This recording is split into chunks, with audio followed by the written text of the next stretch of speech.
I still remember how the fire popped that night, throwing shaky shadows all over our campsite.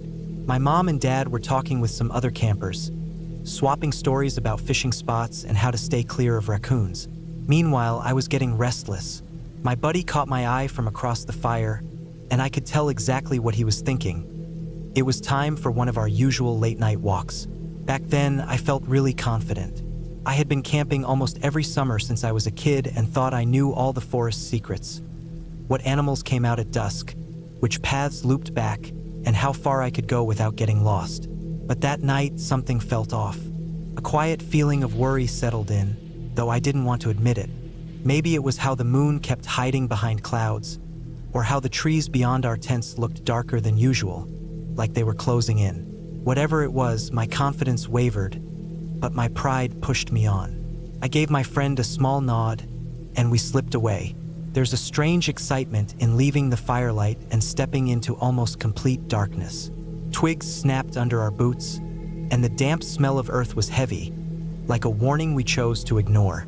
Usually, we stuck close to the edges of our family's camp, close enough to still see the glowing fire through the leaves. But this time, we decided to push further into the unknown. The deeper we went, the quieter it became. You might expect a forest at night to be loud with crickets and night creatures, but this silence was thick, almost too thick. It filled my head, and every tiny sound, the rustling of a branch or the crunch of wet leaves, made me jump. My friend and I exchanged uneasy smiles, but behind them was tension. We were both watching the dark spaces between trees, half expecting something to appear. After a while, I realized we were much deeper in the woods than usual. I looked back, hoping to see the warm light of our campfire, but only saw shifting shadows. That's when I first heard a soft voice, like someone whispering a secret right behind me. My body tensed. My friend flicked on his flashlight. The strong beam cut through the dark, and we both spun around, searching for anything. Just trees, twisted trunks, fallen branches, no people, no faces. I told myself I was imagining things, maybe the wind playing tricks. Except there was no wind. The air was still and heavy. We stood there in awkward silence, our own breathing sounding too loud. Finally, we turned the lights off again. Stubborn pride, that was our tradition, right? If we gave up every time the woods got scary, we'd never be as brave as we liked to think. We quickened our pace, deciding maybe this was far enough for tonight. I tried to laugh at myself, calling myself a scared kid, but the joke felt empty. My friend said nothing, just kept glancing behind us like he expected something to jump out at any second. Another whisper floated through the dark. This time it was clearer, almost like bits of words, but no real meaning, just sounds, half-formed. My heart hammered in my chest. We froze, unsure whether to run back to camp as fast as we could or stand our ground. Fear mixed with curiosity. For the first time, I realized if we didn't know exactly where we were, we could easily get lost. And there's a panic that comes with not knowing if you're close to safety or far away. Without speaking, I nudged my friend. We turned back the way we'd come. We wanted to believe we were still near the camp, but everything looked different in the dark. Every gnarled tree looked unfamiliar. Every shadow seemed like a hidden danger. The air felt electric, sending chills down my arms. Then it hit me, we weren't hearing normal nighttime sounds or a breeze moving leaves. Something was out here making those noises. Something with a voice. It didn't sound like a lost camper singing off-key or talking quietly to a friend. It sounded wrong. We walked faster. My flashlight shook in my hand. Each step crushed dry branches, like we were announcing our presence to the whole forest. My friend looked at me, and in that look, I saw the same mix of fear and stubbornness. We weren't going to run blindly yet, but deep down, I think we both wanted to. Branches scraped our arms, grabbing at our sleeves. The forest's silence grew heavier, like it was holding its breath, waiting for what we'd do next. Just when I thought I couldn't feel any more tense, another whisper cut through the quiet. It was so close, I almost felt it on the back of my neck. We stopped dead. We looked at each other, eyes wide, clearly saying, "This is enough." We had no idea what was out there, but it wasn't something we wanted to meet. This time, We switched on our flashlights without hesitation, sweeping the beams over the underbrush. My mouth felt dry, my throat tight. I just wanted to see something familiar, a landmark, anything to tell me we were on the right path. But the light showed only more trees, endless dark. A wave of dread rose in me. It wasn't just being lost. It was the sinking feeling that something or someone was watching us, just out of sight. I grabbed my friend's arm and pulled him forward. We both knew we had to keep going, to get back to the camp's warm glow, where maybe we could laugh this off. But deep inside, I knew the night wouldn't let us forget how small and helpless we really were. By the time we agreed we couldn't push our luck anymore, the darkness felt almost suffocating. We forced ourselves to move toward what we hoped was the way home. Every step echoed like a warning in strange territory. Even though there were two of us, I felt like a trespasser in a place where we didn't belong. My flashlight beam flickered, and something moved on the edge of the light. A shape hunched low in the bushes. In that moment, every instinct screamed to turn and run, but my feet stayed still. My friend saw it too and squeezed my arm tighter. We didn't say anything.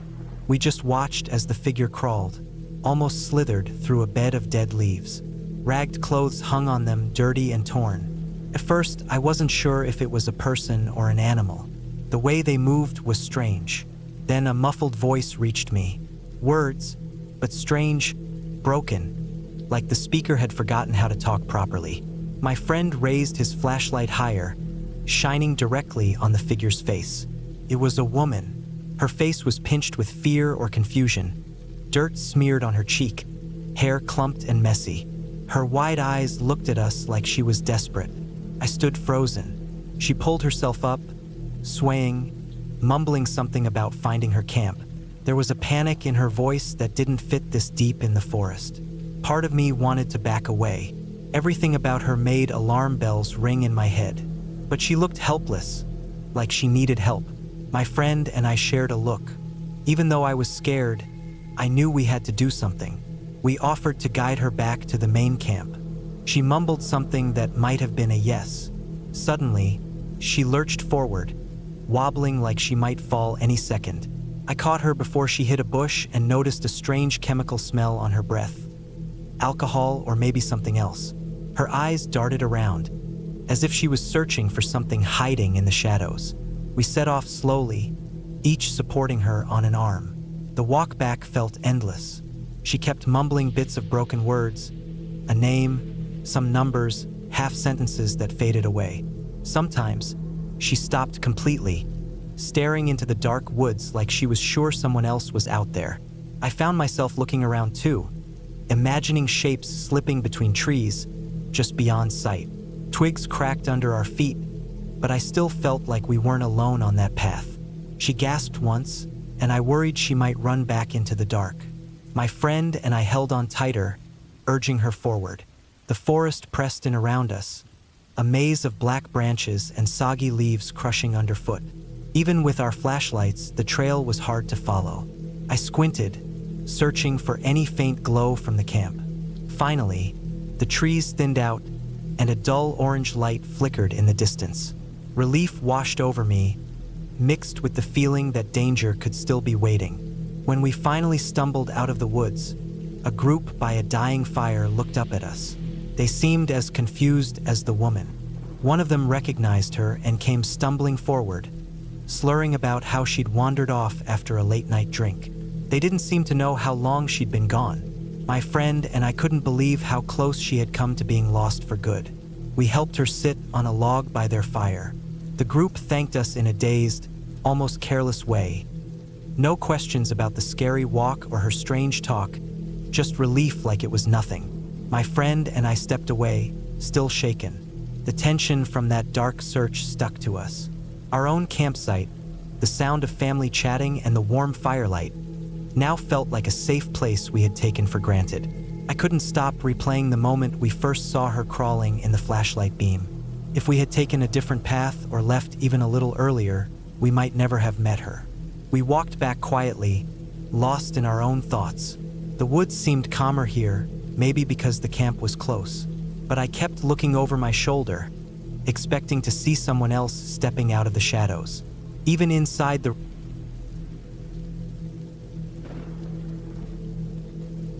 I probably should have realized something was wrong the moment we turned onto that skinny dirt trail. The main campground had been crowded, lanterns everywhere, people talking around big campfires, and I hoped we'd find a quieter spot just a little farther in. Quiet is exactly what we found, but I'm not sure it was the kind of peace we wanted. By the time we got out of the car, the sun had long set, and my phone's flashlight barely lit the cramped gravel parking spot. My girlfriend gave me a look that said, "This is the best we can do, our friend." A mix of excitement and nervousness written all over her face, was already scanning the tree line, probably wondering if picking the far edge of the campground was a mistake. I shrugged it off, trying not to show the nagging feeling in my gut, that sense that something strange was about to happen. Still, we got to work. The three of us fumbled with our tents, our flashlight beams darting through the dark. At one point, I jabbed my thumb on a tent peg and muttered a few choice words quietly. Every time a twig snapped nearby, we stopped and stared into the shadows. The silence was almost too much, like the whole forest had decided to hold back all sound. It made the hairs on my neck stand up every time the wind moved the leaves. After we finally got both tents set up, we built a small fire. Not much, just enough to cook some hot dogs and keep our spirits from dropping too low. The flickering orange light played across our faces, and I swear the shadows around us seemed to stretch taller. My girlfriend forced a smile, trying to pass her anxiety off as curiosity, while our friend told a half-hearted story about a local ghost tale she'd heard. It was the usual stuff, strange sightings, unlucky hikers, but somehow everything felt tenser out here in the blackness. As we talked, our words seemed to disappear into the night faster than they should have, as if the dark swallowed them before they could even echo. I tried to ignore the creeping thought that maybe the spot was empty for a reason. We stayed close to the fire, stealing nervous looks over our shoulders whenever a gentle breeze rustled the bushes. Despite trying to laugh it off, I think we all wanted to crawl into our tents and just wait for the night to be over. Eventually, the fire burned down to glowing embers. We poured water over it to put out the last flicker, then shuffled into our tents, my girlfriend and I in one, our friend in the other. Before zipping myself up, I checked around again with the flashlight, trees, gravel, a dark shape of the lake in the distance. Just normal stuff, but my stomach twisted into knots for no clear reason. Lying in my sleeping bag, I tried to shake off the uneasy feeling. It was just another camping trip, a normal night outside. Let the forest be itself, I told myself. Everything would be fine by morning. I closed my eyes, hoping to fall asleep fast. Little did I know that was just the beginning. A few hours later, sometime near midnight, I was jerked awake. My thoughts were foggy, and my body was stiff from lying on the rocky ground. At first, I thought it might be my own breathing echoing in my ears, but then I heard a distant cry, a long, wavering sound unlike anything I'd ever heard in the wild. It rose and fell in a way that made my heart race. My girlfriend stirred beside me, gripping my arm tightly. It didn't sound like a coyote or an owl, both of which I knew well. This cry had a strange, eerie tone, like a warning or a call, bouncing off the thick trees around us. I whispered that it was probably just an animal passing by, but the lie tasted bitter in my mouth. Still, a small comfort was better than none. As we lay there listening, the howling stopped. The quiet that followed felt too complete, like the forest had paused to watch our reaction. Slowly, the tension eased, and my girlfriend settled back down. I tried to do the same, focusing on the soft rustle of sleeping bags and our friend's calm breathing in the other tent. But that cry kept playing over in my mind. Just when I started drifting off again, I heard a faint scraping noise outside.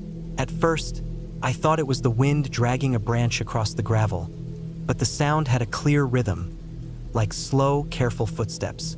Each step crunched on stones, moving closer, then farther away, as if someone was circling us. My heart pounded. I convinced myself it was our friend heading out for a late-night bathroom break. She'd said earlier she was nervous about going alone. I called her name quietly, hoping she'd answer, but there was no reply. I chose not to get up and check, hoping it was nothing. Still, my mind ran through every possibility. A lost camper wandering, or maybe a ranger on patrol scaring us without knowing it. I clung to any normal explanation I could find, but a tiny voice of doubt stayed with me. Exhaustion finally took over, and I drifted off. Not for long, though. I woke again later, noticing a faint light through the tent walls. At first, I felt relief. Maybe dawn was near, but a quick glance at my phone showed it was just after 3 a.m. Confused, I looked outside through the zipper gap. The woods were almost pitch black. It felt like my eyes were tricking me, or maybe the darkness was reflecting some faraway glow in a way I couldn't understand. My girlfriend moaned softly, restless from nightmares. She said she'd seen vague shapes moving in the trees, half dream, half fear from that strange howl. As I lay there listening, something about her words felt more real than just fear. The night had a strange vibe, like time wasn't moving the way it should. One moment it felt like dawn was close, and the next we were swallowed by shadows again. I tried to reassure her, mumbling that we'd laugh about this in the morning, but the creepy feeling stuck to me. The hollow cry, the ghostly footsteps, the false dawn. None of it made sense, but it all fit together to keep my nerves raw. I told myself we'd be fine if we stayed zipped up inside, waiting for real daylight. Holding my girlfriend's hand, I let my eyes close again, though my mind churned with flickers of tall shapes and shifting lights.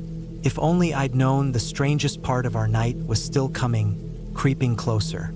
I woke suddenly, feeling like I was drowning in fear. There was pressure on the bottom of my sleeping bag, right where my feet were pinned. My mind raced. I could feel the tent fabric pushing inward, something pressing from outside. For a moment, I froze, heart pounding. Was I dreaming? Then my survival instincts kicked in. I started thrashing and screaming in a raw voice I barely recognized as mine. My girlfriend jumped awake, eyes wild, grabbing my arm to calm me. But my adrenaline was off the charts. The tent walls seemed to close in, every movement magnified by the dark, like something was crawling all over us. I fought for what felt like forever, though it was probably seconds, until I realized there was no sound. No growl, no more pressure, just our frantic breathing and my girlfriend's panicked voice begging me to stop. Finally, I went still, heart hammering. We sat there, too scared to speak, even a tiny movement sounding huge in the quiet. We waited, listening for anything. Zippers, growls, footsteps crunching gravel, but heard nothing. That silence was worse somehow, like the forest was mocking us for thinking we could spend a night here without paying a price. I checked my phone, 4:25 a.m. My girlfriend whispered about a nightmare that kept repeating. Shadows crowding in, feeling watched. She said my scream sounded like that awful howl from earlier. The idea that I'd echoed the same horror made me shiver. We realized our friend must have heard me freaking out. Bracing ourselves, we got ready to leave the tent.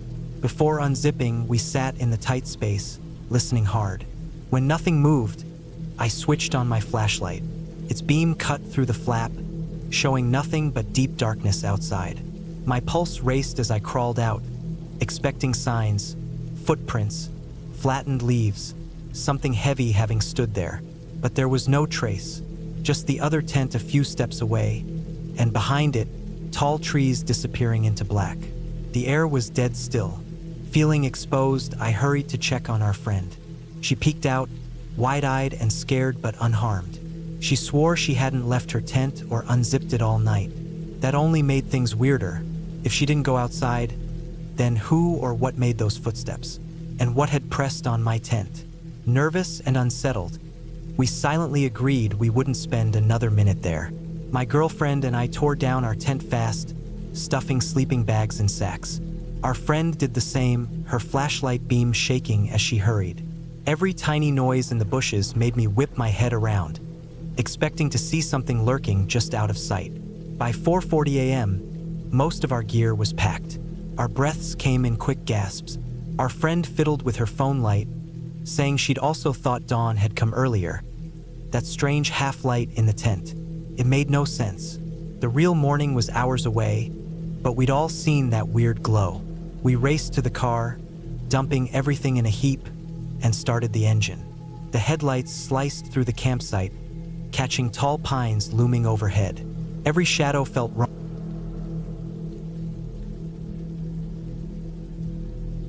I remember settling into our small Elmwood tent that evening with a quiet feeling of calm excitement.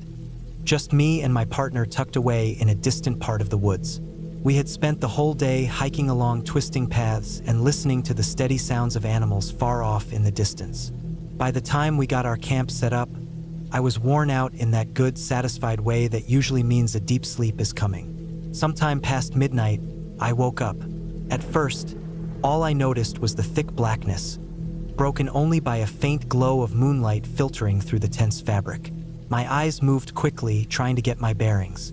I realized I had to go outside for a bathroom break. Nothing strange there, just one of those times when nature calls at the worst moment during the night. I almost ignored it, but I knew I wouldn't be able to fall back asleep until I did. I turned to check on my partner, careful not to wake him. He was still fast asleep, breathing slow and steady in the rhythm I knew so well. I almost decided to quietly slip out when a weird noise cut through the silence. A slow, steady scratching sound, like nails dragging on the dirt. My mind raced for explanations. Maybe it was just some curious animal sniffing around, but the sound felt too steady, almost like it was done on purpose. Holding my breath, I waited to hear if it moved away, but it didn't. Summoning courage, I slowly opened the tent zipper a little. A narrow beam of moonlight spilled in, lighting up the forest floor. At first, I only saw shadows of bushes and tall tree trunks. Then I noticed movement a few feet to my left. A figure crouched low. My eyes adjusted and I realized it was a woman. She looked surprisingly young, her hair messy and tangled in clumps around her face. She was so close to our tent, I wondered how I hadn't heard her coming. She was digging into the ground with her bare hands, scooping dirt as if trying to find something hidden underneath. There was something strange about how she moved, slow, careful, like she was in a trance. My heart was pounding and I kept glancing back to my partner, who was still asleep, unaware.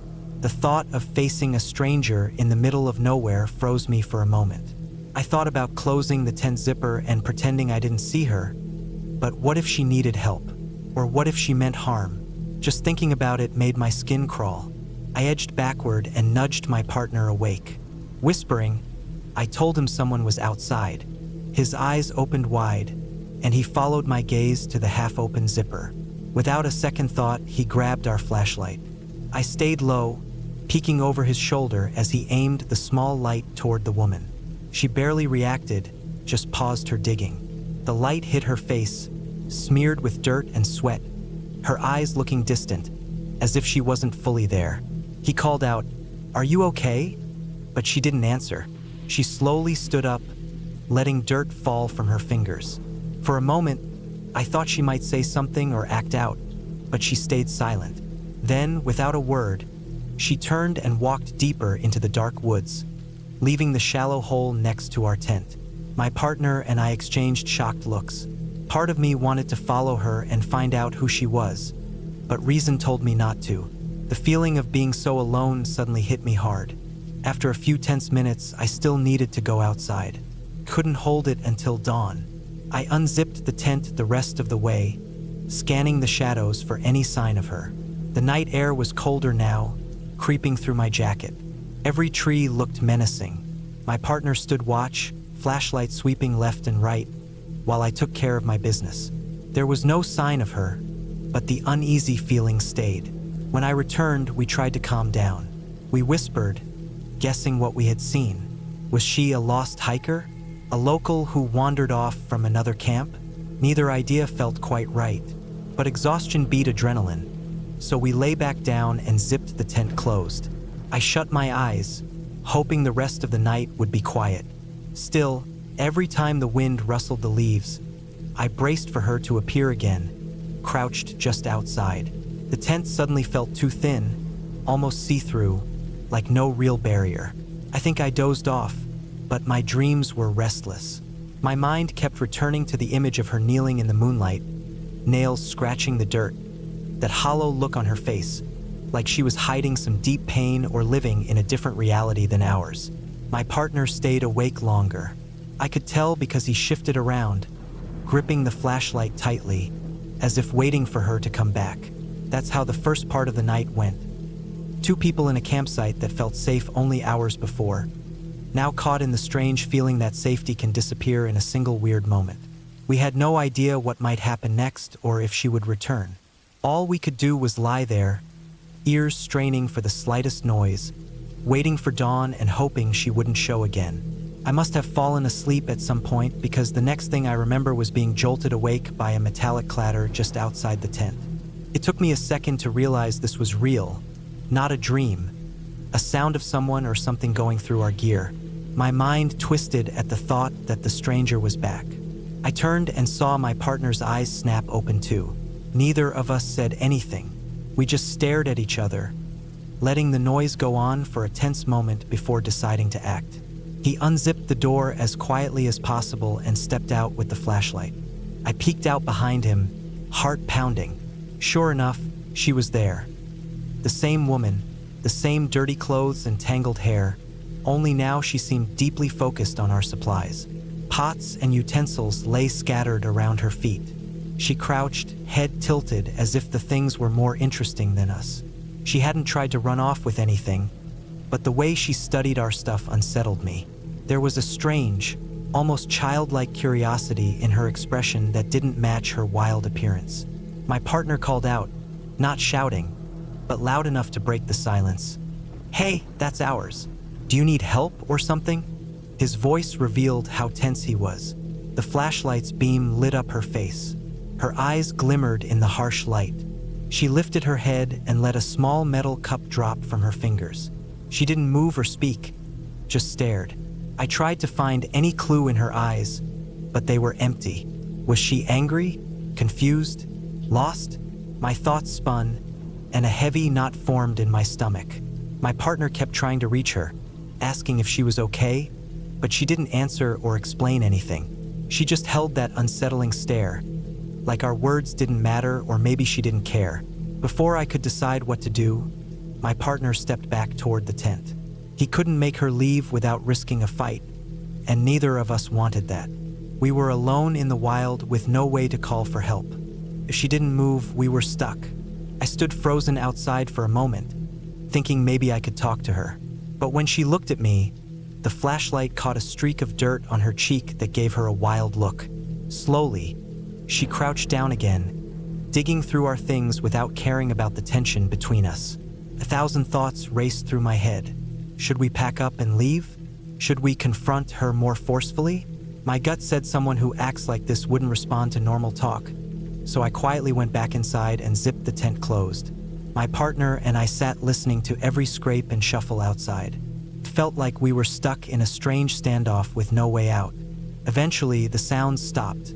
I breathed out slowly, trying to calm my pounding heart. Maybe she'd moved on, maybe this would just be a weird camping story. But then the digging started again, slow, deliberate scraping right next to the tent. The sound felt closer than before, almost like she was inches from my head. We both jumped when I finally yelled through the tent wall for her to stop. The moment I spoke, there was a frantic rush, like a scared animal running through the bushes. I scrambled to open the zipper, but when I looked outside, she was gone. Only darkness, moving shadows, and faint rustling leaves remained. We didn't sleep well after that. Every minute dragged as we waited for her to come back. My partner gripped the flashlight and sometimes shone it through the thin tent fabric to check outside. The forest felt heavy with tension. I couldn't keep my eyes closed for more than a minute before a tiny sound startled me awake again. At last, dawn arrived, a weak gray light filtering through the trees. We unzipped the tent carefully, feeling like strangers in our own campsite. Our gear was all over the place. Pots, water bottles, clothes. She had touched everything and tossed it aside. The strangest thing was the hole dug beside our tent, nearly a foot deep. No clear reason, just a hole like that had been her goal all along. We searched around but found no sign of her. No footprints beyond some dirt smudges. No sign of another tent or bag, just our scattered things. We gathered what we could, still half expecting her to come out from behind a tree. When she didn't, we decided not to wait any longer. We packed up quickly. Part of me still braced for her to appear again, maybe running at us or crouching in that odd way. We left that spot feeling a mix of guilt and relief. Guilt for not helping someone who might have needed it.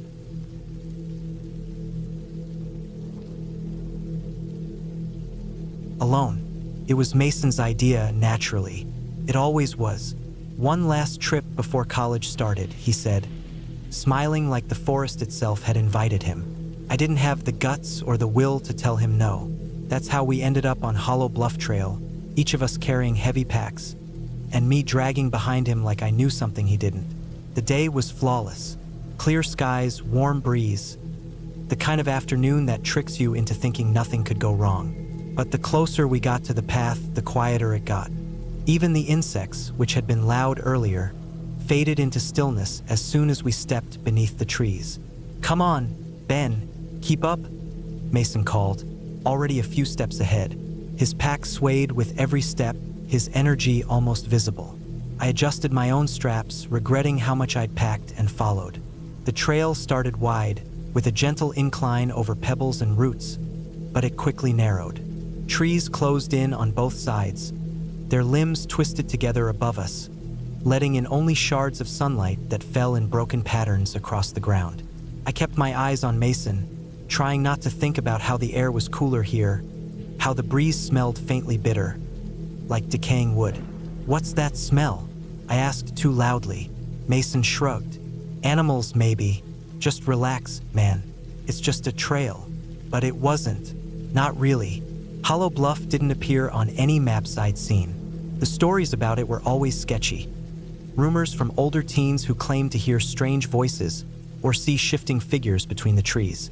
I hadn't believed any of them. Not until now. As we climbed higher, I noticed odd carvings on the trees. At first I thought they were scratch marks from wildlife, but the closer I looked, the stranger they seemed.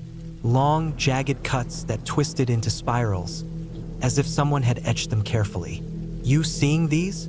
I asked, pausing to touch one. Mason didn't look back. Probably just some hiker fooling around. "Let's keep going. If we don't hurry, we'll run out of daylight." I wanted to turn back right then. Every instinct I had said leave, but Mason's confidence had always pulled me along. He'd run straight into things without thinking, and I'd trail behind, too stubborn to quit. By the time we reached Clearwater Basin, the sun was low and the sky was a mixture of deep purple and red.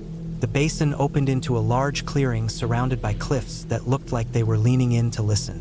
Mason tossed his backpack down and stretched. "This is perfect," he said, looking out at the cliffs. I dropped onto a flat rock, trying to appreciate the fading light painting gold across the stone.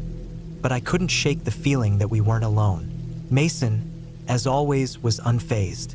He grabbed his flashlight and slung his bag over one shoulder. "I'm going to check out the ridge," he said. "Be back in 10. "Wait, what?" I stood quickly, reaching for my own light. "You're just heading off? It's nearly dark." He laughed, that casual, fearless laugh of his. "Chill, Ben. I'll be fine. Just get a fire going. I'll be back before you know it." I watched his flashlight flicker through the trees until it vanished. I thought about following him, but the idea of wandering into those woods alone felt worse than staying behind. Starting the fire took longer than expected. My hands wouldn't stop trembling, and the twigs Mason packed wouldn't catch. When I finally got it going, the light was weak, the surrounding woods now dark. 10 minutes passed, then 20. The fire crackled, casting warped shadows across the trees that made them seem alive. I looked at my watch, feeling my stomach knot. "Mason," I called. My voice barely carried. Nothing. The darkness beyond the fire felt like it was pressing in. The trees seemed closer, heavier. I stood, gripping my flashlight tightly, and turned toward the direction Mason had gone. I shouted his name again, louder. A branch snapped in the distance. Relief rushed over me. "Finally," I mumbled, moving toward the noise. No one answered. The fire behind me felt miles away as I peered into the woods. My flashlight flickered, the beam barely cutting through the dark. For a moment, I thought I saw something move, a shape between the trees, but when I focused, it was gone. Something was off. I could feel it in my chest, in the way the hairs on my arms stood up. The shadows weren't just there. They were watching.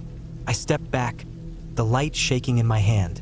Then I heard it, a whisper. "Ben," so faint, like breath against my ear. "Mason," I whispered back, my voice cracking, but I knew it wasn't him. I stood frozen, flashlight tight in my hand, the fire dim behind me.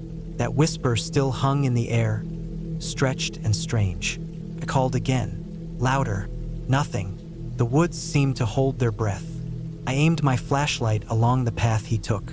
The trees looked taller now, their limbs twisting unnaturally. I stepped forward. A crunch beneath my boot made me stop. I looked down. It was Mason's backpack. It sat perfectly upright in the middle of the path, like someone had set it there. One strap was torn, hanging by a thread. The fabric was covered in dirt. I knelt slowly, reaching out. "Mason!" There was no reply. I unzipped the pack. The noise of the zipper seemed too loud. Everything was still inside. His flashlight, a full water bottle, the compass he loved, a crumpled trail map. He wouldn't leave this. Not unless he had to. "Where are you?" I muttered. The whisper came again. "Ben." This time it was clearer, closer, deep, almost like the forest was saying it. I swung the flashlight up. Movement. A shadow beyond the beam, large. Too large to be Mason. "Who's there?" I yelled. No answer, but a sound followed. A dry, rustling chuckle, like old leaves underfoot. Panic rose in me, and I backed away. My light shook wildly. The shadows moved when they shouldn't have. That's when I saw the prints. Footprints leading away from the bag. At first I thought they were Mason's, but they were wrong. Too long, spaced too far apart. Not human. "Mason," I whispered, barely able to speak. I didn't want to follow. Everything inside screamed to run. But if he was out there, I swallowed hard, took a step, then another. The trees grew tighter. The air felt thick, heavy like breathing through wet cloth. My flashlight flickered again. The prints ended in a clearing. A single massive tree stood in the middle. Its trunk was twisted, the bark covered in spirals that glowed faintly. They looked carved, alive. The earth at the base was disturbed, like something had been dug up. "Mason," I called. Nothing. The shadows around the tree moved, slinking inward. I stepped forward, each foot dragging. My light caught something near the roots, a scrap of fabric. His shirt. My breath caught. The whisper came again, this time loud, wrapping around me like ice. "Ben." I spun, light swinging wildly. No one. But the whisper didn't stop. It multiplied, overlapping voices from every direction. "Ben, Ben, Ben." They were laughing now. I stumbled backward, tripped, and my flashlight flew from my hand. Its beam blinked across the trees. That's when I saw it. A figure, tall, impossibly thin. It stepped from behind the tree. No face, just a blank, dark void. Its limbs were too long, its movements jagged, like it wasn't in control of its own body. It couldn't move, tilted its head, took a step. Finally, I snapped out of it, grabbed the flashlight and ran.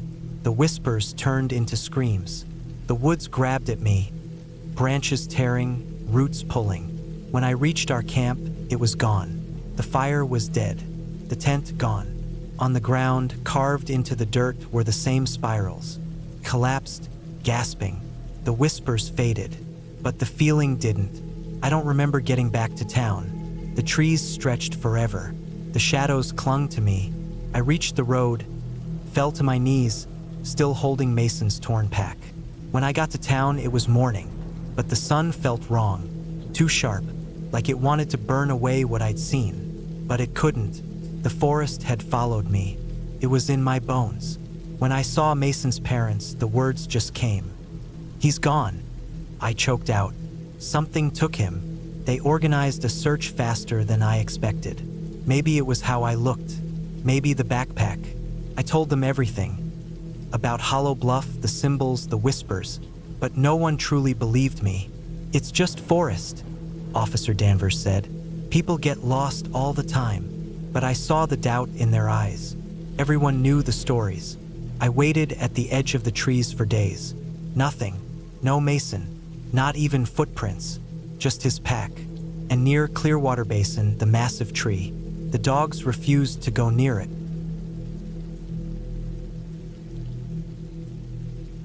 Earlier this spring, I went camping in a forest about 5 hours north of where I live.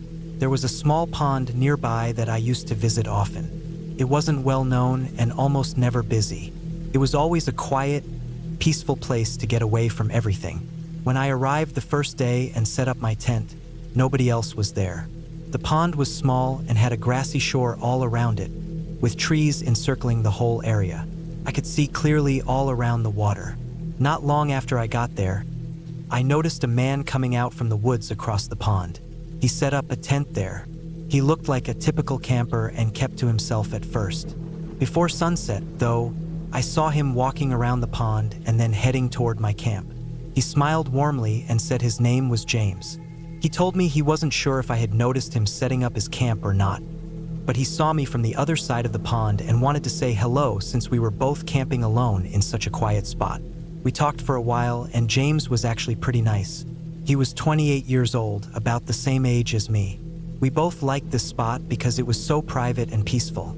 After talking for about half an hour, he went back across the pond as the sun started to set. Not much happened that night. The next morning, we ended up spending most of the day together, chatting and hanging out. He shared a few cans of beer with me, and we sat by the shore having easy, casual talks. At the end of the day, when we returned to our tents, I was sitting by my little campfire feeling glad I had met James. He seemed like a good person to go camping with sometime again. As the night went on, I got ready to put out the fire and head to sleep. That's when I saw James walking near the pond again. His campfire had gone out a while ago, so I thought he was already inside his tent resting. But he wasn't. He walked up to my fire, and something felt different about him. "Everything okay?" I asked. He smiled again like before and said he wanted to show me a cool place he found with a great view. I told him it was late, but he said the view was better at night. He sounded so excited about it that I felt like I couldn't say no. After all, what's the point of camping if you skip out on good sights? I got up and followed him to the other side of the pond. We went through the woods with no trail or path. I realized quickly that James had been here many times before to know the way so well, especially in the dark. After walking for maybe 15 minutes, James slowed down and pointed ahead, smiling like this was the spot. But when I looked, there was an old camper, like an abandoned trailer that had been left to rot for years. Moss covered it, and rust had eaten away at the metal. I looked back at James, confused about what this was, but his face was cold and empty. It felt like he wasn't the same person I'd met earlier. "What is this?" I asked, but he didn't answer. Suddenly, fear rushed through me. I started looking around wildly, and then I heard the creak of the camper door swinging open behind me. I caught a glimpse of someone rushing out before I started running. I could hear James and this other person close behind me, but I ran with everything I had until I lost them. By then, I was so far into the forest I had no clue where I was. I just kept walking and focused on the trees until the sun came up. When I finally made it back to the pond, I saw from the edge of the woods that all my camping gear was gone. It was like I had never been there at all. I stayed hidden and found the trail that led back to my car. I reported what happened to the local police, but they never said they found anything. Honestly, I don't think they looked too hard. Thinking about what could have happened that night is terrifying, but at least I escaped before seeing it for myself. Before we jump into the next story, I want to talk about today's sponsor.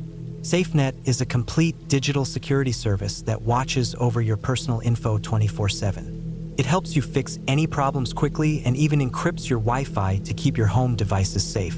Identity theft is a big problem these days, affecting nearly a third of people in the country. Every year, millions lose money because of stolen data. With SafeNet, you get top protection and peace of mind. Setting it up is super easy. I signed up myself in under 5 minutes. SafeNet scanned and removed my personal data from places like scam sites, the dark web, and data brokers with just a few clicks. These companies make money off your private info, so it's really important to get your data removed. SafeNet also keeps an eye on everything constantly and notifies me right away if anything suspicious happens so it can be fixed fast. I'm really impressed with how safe I feel using it. If you visit safenet.com or scan the QR code, you can try a free 14-day trial to check if your info is at risk, remove your data from major sites, and protect your identity. I highly recommend everyone try it to keep their information safe.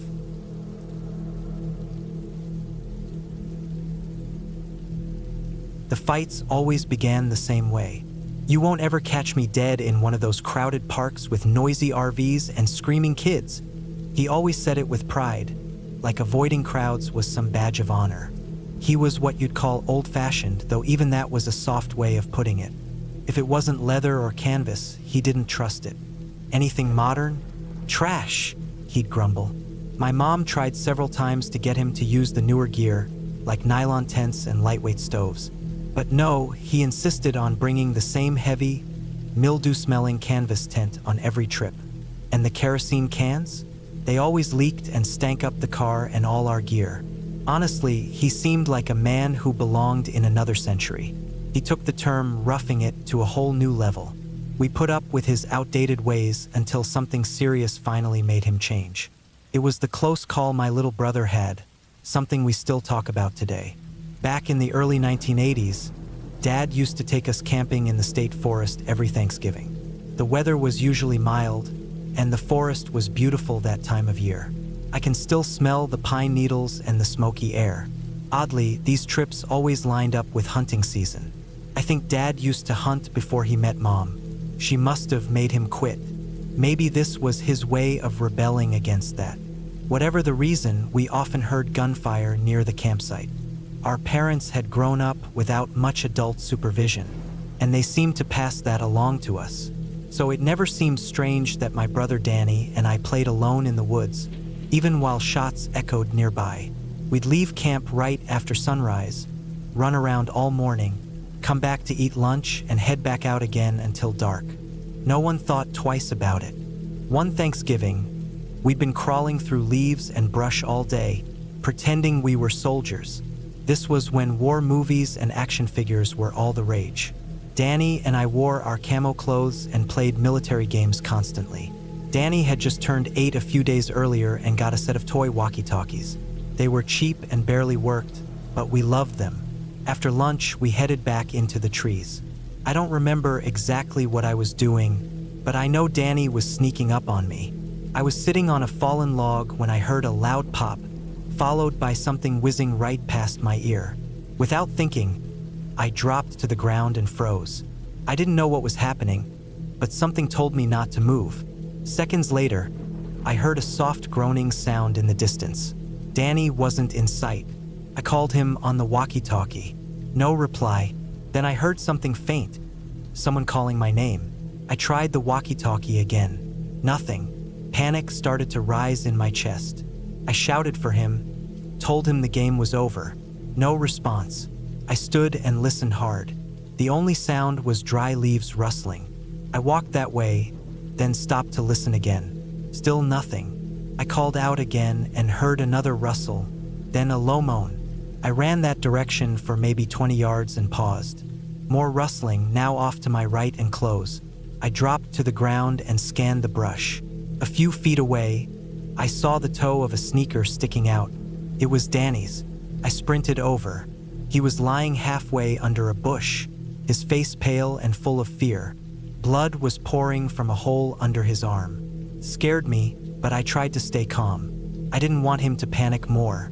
If I had been older, maybe I'd have known better than to move him. But I bent down, got my arms under him, and picked him up. He was too heavy for me, but I had to try. I carried him about 100 yards before my arms gave out. He winced in pain and whispered for me to leave him and go get help. His voice was weak. I nearly broke down right there, but I held it together somehow. I turned and ran the whole way back. When I reached camp, Mom must have sensed something was wrong. She screamed for Dad. He ran from the tent, took one look at me and said, "How bad is it?" I couldn't speak, just pointed. Dad ran in the direction I came from. By the time I caught up, he had Danny in his arms, carrying him back to the truck. The drive to the hospital should have taken at least 30 minutes, but we made it in about 18. I sat in the back, pressing my shirt against Danny's wound. Mom kept talking to him, telling him to stay awake. When we got there, Dad handed him to the ER staff, and they rushed him into surgery. The next few hours were horrible. He'd lost a lot of blood. I later found out he flatlined more than once during surgery, but in the end, they saved him. He had a real shot at recovering fully. The police came around sunrise. They asked questions about what happened. With things no longer urgent, the shock hit me harder. I cried several times telling them what I remembered. That was the first time I really understood. I could have been the one who got shot. Danny stayed in the hospital for a few weeks. Mom and Dad rented a motel room nearby. I think Dad thought about going back to camp, but Mom must have talked him out of it fast. The detectives stayed in touch. Even by the time Danny was released, no one had been arrested or even named. The leading theory was that a poacher saw movement in the bushes, thought it was a deer, and fired. Apparently, this wasn't the first time something like that had happened. Danny was one of the lucky ones. It's been over 3 decades since then, almost 35 years, and no one was ever held responsible. Danny made a full recovery. He started his own business, raised a family, and lives a normal life. But something good did come from all of this. We never went back to that forest again. Even better, Dad decided those RV parks filled with families weren't such a bad idea after all. From age 13 to 18, I got to spend Thanksgiving in amazing places like Zion, Yellowstone, and Glacier. Camping finally became what I'd always wished it was: peaceful, relaxing, and safe. And I know Danny would say the same.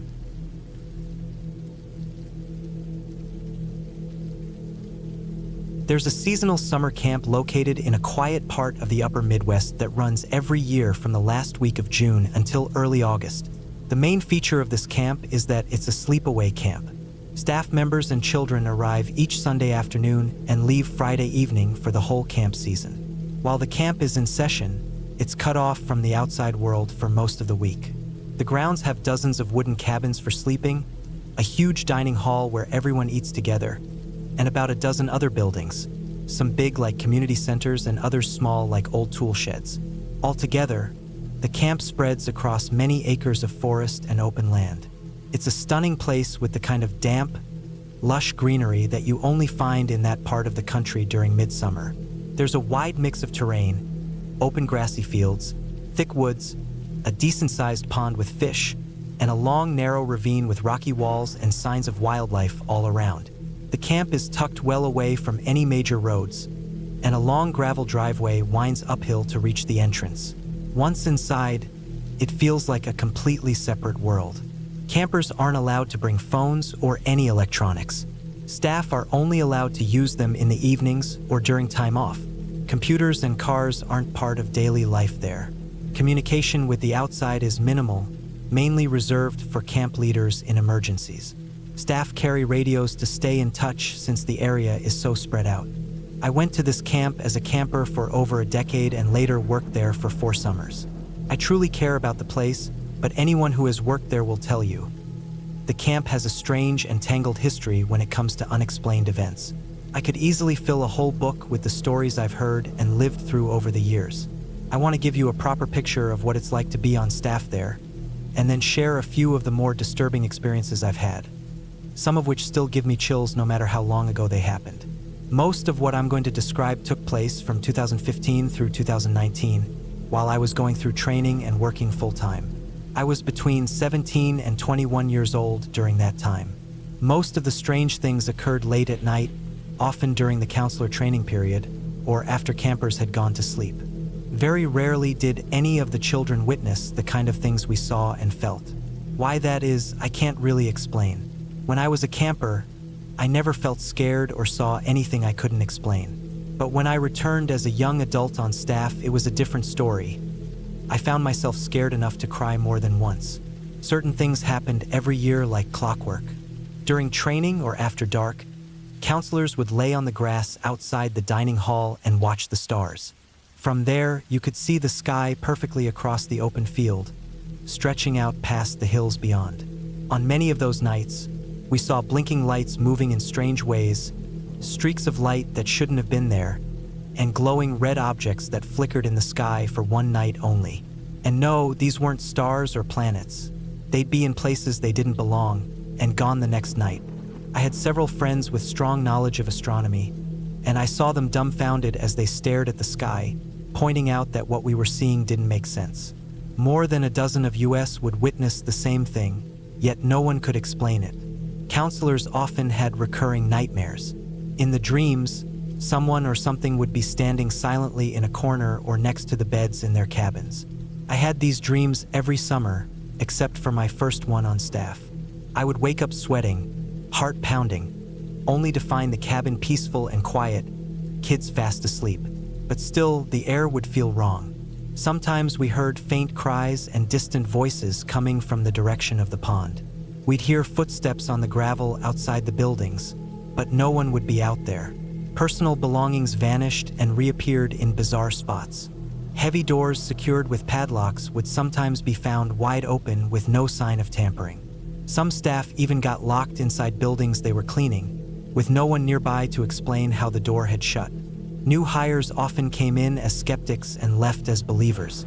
Veterans of the camp learned to accept the weirdness and to warn first-year staff to be prepared for anything. It was like the camp itself held on to its own secrets, and they leaked out in strange ways. The first time I ever felt anything off was back in 2015, during staff orientation before my first summer as a counselor. As a camper, I remembered there being a flat, weathered grave marker on the slope that led down to the swimming pool. It sat just outside what we called the girls' area, a set of cabins for the female campers and counselors. The stone was old, so worn that the writing on it couldn't be read, but you could still tell it was someone's grave. No one really knew who it belonged to or why it was there. Every adult I asked told me the same thing. It had always been there long before their time. My first summer as staff, there was a lot of talk about spooky things happening, but I was still new and not close with the older counselors, so they didn't tell me much. But I remember very clearly. By the end of that summer, the stone had been quietly removed. Staff were told never to speak about it again, especially around campers. I remember thinking to myself, just because the stone's gone doesn't mean the person buried there is. I think maybe the leadership believed that getting rid of the marker would end the strange happenings. But if that was the idea, they were mistaken. From there, the stories among the staff only grew.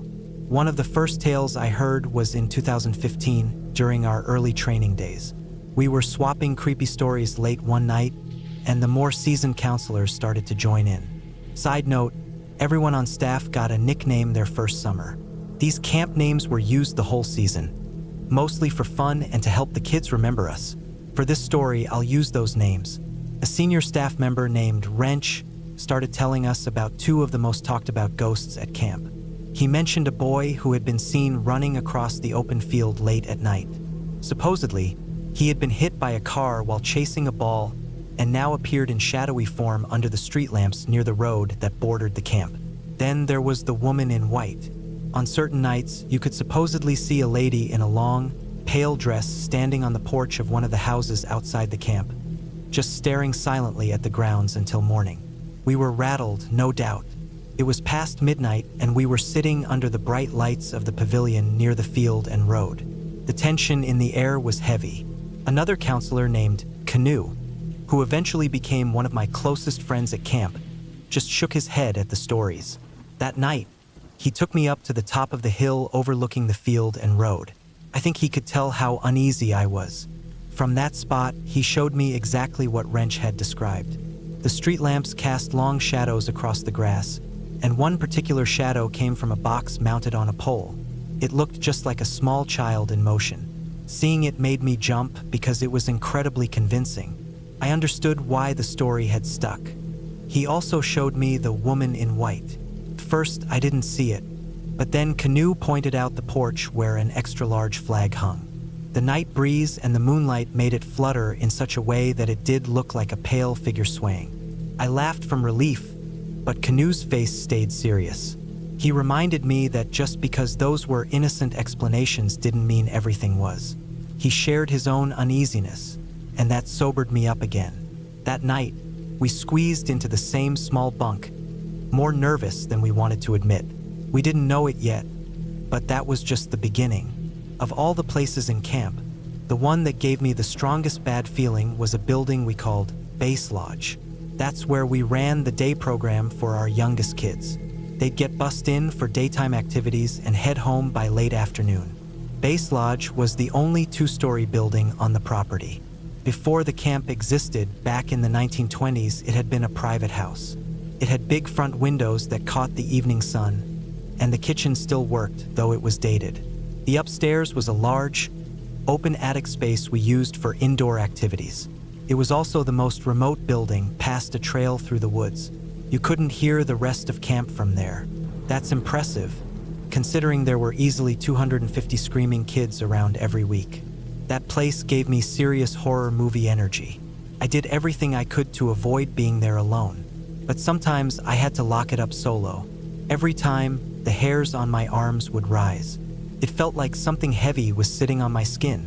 I never liked turning my back to any empty room. It felt like dozens of silent eyes were watching. The boys' cabins were the closest structures to Base Lodge, but it was still hard to see at night unless the lights were on. If the building was dark, it practically vanished into the trees. The lights always had to be shut off at 4 p.m. when the day kids left. The doors were checked, locks replaced, and no one was supposed to go in again until the next day. And yet, once or twice a week, after everyone had gone to bed, the boys would spot lights shining in Base Lodge through the woods. It wasn't someone forgetting to turn off a switch. Sometimes, the very person who locked up would be the one to spot them. They'd have to hike the trail back down and switch off the lights, each time coming back shaken and swearing they'd never do that alone again. My personal run-in with that building came in the summer of 2017.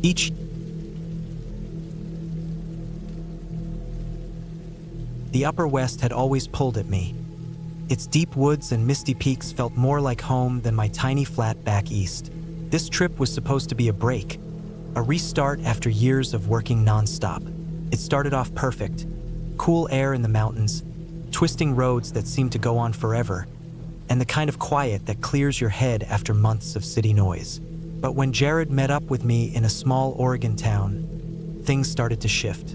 He stepped off the bus looking like he hadn't rested in days. I figured it was just the long ride or him being his usual self, grumbling about bugs and too many trees. But it was more than that. He was on edge, almost jittery. "This place feels wrong," he mumbled while we loaded his stuff into the trunk. He kept looking over his shoulder like someone might be behind us, even though the lot was completely empty except for a beat-up van. "Yeah, it's creepy, but in a cool way," I joked, hoping it'd ease him up. "You'll love it once we get there." He didn't. Jared barely said a word the whole way to the lodge, just stared out at the trees like they were pushing in on us. Honestly, the woods did feel heavier than usual, like they were full, alive. I blamed it on the gray sky or the way the light faded earlier than expected, but even I felt strange by the time we pulled in. The cabin was nothing special. An old building with a faint sour smell, groaning floorboards, and a roof that looked ready to cave in. "Charming," I said with forced cheer as I opened the door. "Charming means haunted," Jared muttered, throwing his bag on the old couch. He wasn't joking. The look on his face made my stomach twist. Inside, it was even smaller than the photos showed.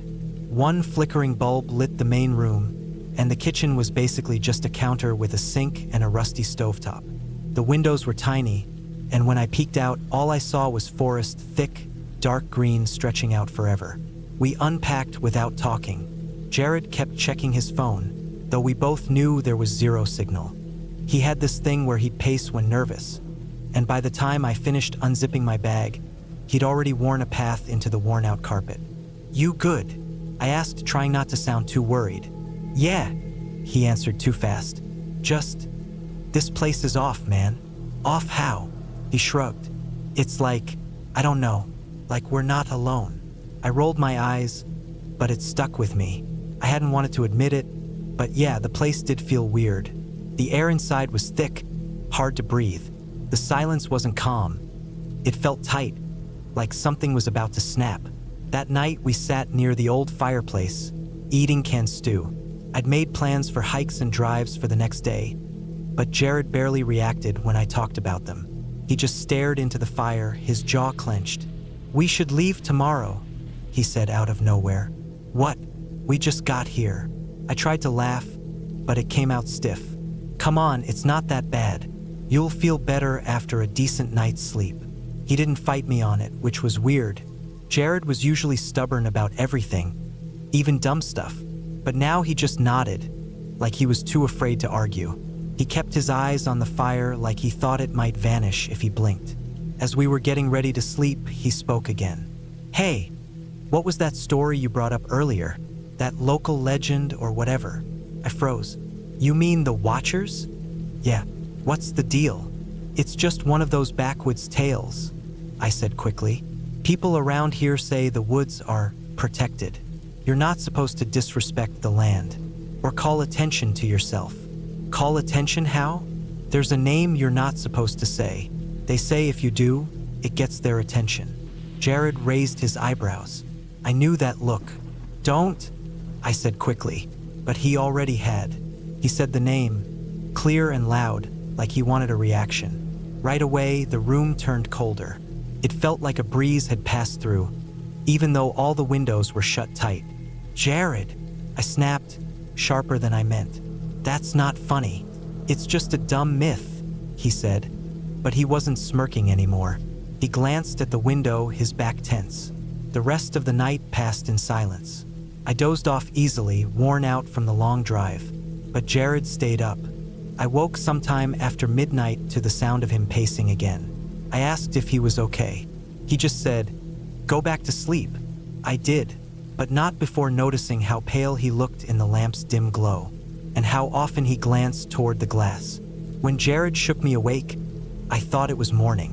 My head was still foggy from sleep. "Get up," he hissed, his voice shaking. "We need to go." "What time is it?" I mumbled, reaching for my phone. His hand grabbed mine. "Now, Clara, get up. Now." Took a second for my brain to catch up. His face was pale, eyes wide, jaw clenched so tight it must have hurt. Jared wasn't one to scare easy, but now he looked wrecked, like he'd seen something he couldn't explain. "What happened?" I whispered, my throat dry. "I can't not here. Just pack. Hurry." I thought about pushing back, but something in his face stopped me. My stomach turned cold. He grabbed his stuff without folding anything, just throwing things into his duffel while checking over his shoulder every few seconds. "Did you hear something?" I asked, yanking on a hoodie. Jared froze mid-step, his back still to me. "Yes," he whispered, "but it wasn't normal." My heart jumped. "What do you mean?" "Not now. Just move." We stuffed our bags and ran to the car. The cold was sharper than earlier, hitting my lungs as I tossed my pack in the trunk. Jared was already in the driver's seat, hands shaking as he tried to get the keys in. Took him 3 tries before the engine finally turned over. The headlights lit the gravel road ahead, but past that was nothing but blackness. The kind of dark that exists only way out in the middle of nowhere. "What happened?" I asked, my voice shaky. He didn't answer at first, just stared forward, knuckles white on the wheel. Finally, he spoke. "I was trying to sleep," he said slowly, "but I kept hearing tapping. Tapping. I thought it was the wind at first, but it moved from the window to the walls to the door." I shivered. "Maybe an animal?" "No," he said. "It was too intentional." Then I heard whispering. I stopped breathing. Whispering. Yeah. At first it sounded like wind through trees. Then it got clearer, like they were circling the cabin. "Who?" He didn't answer. Then footsteps, heavy ones, on the porch. Then the roof. The car swerved a little as he tightened his grip on the wheel. I held onto the door handle. "You didn't see anyone?" "No," he said, "but they were there. watching. I wanted to tell him it was just nerves, or maybe raccoons, but the words stuck in my throat. Even I didn't believe that anymore. We drove in silence. The trees lining the road seemed to suck in what little light was left. Felt like we were being followed. Not by something behind us, but something all around. After half an hour, Jared suddenly tensed. "Do you see that?" I looked behind us. 2 headlights, getting closer. "Someone's back there," I muttered. "They weren't there before," he said. "I've been checking." The vehicle gained speed. Jared hit the gas. The tires skidded slightly. For a second, I thought we were about to be rear-ended. But then the lights vanished. "What?" I whispered, turning to look. Nothing. The road behind us was empty. Jared didn't say anything, just kept driving, jaw clenched. "It's not done," he muttered. The road curved, and as our headlights swung around the bend, we saw it. A stag, massive, standing dead center in the road. Its antlers were huge, almost unnatural. Its eyes caught the light and glowed wrong. "Stop!" I shouted. Jared slammed the brakes. We stopped just short of it. The animal didn't move, just stared at us. The size was unreal. And then I heard the whispering again. Low, faint, close. The stag didn't flinch. It stayed there like it was testing us. I clutched Jared's arm. "Drive," I said. He didn't move, just stared, frozen. "Jared, go." The stag tilted its head, then slowly stepped to the side, calm, like it was letting us go. He floored it. We shot past, and I looked back. I swear I saw its head turn too far, watching us as we left. We didn't speak for a while. The woods pressed in again. The whispers faded in and out, sometimes barely there, sometimes louder than before. I kept looking behind us, expecting headlights, or worse. The gas gauge dropped lower. I cursed. "We're not gonna make it if we don't find a station." Still, Jared didn't answer, just drove faster. His jaw stayed tight, hands twitching on the wheel. The whispers grew clearer. Not just noise anymore, words. I couldn't understand them, but they were there. Layered voices.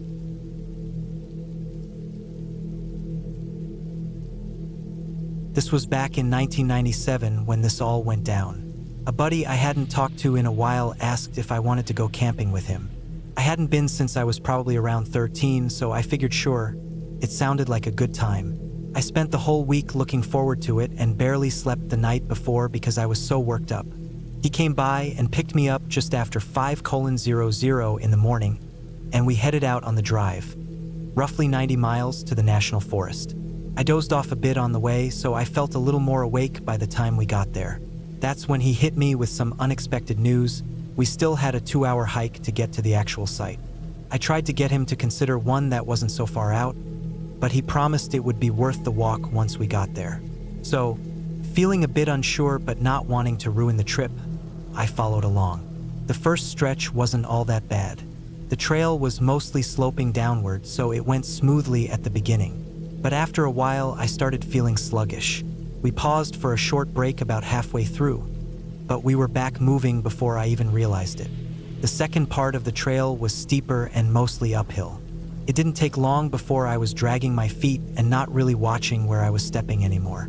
Eventually, we reached a flat spot in the path, and I felt a wave of relief. My buddy was leading the way and somehow missed what was ahead, but I wasn't so lucky. One moment I was just trudging forward, and the next I was falling. I hit the ground so suddenly that it snapped me back to full awareness. The jolt from landing at the bottom of the hole masked most of the pain at first.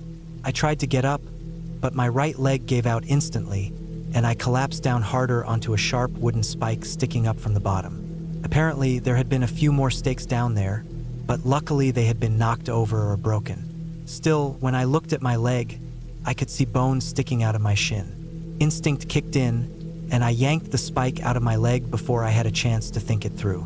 The pain that followed nearly made me pass out. I looked up to try and get a feel for where I was. All I could see was the open sky rimmed with treetops. The hole had to be at least 10 or 11 feet deep, maybe more. Whoever made it must have spent days digging it. I called up for my friend, and eventually his face appeared, grinning at first. He thought I was just being dramatic. But once I explained what happened, his expression changed to total panic. I asked him what the hole was doing there, and he said it looked like some kind of homemade trap, probably meant for bears or other large animals. He figured some local hunters or poachers must have made it. At first, I thought he could just grab my hand and help me out, but that didn't work. Then he tried reaching down with a long branch. I managed to grab hold of it, but the second I tried to lift myself, the pain shot through my body, and I couldn't put any weight on the injured leg. It was clear I wasn't getting out without someone else helping. It was still early in the day, so I wasn't that worried at first. I could hear him walking around nervously above, so I called up and tried to keep my voice steady. I told him he needed to head back and find help. The ranger station we passed was only a bit over an hour behind us. He could go get help and be back before sunset. After he left, it was just me and the pain. It started pulsing in waves, and the queasy feeling in my stomach didn't help either. At first, I thought maybe I could use something to brace the leg, but the second I tried to tighten it, I nearly passed out. I figured I was better off not messing with it. I sat there with my head down and waited for the nausea to pass. When I started feeling a bit more clear-headed, I tried to distract myself. I hummed a few songs, which worked for a while, at least until I started hearing distant thunder and saw the sky turning darker above me. I figured a little rain wouldn't be the end of the world. I should have thought it through a bit more before brushing it off. It started as a drizzle, nothing serious, but before long, it turned into a full downpour. I didn't think much of it until I noticed the bottom of the hole was starting to collect water. My feet were already underwater before I realized what was happening. I pulled myself upright as best I could and silently begged the storm to let up. Minute by minute, the water kept rising. After about an hour, the storm finally slowed down, and I let myself breathe a little. The water had only reached up to my shins by then, so I figured at that pace, help would arrive long before I was in any real danger. But it turned out to just be a pause. Before long, the rain was coming down hard again. The only upside was that it helped distract me from the stabbing pain in my leg. I did my best to stay positive. Thought about old comedies, funny stories, anything to keep my mind off my situation. That next hour felt like the longest one I've ever lived through. When help finally showed up, the rain was easing up again. By the time they lowered a rope down and pulled me out, the water level had climbed all the way up to just below my waist. The thought of dying in some muddy hole in the middle of the woods still gives me chills when I think back on it. Once I was out, things went quickly. They rushed me to the hospital, and after a surgery where they used some metal rods and plates, I was cleared to go home. I spent the next 2 months on crutches, which dragged on, but I was grateful to still be around, shattered leg and all. We never did get to finish that camping trip. But over the years, I've gone out with my kids a handful of times. Now that I'm remembering all this, maybe I should call up that friend again. It's been years since we last hung out, and a trip like that could be a good excuse to catch up. I'll just make sure to watch my step this time.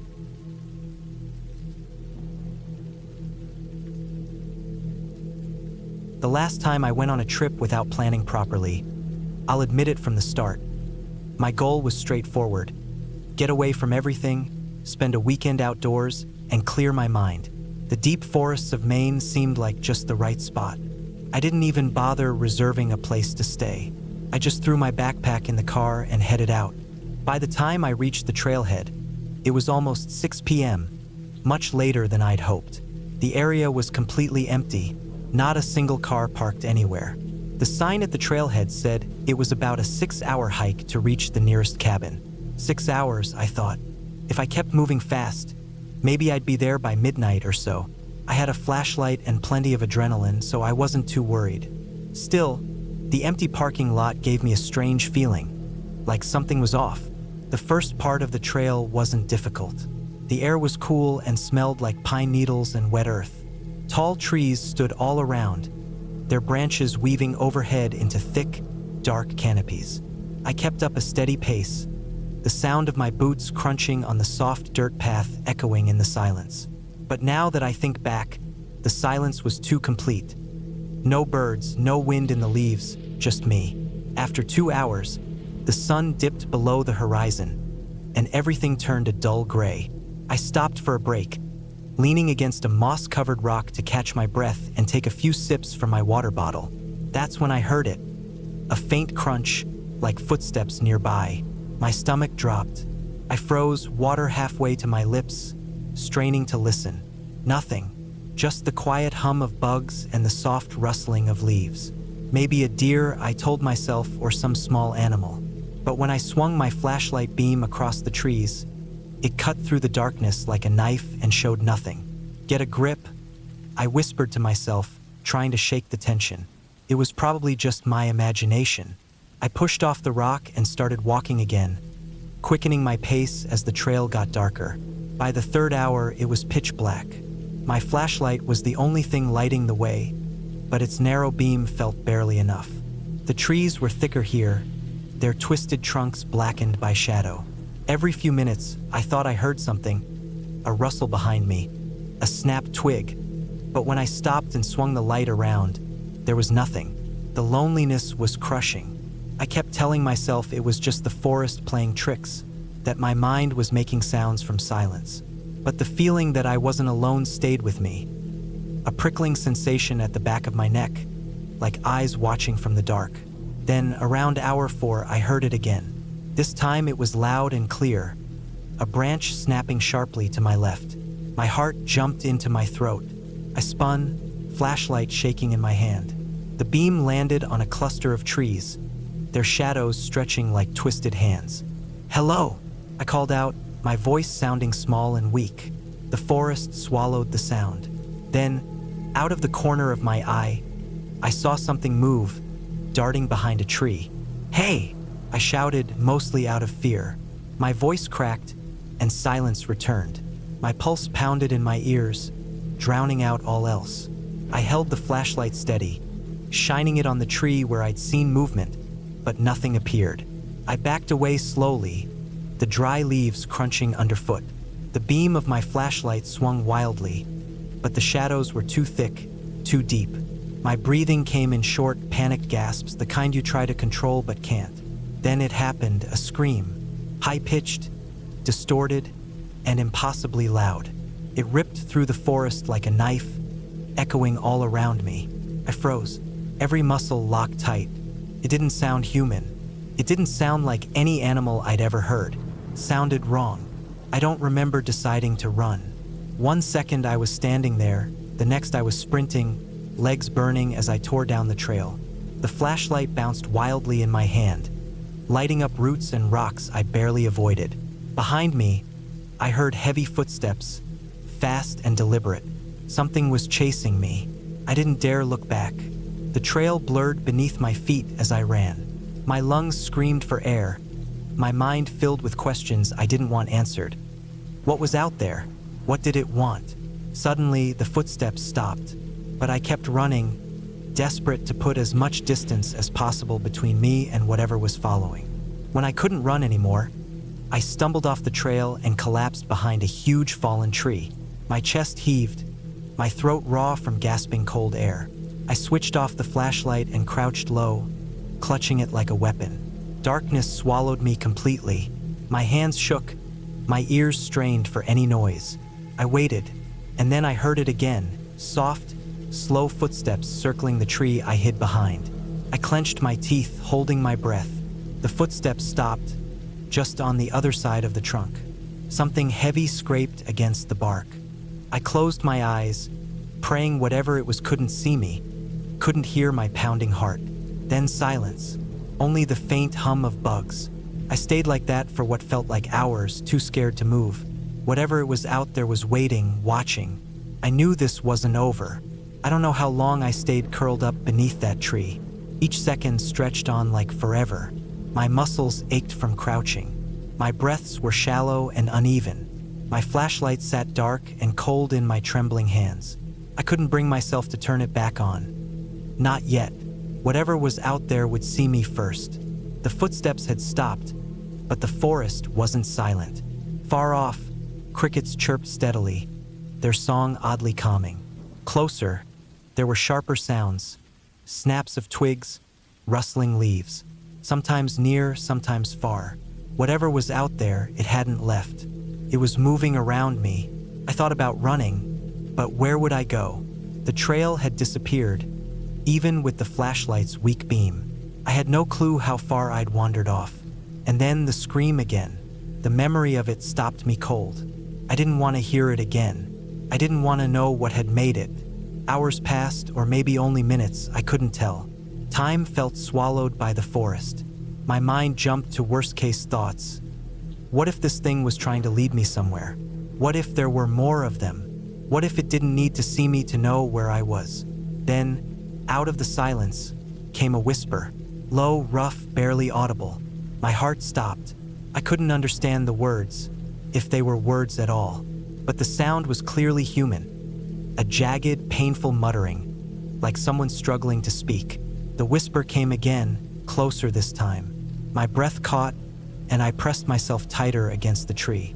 I couldn't see anything in the dark, but I could feel it, something just beyond the trunk.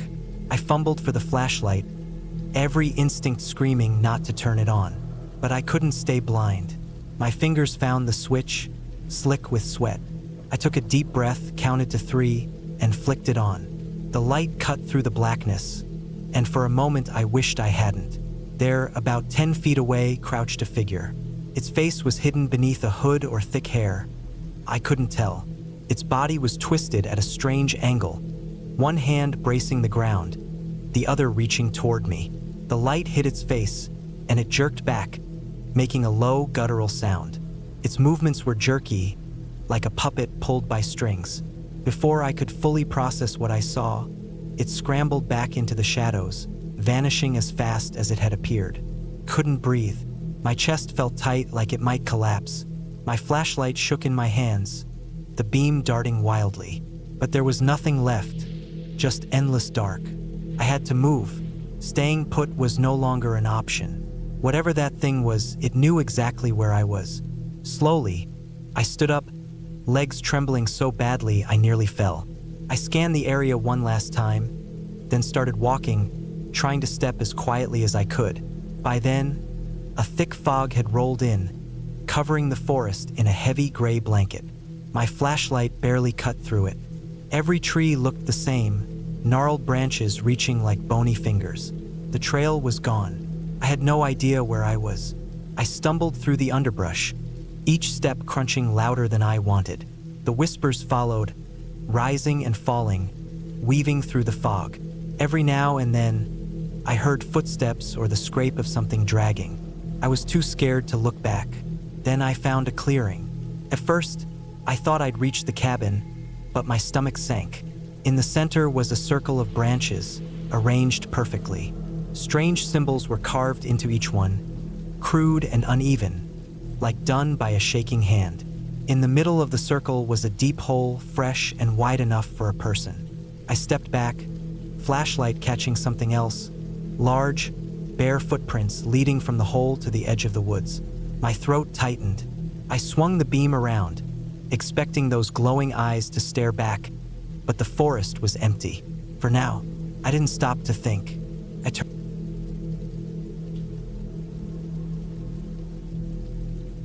I've been camping for a long time, but there's one trip I can't forget. The one that made me wonder how safe we really are when we're out there. My partner and I picked a quiet spot in the forest known for its tall lodgepoles, thinking it would be a peaceful retreat. The drive-in seemed normal enough. Dusty dirt roads, a few rabbits darting through the headlights, that usual calm feeling of deep woods. But the moment we stepped out of the car, something felt off. There was no rustling, no birds singing, just a thick, heavy silence that felt almost too still. We set up our tent under a group of those tall, rough trees. The ground was soft with a thick layer of fallen needles. The sky was overcast, a dull gray that afternoon, and a cold breeze swept through, making us both glance around like we were waiting for someone else to appear. I tried to ignore the uneasy feeling. We had come to get away from everything. But as the day went on, that breeze turned from light to wild. Just before dark, it slammed into the trees like it was angry, whistling as if the forest itself was alive. My partner looked worried, and I tried to act calm, tending our small fire to keep spirits up. Above us, the clouds twisted into a dark swirl, and branches cracked loudly one after another. Each snap sounded like a warning bell. We kept looking up, waiting for one of those old trees to fall. Night came fast, and with it, any feeling of safety disappeared. We crawled into our tent just as a loud snap cracked somewhere close in the dark. The ground shook with a heavy thud that made our nerves jump. The wind slammed the tent so hard, I thought it might rip right open. Every time a new gust roared through, I braced myself, expecting a tree limb to crash down on us. It felt like the forest was telling us, in no uncertain terms, that we didn't belong there. In all the chaos, I thought I heard footsteps outside, soft and uneven, like someone carefully walking among the broken branches. My partner whispered my name, voice trembling, but I pretended I didn't hear. There was no way I was going outside to check. Every snap and crash beyond the thin nylon walls made it feel like the woods were tearing themselves apart. At dawn, the campsite looked like it had been through a battle. Huge broken limbs were scattered everywhere, and our fire pit was half buried in debris. We were lucky our tent hadn't been smashed. As we packed, I noticed fresh footprints in the mud, something I couldn't explain. They didn't match our boots. Trying not to scare my partner, I brushed it off as a trick of the light and hurried her along. Driving away, I couldn't shake the tight knot in my stomach. We had come for a quiet weekend, but the forest had other ideas. I kept wondering, if we had stayed a little longer, would we have found out who or what was out there? I tried to forget it all, telling myself it was just a bad storm and my nerves playing tricks. But looking back, I know that was only the start. After that wild trip, I thought going with a friend might make things less tense. We'd heard about an old campsite reachable only by a tough four-wheel drive. The place was said to have a couple of rundown picnic tables, a rusty metal fire ring, and 2 cabins that hadn't been checked for years. That should have been a warning, but we wanted some adventure. We got there near noon, kicking up dust as we turned off the main road onto a rough trail. The place was empty, no fresh footprints, no cars, nothing. We unloaded and joked about who would get hurt first. Then we started setting up camp. My friend wandered over to one cabin, but came back looking uneasy. Without saying much, he went to the other cabin. When he finished, he told me I had to see what was inside the first one. I braced myself for some creepy old cabin stuff, maybe a raccoon nest or something gross. But inside, we found 3 huge backpacks, the kind you'd bring on a long hike.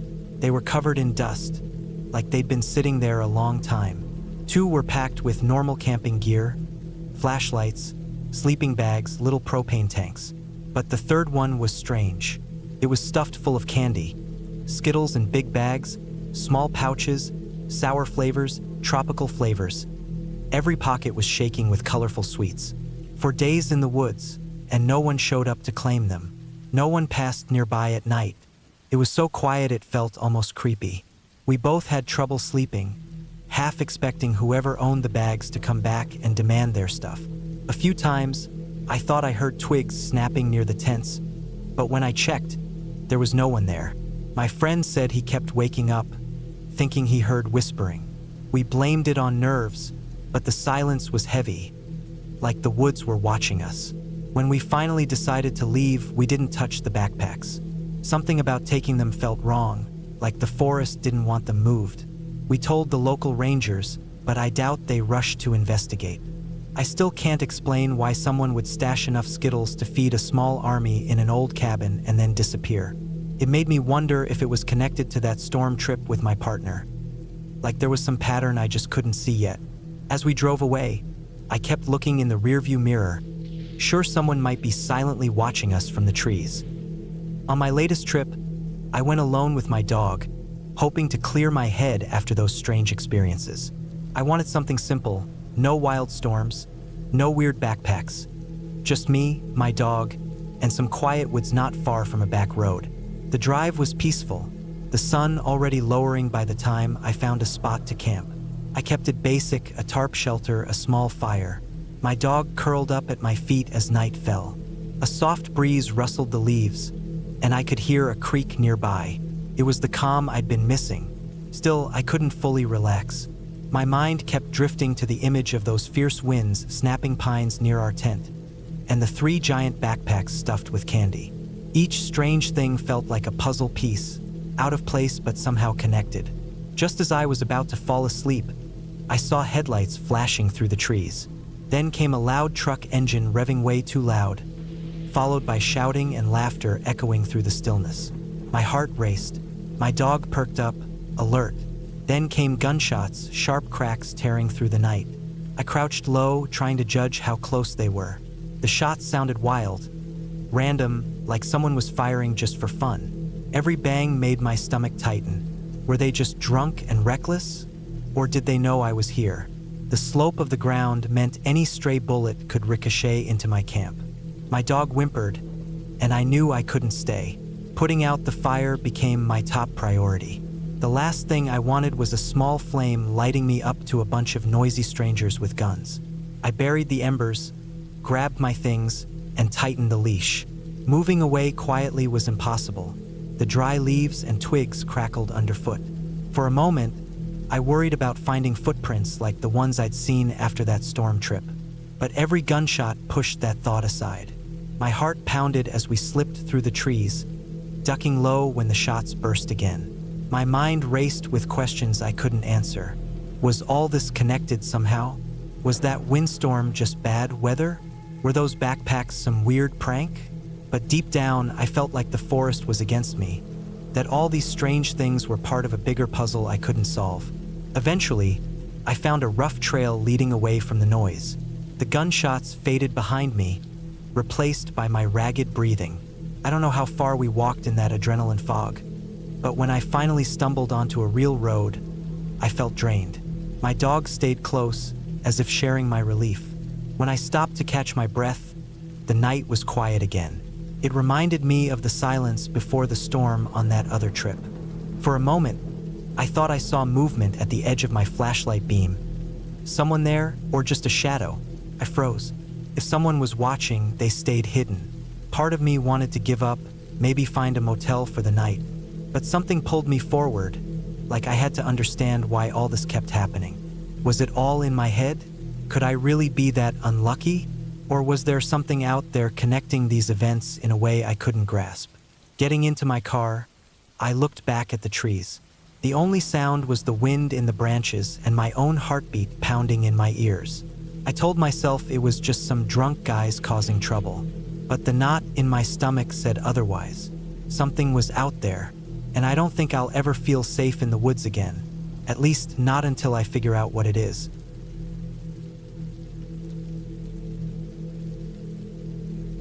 There's a still, almost unnatural quiet that settles over the Montana backcountry.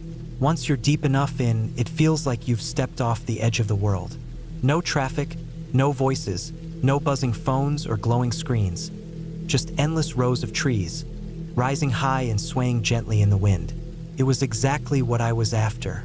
A break, a full stop. I pulled into a small dirt parking area near the start of the trail, slipped on my pack, and laced my boots tight. The air had a sharp bite, nipping at my face in a way that made me feel more awake than I had in weeks. I glanced over the trail map one more time, folded it, shoved it back in my pocket, and started walking. The soft crunch of my boots on dry earth echoed faintly between the trunks, the only real sound in an otherwise muted world. It was different here than any state park or nature preserve. No runners, no distant dogs barking, no friendly trail signs pointing in helpful directions.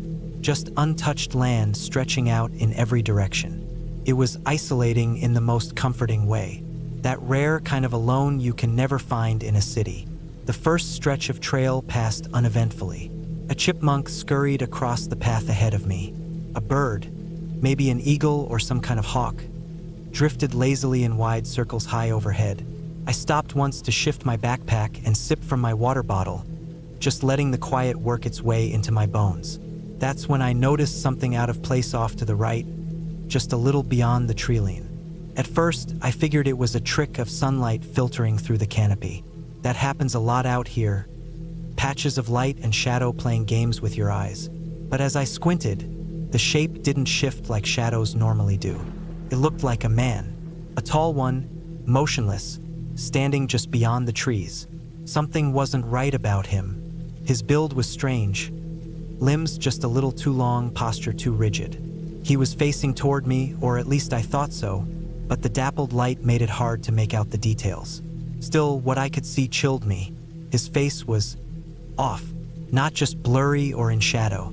It looked like he didn't have a face at all, just smooth, featureless skin where his eyes, nose, and mouth should be. I locked up, completely still. My brain raced to make sense of it. Maybe it was a hunter in some sort of mask, some survivalist, but who just stands motionless in the woods like that? Who doesn't blink? "Hey!"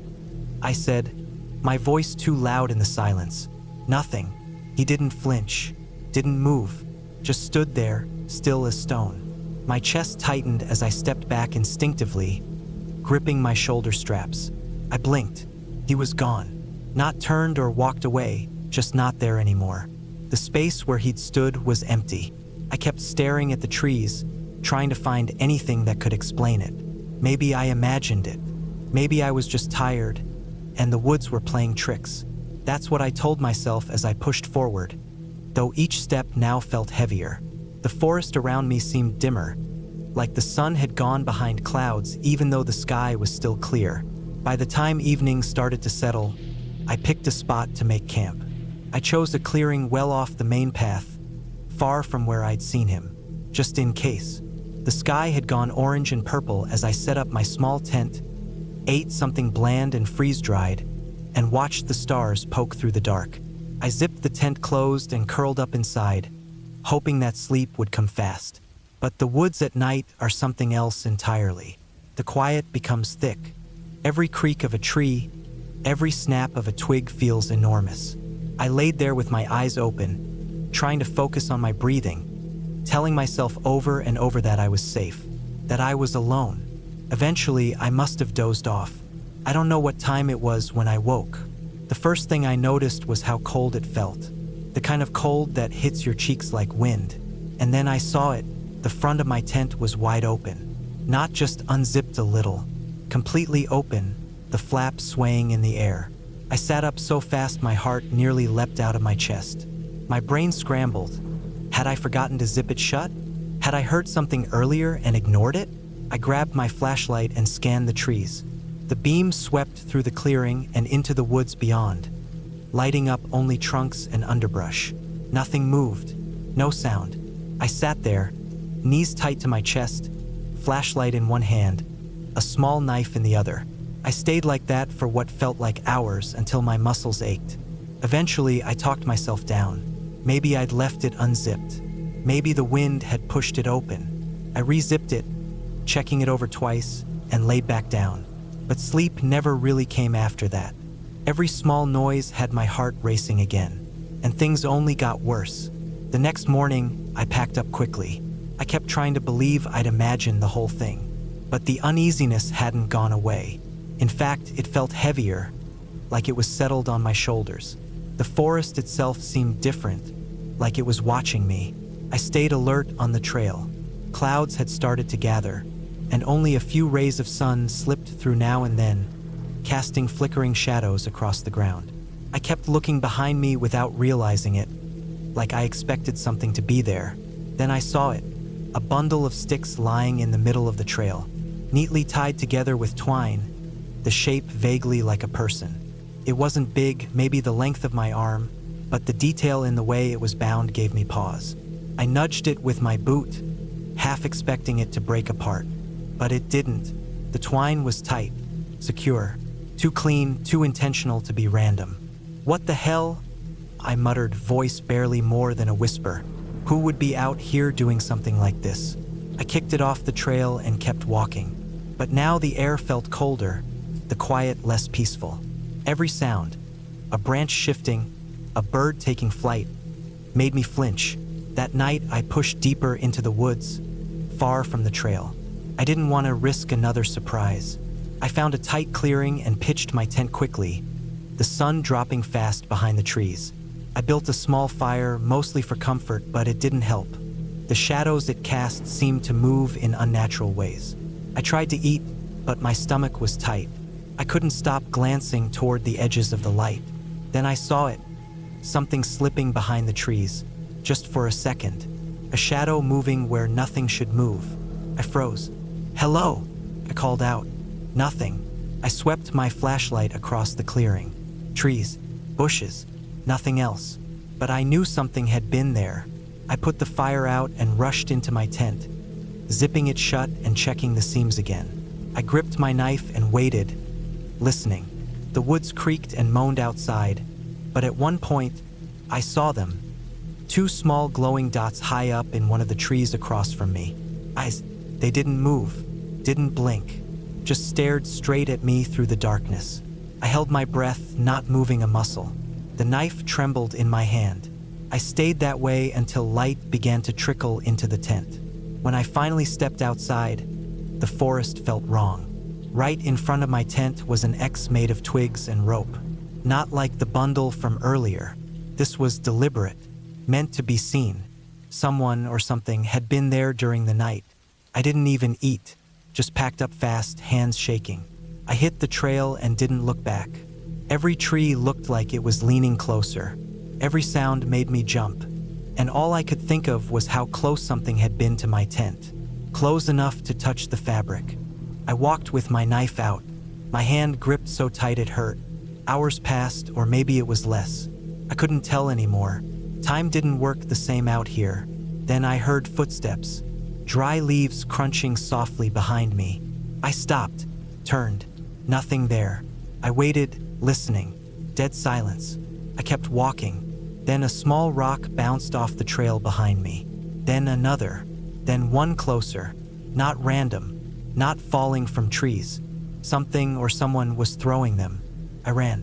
The trees opened slightly and I could see my car through a gap in the woods. Relief flooded through me. I sprinted the last stretch, lungs burning, legs aching. But then I saw it through the driver's window. Something was on the seat. I crept closer, every nerve on edge. It was one of my shirts, torn, stained, and beside it, another X of sticks and rope, placed dead center on the seat. I grabbed the door handle.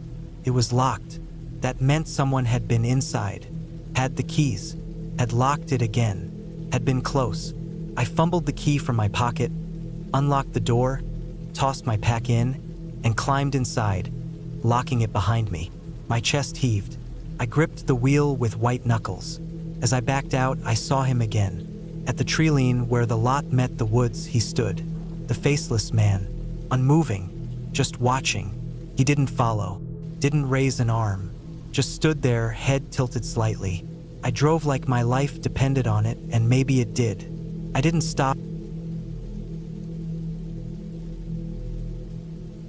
I'm not really sure who thought of the idea first, but by the end of that day we had settled on the destination and picked the date. Even though I had gone camping a lot over the years, I was almost certain neither Jamie nor Eric had done it before. They joined our family much later on, and my real father had already passed away by that time. He was the one who loved camping. My stepdad, not so much. Don't get me wrong, he's a good man, but nature was never really his thing. We wrote out a list of what we'd need for the trip and stuck to it exactly, including 4 full cases of beer, which, to be honest, were probably the most crucial items we packed. We loaded everything up and were ready to take off at sunrise the next day. None of us had any clue what was waiting for us out there, or how much it would change the way we felt about each other. A bond we once thought couldn't be broken. The 3-hour ride to our spot was quiet and uneventful. I was glad to see how dry everything was. Starting fires was never something I was great at, and I knew my brothers hadn't done more than light cigarettes. Just to be careful, I brought some lighter fluid along, although I never ended up using it. While I got the fire going, Jamie and Eric were figuring out the tent using what they had picked up from YouTube tutorials. I had purposely chosen the simplest tent I could find, but even then, it still took them nearly an hour. By the time they finished, the fire was already blazing. I had potatoes tucked into the coals and steaks ready to go, and I was halfway through my second beer. The steaks were done fast, and before night fell, we were sitting down to a really great dinner. After we ate, the real camping began. I had picked a spot far away from anything on purpose. I knew how wild we could get after drinking, and I liked building big fires and playing my music loud. You can't really do that when people are nearby. That night turned out to be amazing. We went through 2 full cases of beer and didn't knock out until sunrise. It was something I had needed for a while, and even with the pounding headache the next morning, I knew we'd have to do this more often. When I finally dragged myself out of my sleeping bag, it was already past noon. Jamie and Eric were already awake, sitting near a cold fire, each with a beer in hand. They smiled when they saw me. I asked what happened with the fire, and Jamie mumbled something about not being able to get it going right, which made me laugh. I walked over to the trees, grabbed a bundle of sticks, and dumped them onto the coals. I blew gently, and within a few minutes, the fire was alive again. Then I walked down to the stream to fill the kettle. The looks on their faces were priceless. Jamie's mouth was wide open, and I could see Eric really wanted to ask how I did it. While the water was heating up, I made a big batch of scrambled eggs and potatoes. We ate our breakfast with coffee, and once I'd eaten, I felt a whole lot better. I suggested we go fishing. We didn't get back until just before nightfall. Unfortunately, none of us caught anything worth keeping, but I could tell Jamie was already pretty tipsy. I grilled the leftover steaks, and we started working on finishing the last of the beer. This night was way quieter than the one before. I didn't want to build another big fire, mostly because I knew I'd be the one putting it out the next day. Most of that night we just talked about random stuff, women, work, the usual. Around 2 in the morning, we finally decided to crash. The beer had long since run out. My last memory was Jamie getting up to go pee. He had drunk way more than either of us and fell over more than once trying to get out of his sleeping bag. He finally made it outside the tent. I must have passed out right after that. The next thing I remember, the sun was just starting to filter through the trees. I needed to pee badly, so I felt around for the zipper, trying not to wake the other 2. As I unzipped the tent, I caught a strange smell, kind of like something roasted or burned. I figured one of the guys was up already, probably trying to cook breakfast. I looked behind me and saw that only Eric was still in his sleeping bag. Jamie must have been the one cooking, and he always sucked at it. I stepped outside with a grin and had a joke ready for him, but what I saw stopped me cold. The fire was out, and Jamie was nowhere nearby. The morning light wasn't strong yet, but I could make out something large sprawled across the fire pit. I took a few steps closer and got slammed by the awful smell of burnt flesh. And then suddenly it clicked. Jamie was lying face down at the edge of the dead fire, completely still. Without thinking, I grabbed him and rolled him over. What I saw was blackened skin and that same horrible smell. I started yelling for Eric, and when he didn't respond right away, I ran back into the tent and shook him awake. He didn't want to get up at first, but when I shouted, "Jamie's dead, man," right in his face, he shot straight up and asked me what I just said. All I could do was point to the fire pit and the awful sight now getting clearer with each minute. He jumped out of the tent and nearly fell onto Jamie's burned body. I stood just behind him, unable to speak, my eyes shut tight. Eric dropped to his knees and let out this horrible cry. At that moment, I wanted nothing more than to be somewhere, anywhere else. His sobbing mixed with that stench in the air was like a living nightmare. A cold wind cut through the campsite, and that's when I noticed something. I had peed myself, but it didn't matter. Every second, that awful image became clearer, and I couldn't even bring myself to open my eyes. This was not how I wanted to remember Jamie. I eventually crawled back into the tent and just started crying. I don't know how long I stayed like that, but after a while, I figured I had to call emergency services and tell them what had happened. They showed up about an hour and a half later. Once the coroner left with Jamie's body, I forced myself out of the tent. Eric was talking to one of the officers. The air still reeked, and I couldn't take it. I threw up and went back into the tent. A different officer came in after a few minutes. We talked for a bit, just about the trip and what we did the night before. Nothing too specific. He left after a short while with the others. I started tearing down the camp, and Eric helped me. We didn't say a word to each other. I moved quickly, desperate to leave behind the smell of our brother's burned remains. Looking back now, I guess I probably came across as cold or distant. But I was the oldest. I had the job of telling the rest of the family. I knew our mom would be devastated, and I wanted to break the news before she heard it anywhere else. When it comes to Eric, I can't really speak for what was going on in his head. No one gets to decide how someone else processes grief, especially after something this awful. Telling our mom was just as awful as I had feared. She had always wanted a big family. After our father died, she thought that dream had ended. But when she met my stepdad and he brought up adopting, she was thrilled. Jamie and Eric were actual brothers, only about 2 years apart, and in their early teens when Mom found them. Boys that age usually have a hard time getting adopted, but she loved them instantly. I always thought of them as my own brothers. So did the rest of our family. Eric and I stayed close to Mom for a while, knowing how hard Jamie's death hit her. But it was around then I started feeling like Eric didn't fully trust me. He never said anything, but I caught him giving me these strange looks all the time that month. As time went on, more questions started coming up, way more than I can list here. I had just assumed Jamie either passed out too close to the fire or fell in somehow. He'd been way more drunk than either of us. But when the autopsy results came back, some details didn't add up, like the bruises on his back. Jamie had played rugby for years with local teams, so he was always getting banged up. Still, his skull had a fracture. That was concerning, no doubt. But even the medical staff said that kind of thing can happen during a fire. Sometimes heat makes the skull crack or burst. Awful stuff, I know. But Eric couldn't let it go. No matter how I tried to reassure him or explain things, he convinced himself I had something to do with Jamie's death. I've had my own doubts, honestly, about Eric and Jamie. I'd walked in on them arguing more than once. They always shut up as soon as I entered. I've had thoughts, sure, but now isn't the time to break the family apart. Our mom needs us more than ever. If she ever knew how divided we really were, it would destroy her and possibly kill her. For now, I'm going to do everything I can to fix the divide between us. If not for Mom, then for Jamie. On my own, I'm going to keep looking into what tore those two apart, and whether that had anything to do with what happened to Jamie. Even if the answer is something I'd rather not know, I owe him that much.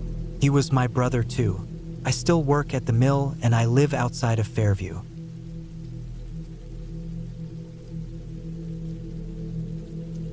Growing up wasn't anything close to easy. It wasn't just the times I got hit, though that happened often. It was the constant feeling of being invisible.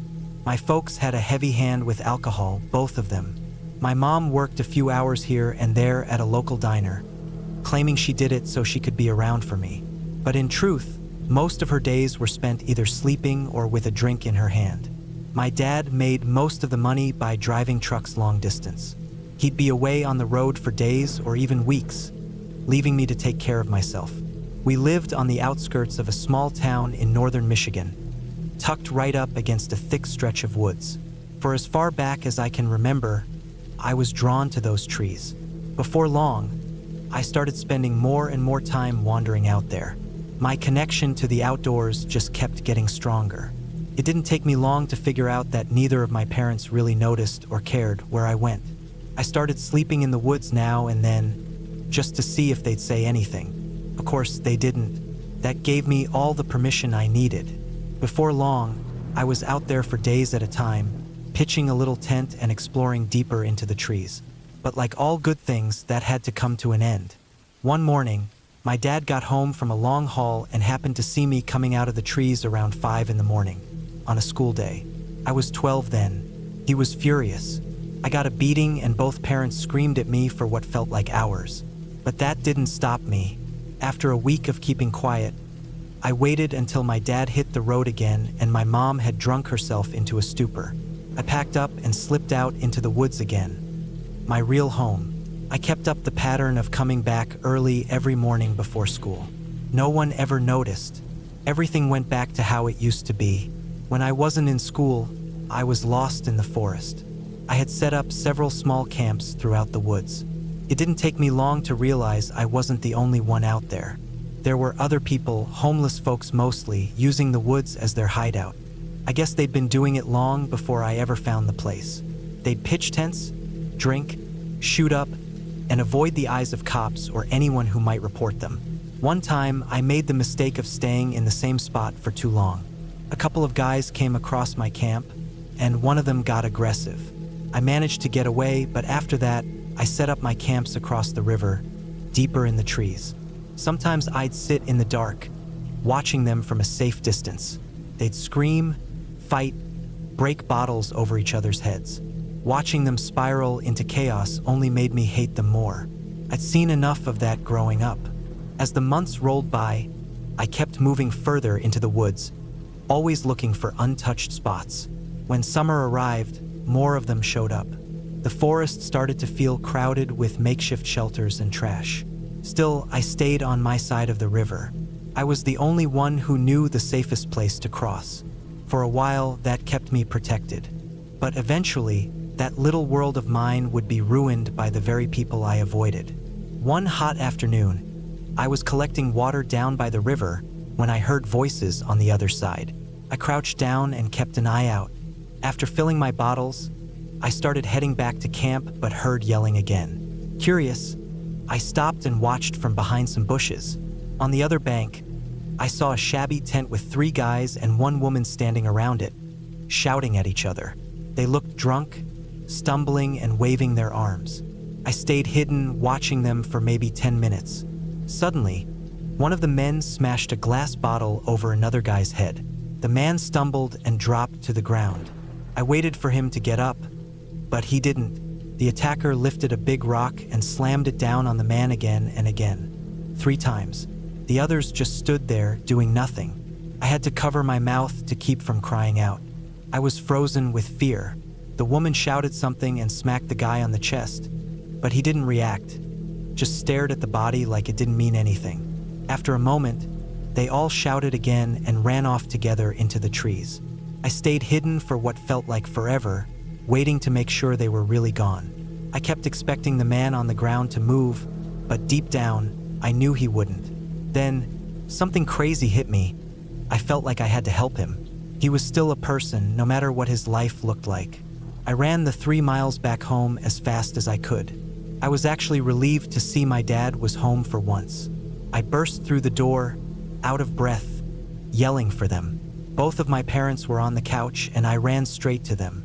My dad told me to be quiet and asked what happened. I tried to explain what I'd seen, hoping they'd help. Instead, I got yelled at again. My dad was furious that I'd snuck off into the woods, and my mom, drunk as usual, accused me of making it all up for attention. I denied it, but she didn't care. That argument ended the way most did. My dad took off his belt and beat me until I started crying. Then he told me to stop crying or he'd give me more reason to cry. Just like that, the conversation was over. No one was going to help that man. I stumbled off to my room and cried until I passed out, like I had so many times before. That was the last time I got to visit my camps. I wasn't allowed out of the house alone anymore. A short time later, I was sent to live with my grandfather, since my parents decided they couldn't handle me anymore. I was sure things would only get worse. I figured my mom turned out the way she did for a reason, and now I'd find out why. I kept my guard up for weeks, bracing myself for the first slap or scream, but it never came. My grandpa Harlan was nothing like I expected. He was kind and calm, the complete opposite of every grown-up I'd ever met. One of the first things he asked me was what I enjoyed doing. I didn't even know how to answer. No one had ever asked before. I swallowed the lump in my throat and told him about the woods. I waited for him to laugh at me, but instead his face lit up. He told me about how he used to camp with his dad, and how those were the best days of his life. In that moment, I realized I might be the luckiest kid alive. When spring came around, we spent every moment hiking, camping, and exploring. He taught me everything he knew. What he passed on could fill a dozen books. Even now, he's too old to hike with me, but I still visit him and tell him all about my adventures. His body is weak now, but his mind is still sharp. I owe him everything. He never asked for anything in return. He just loved me. It took me 3 or 4 years before I could bring myself to tell him about what happened that day in the woods. I also told him how guilty I felt for keeping it a secret. I wasn't sure how he'd take it. He sat there in silence for a minute, then got up and hugged me. I was confused. When he let go, I asked what I should do. He told me to contact the police in my old town and tell them what I'd seen. Once I did that, the guilt wouldn't be mine to carry anymore. So I did. I gave them everything I remembered, and after that I felt free. Now that I'm grown, I realize that none of it was my fault. I did the right thing. If my parents didn't do anything, that was on them. Years later, when I came back from college for winter break, Harlan told me the police had tracked down the people involved. All of the men had died over the years, but the woman was still alive. She led them to where the man's body had been buried. They thanked me for helping to close the case after so many years. And that was that. I let go of that part of my life until recently when my father passed away. His death brought those old memories back.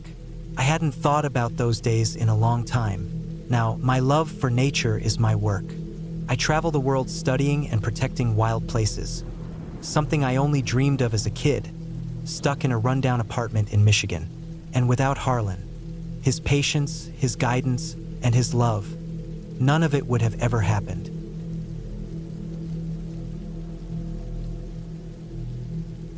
I was around 12, camping in a small wooded patch of land in eastern West Virginia where a lot of my dad's family owned tiny cabins. This spot was way out in the sticks on private land, and pretty much everyone around the hill was related to us somehow. We grew up spending summer nights near the fire, telling spooky stories and running wild with all my cousins. Quick layout explanation: imagine a big capital T-shaped road. About 150 feet up from the top line of the T ran a river called Dogleg Creek. If you went left at the cross of the T, it would lead past several family cabins, but eventually the road would end at thick forest. If you turned right at the T and went all the way down, you'd hit my dad's small wooden place where we stayed. I usually liked to go off on my own. I preferred the quiet.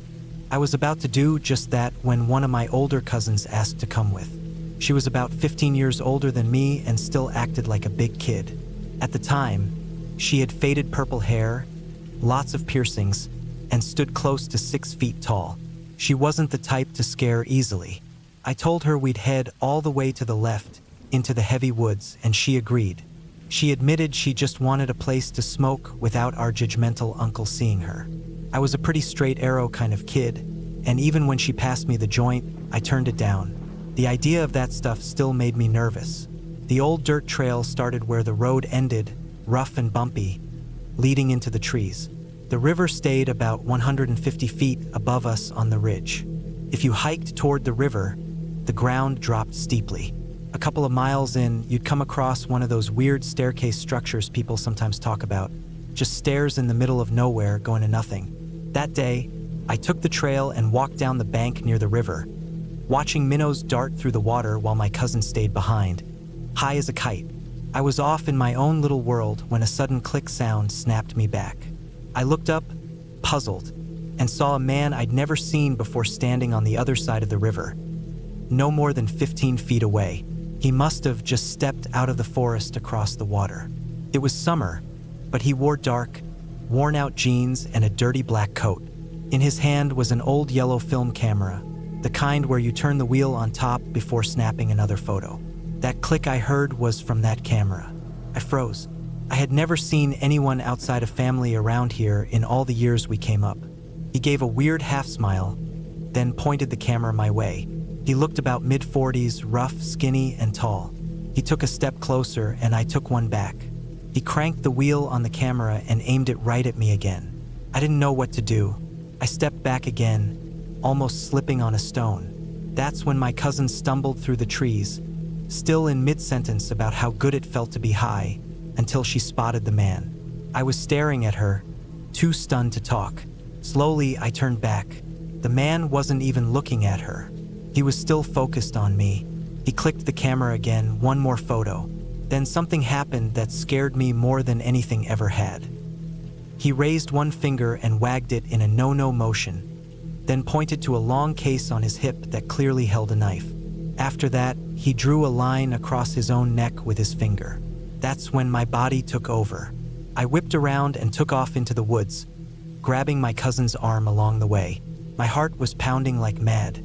I swear I heard the camera click again right before I caught the sound of water splashing. He was crossing the river.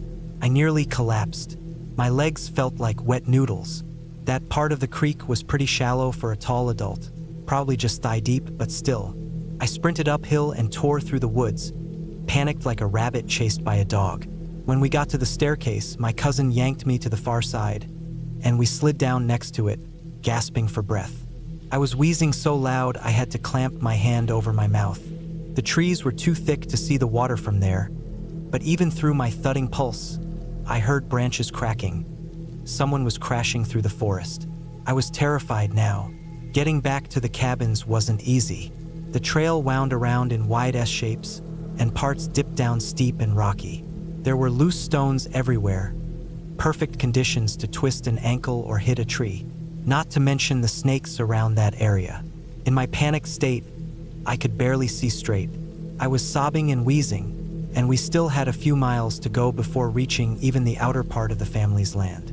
My brain was spinning, but staying put felt even more dangerous.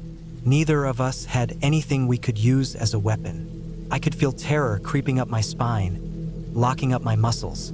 My arms and legs were already scratched to bits by branches and brambles. Before I could think of what to do, my cousin grabbed me and pulled me toward the road. We staggered forward, just trying to get out. I didn't make it far. About a mile in, I tripped over a root and slammed headfirst into a tree. I fell hard, tasting blood. I'd bitten my lip. Dazed, I crawled toward the trunk of another tree while my cousin doubled back, dropped to her knees, and whispered something over and over. I was too out of it to make out the words. She kept urging me to move. I could barely stand, let alone run. We still had maybe a mile and a half until we'd hit family property, and 2 more miles until we'd reach the nearest cabin, my grandparents'. My ears were ringing. My cousin was still talking fast, panicked, and I kept glancing behind us, expecting him to show up. I didn't see anything, but it didn't help. She finally gave up trying to convince me gently and started dragging me forward. I stumbled and limped as fast as I could while she half pulled me. The rest was a blur. Eventually, we broke through the trees onto familiar ground. Most of the family wasn't up at the cabins that week, so we didn't stop until we reached my grandparents' place. I ran inside, crying. No one locked their doors out there, and when my grandma saw us, both of us scratched up and pale. She screamed for my grandpa, who jumped into action. I couldn't explain it clearly. My cousin told the story, skipping over the part about getting stoned. My grandpa grabbed his shotgun and started calling around, warning the others and rounding up any men who were there. They didn't have phones with service, so calling the sheriff wasn't possible. Even if they left town right away, it'd take them over an hour to reach us. The mountain roads were so narrow and steep that only a fool would try driving them at night. Later that evening, my mom showed up. She took one look at my cousin and said I'd probably just gotten high with her, and that our paranoia made us imagine things. She guessed we'd scared some random trespasser, a fisherman maybe, and exaggerated everything. She said I probably made up the part about the photos and the chase. But it was my cousin who kept retelling the story, saying the same things every time. She got angry and shouted at my mom, swearing I didn't smoke anything and we were telling the truth. They started yelling back and forth until my grandma stepped in and made them stop, saying they needed to grow up. The men searched the woods until it was dark, but they never saw any sign of the guy. Still, everyone around locked their doors that night, for the first time in years. To this day, I wonder if I ended up in someone's creepy photo album. But thinking of what might have happened if I'd been alone like usual, honestly, I can live with that.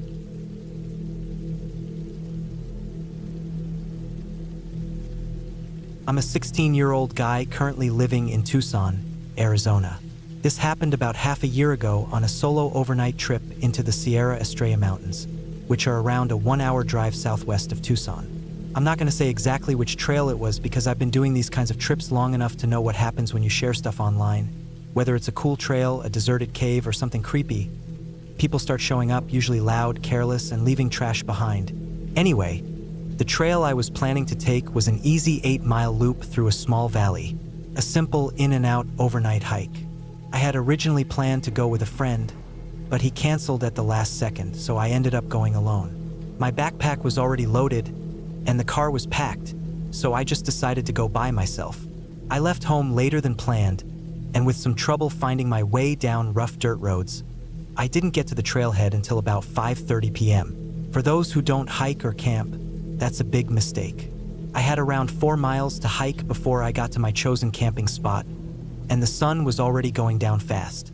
I figured if I moved quickly, I could get 2 or 3 miles in before I'd have to stop and find a spot for the night. This meant I ended up hiking in the dark, totally alone, with about 14 miles of rough dirt road between me and the nearest person. Walking alone in the dark in a place like that is scary enough. After a while, it got so dark that the only thing I could see was wherever my headlamp was pointing. That's when I decided I needed to stop and set up camp. Using only the beam from my headlamp and trying to move fast, I ended up settling in a not-so-great spot. But I did find some old burnt logs and a fire ring that showed someone had camped there before, though definitely not recently. The first thing I did was gather wood and get a fire started. I found some dry pieces nearby and got a small fire going. Then I set up my tarp, opened the can of beef stew I had brought, and looked forward to eating. I started to feel better. Camp was set up, food was heating, and the nerves I had on the hike were fading, although not completely gone. When you're out there alone in a remote place, some level of anxiety never really leaves. To explain what happened next, you have to picture how my camp was laid out. I had picked a small open spot surrounded by tall pine trees. The trail was maybe 25 feet off to my left. When you've got a campfire burning in the woods, it casts a ring of light. Beyond that ring, everything becomes total blackness. I was sitting on the ground eating when suddenly a small rock, about the size of a large grape, came flying into my camp. I stared at the rock, shocked. I was completely sure I was the only one on this trail that night. I quickly turned my headlamp toward the direction the rock had come from, but because of the thick trees and brush, I could only see maybe 8 to 10 feet out. I spent the next 10 to 15 minutes frozen, scanning the trees, trying to see anything or anyone. I didn't dare move too far from the fire, which at the time gave me a false feeling of protection. Eventually, I sat back down on edge. I kept telling myself maybe I kicked the rock by accident, or maybe it fell from a branch above me. I went to sleep telling myself that, but what happened next still shakes me. I woke up in the middle of the night to the sound of crunching leaves. It was faint, quiet enough that you had to really be listening, but it was definitely there. Still half asleep, I listened carefully. The rustling started to fade, like whatever made the sound was moving away. I reached out to grab my small flashlight, which I had placed next to me before I fell asleep. But no matter how much I looked, I couldn't find it. That's when I really started to panic. I got up, still inside my sleeping bag, leaned out from under my tarp, and looked around. That's when I saw a light, my flashlight, lying in the leaves about 12 or 13 feet away, deep in the trees. That was one of the few times in my life I felt like I might throw up from fear. The flashlight, which had been beside me a few hours ago, was now laying in the woods, way past the tree line. I quickly pulled on my boots, grabbed my knife in one hand, and kept turning my head, looking all around me. I had to decide, stay at the campsite and wait until morning, or try to hike the 3 miles back to the car in total darkness. I figured that whatever or whoever was out there probably had a better chance at sneaking up on me if I was walking the trail without a light, so I chose to stay put. At some point, it came back. I could hear footsteps in the woods. Far off at first, but they were there. It sounded like someone just casually walking around. No rush, no effort to hide. Now and then the footsteps would stop or fade out, and I'd think they were gone. Then an hour or so later, I'd hear them again. This went on for what felt like hours, 3, maybe 4. The sound never got closer, just the same slow steps in the trees. But then, at one point, I heard the footsteps getting closer. They stopped when they were no more than 6 or 7 feet away from me. By then, my fire was almost completely out. I had run out of wood a while ago and didn't dare leave my tarp to go look for more. When the steps stopped, the silence was unbearable. I sat there for 2 straight hours, frozen, gripping my knife, listening to absolutely nothing. Eventually, enough daylight came through the trees for me to see clearly again. I was alone. I quickly packed my stuff, skipped breakfast, and started the hike back down the trail. I didn't look back. When I got to the dirt road, I could see my old Toyota sitting there, and I practically sprinted the last few feet. I jumped inside, locked the doors, and drove off without stopping until I'd put at least 25 miles between me and that place. I pulled into a small gas station in a town called 3 Points and grabbed an energy drink, mostly just to have a reason to talk to another human being. When I walked back to my car, I noticed something had been written in the dust on the back window. It said, "Sleep tight." I've seen and experienced a lot of strange stuff while hiking around Arizona, but nothing even comes close to this. So I figured I'd share. There's someone out there in the Estrella Mountains who is seriously disturbed. Do yourself a favor. Don't go anywhere near those trails. This happened when I was 14.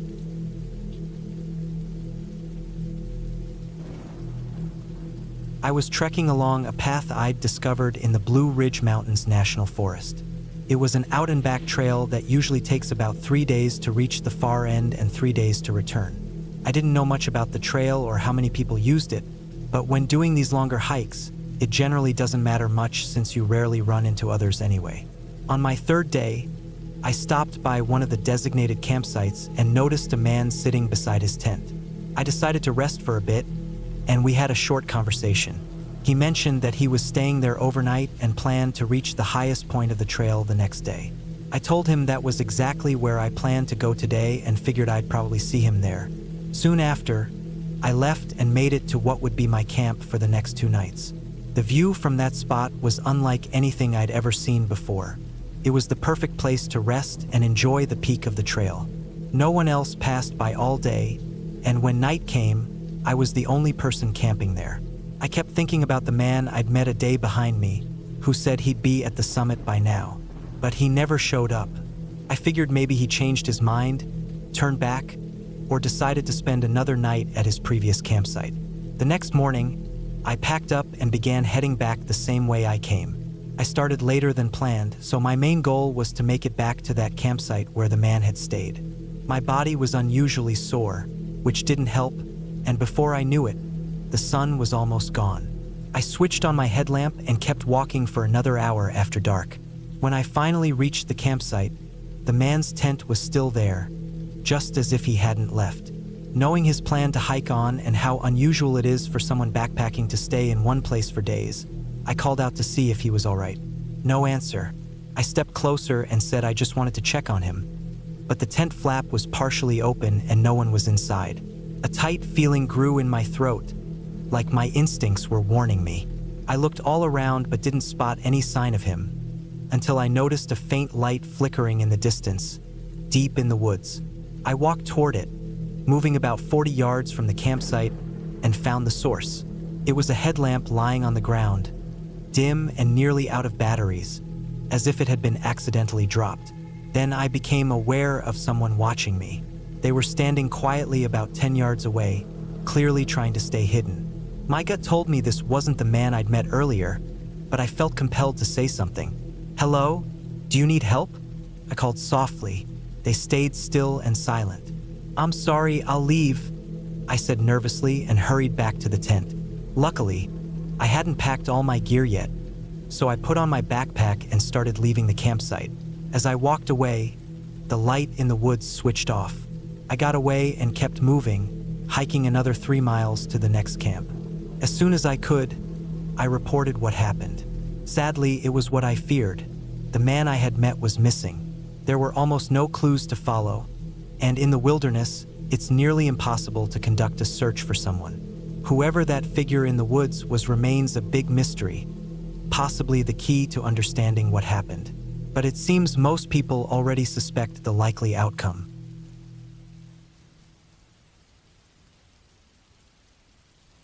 Trekking, hiking, and even making helpful videos. He's an explorer at heart who enjoys taking his viewers along for the ride. But this trip was different. It was one both Arjun and his followers wouldn't forget anytime soon. It's February 3rd, 2022, a bright, warm day in southern Nepal. Ideal weather for outdoor camping, or so he thought. Arjun had no idea that what started as a routine outing would slowly unfold into something deeply frightening. Arjun steps into the forest and starts recording for his channel, letting everyone know his plan. He's looking for a quiet place to pitch his tent for the night. So he heads deeper into the thick, leafy forest. After about an hour of walking through curving paths and thick underbrush, he finds a good clearing, just as the sun begins to dip toward the horizon. He gets to work putting up his tent and arranging his gear. The golden sky slowly fades into a dark blanket of shadows. The forest, once full of color and light, now seems completely different under the growing night. With a small fire burning to keep him warm, Arjun begins cooking a simple meal. The cool evening feels peaceful after a tiring trek through the wild. But that sense of peace wouldn't last. After saying goodnight to his viewers and ending his stream, Arjun assumed the day was done. He crawled into his tent to rest. But that wasn't how the night would end. A sharp growl ripped through the silence. It was close, too close. Arjun woke with a start. The deep, snarling sound could only belong to a big cat. Leopards were known to live in these parts, and it seemed one had followed his scent to the camp. There was barely anything separating him from the animal, just the thin walls of his tent. He quietly reached for his hatchet, the only thing he had that could be used for protection. His body froze with fear as he lay perfectly still, ears tuned to every movement outside.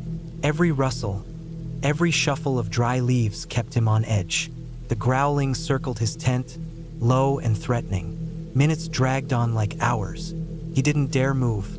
For nearly 2 hours, Arjun lay completely still, barely breathing, listening as the leopard prowled.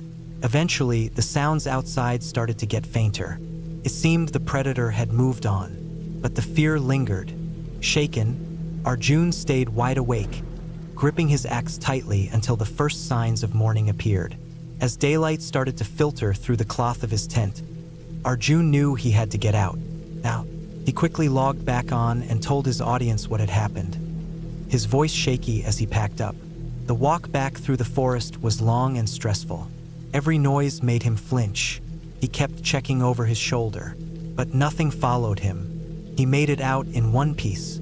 That night changed everything for Arjun. It reminded him that nature, as beautiful as it is, always carries risks. It's not just the views and peace, it's also the unpredictable wildlife. And next time he'd be ready.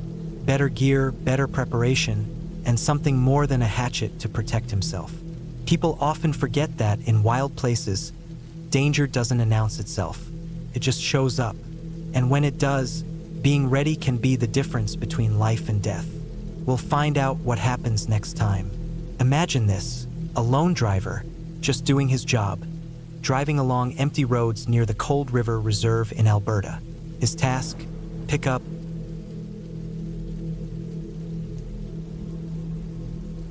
heavy machinery from an old factory site hidden deep inside the wilderness. At first, everything looks normal until it suddenly isn't. As the driver carefully maneuvers the twisting roads, he unknowingly films something just beyond the treeline. A shadowy, big, and hairy shape partly concealed by the branches. Its glowing eyes fixed on the vehicle, yet it stays still. The driver, unaware of the threatening presence he's just recorded, keeps going, pulling over to park his rig nearby. Then, without warning, the quiet of the forest is broken by loud, frightening noises coming from deep in the woods. The driver freezes, his heart racing as he realizes he's not alone. Fear grips him instantly.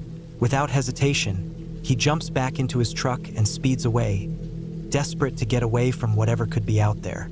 But the big question remains: what exactly did his camera catch? Was it just a trick of shadows and light, or something far more chilling? Let me know what you think in the comments. If those 5 stories gave you the creeps, get ready for what comes next.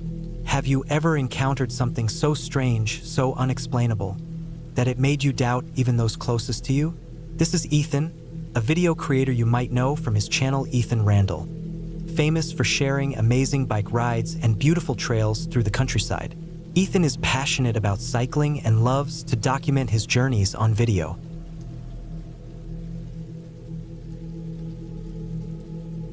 It's March 10th, 2023, a frigid night, and Milo is preparing for another solo camping trip deep in the woods, about 90 minutes north of his apartment. As he drives along a snow-covered road, the total lack of passing vehicles shows just how far he is from anything familiar. This trip is risky, and it's about to become obvious why. After the long drive, he pulls over and records a short update for his viewers. Just as he begins filming, a strange and sharp sound cuts through the quiet evening. The noise sends a cold jolt through him, but Milo isn't about to turn around.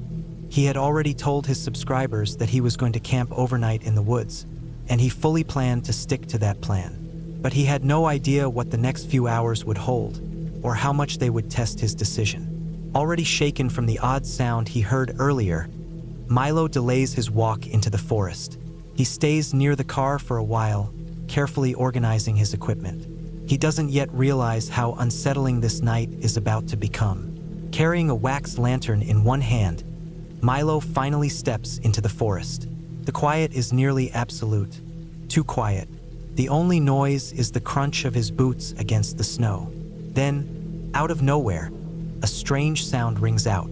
He freezes in place, heart pounding, eyes scanning in every direction. He doesn't see anything, but that somehow makes it worse.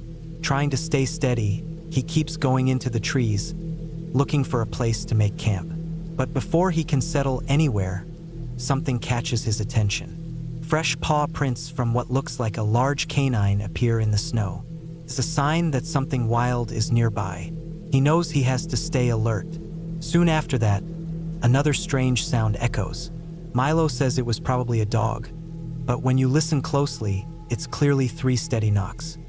He's already unsettled by how many unexplained things are happening, and he hasn't even finished putting up his tent. His previous solo trips had been quiet and uneventful.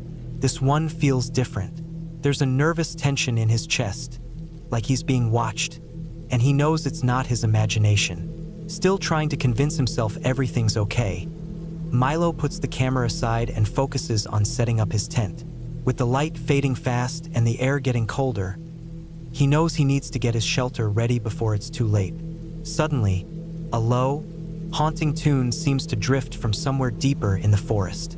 The music sends a wave of fear down Milo's back. He realizes he isn't alone. While trying to talk to the camera, a loud animal-like cry interrupts him. He jumps, then turns to shine his flashlight into the dark forest behind him, hoping to spot the source. Milo slowly walks into the woods again, flashlight out, trying to figure out where the noises are coming from. But after wandering for 10 minutes with no sign of anything or anyone, he gives up and heads back to his tent.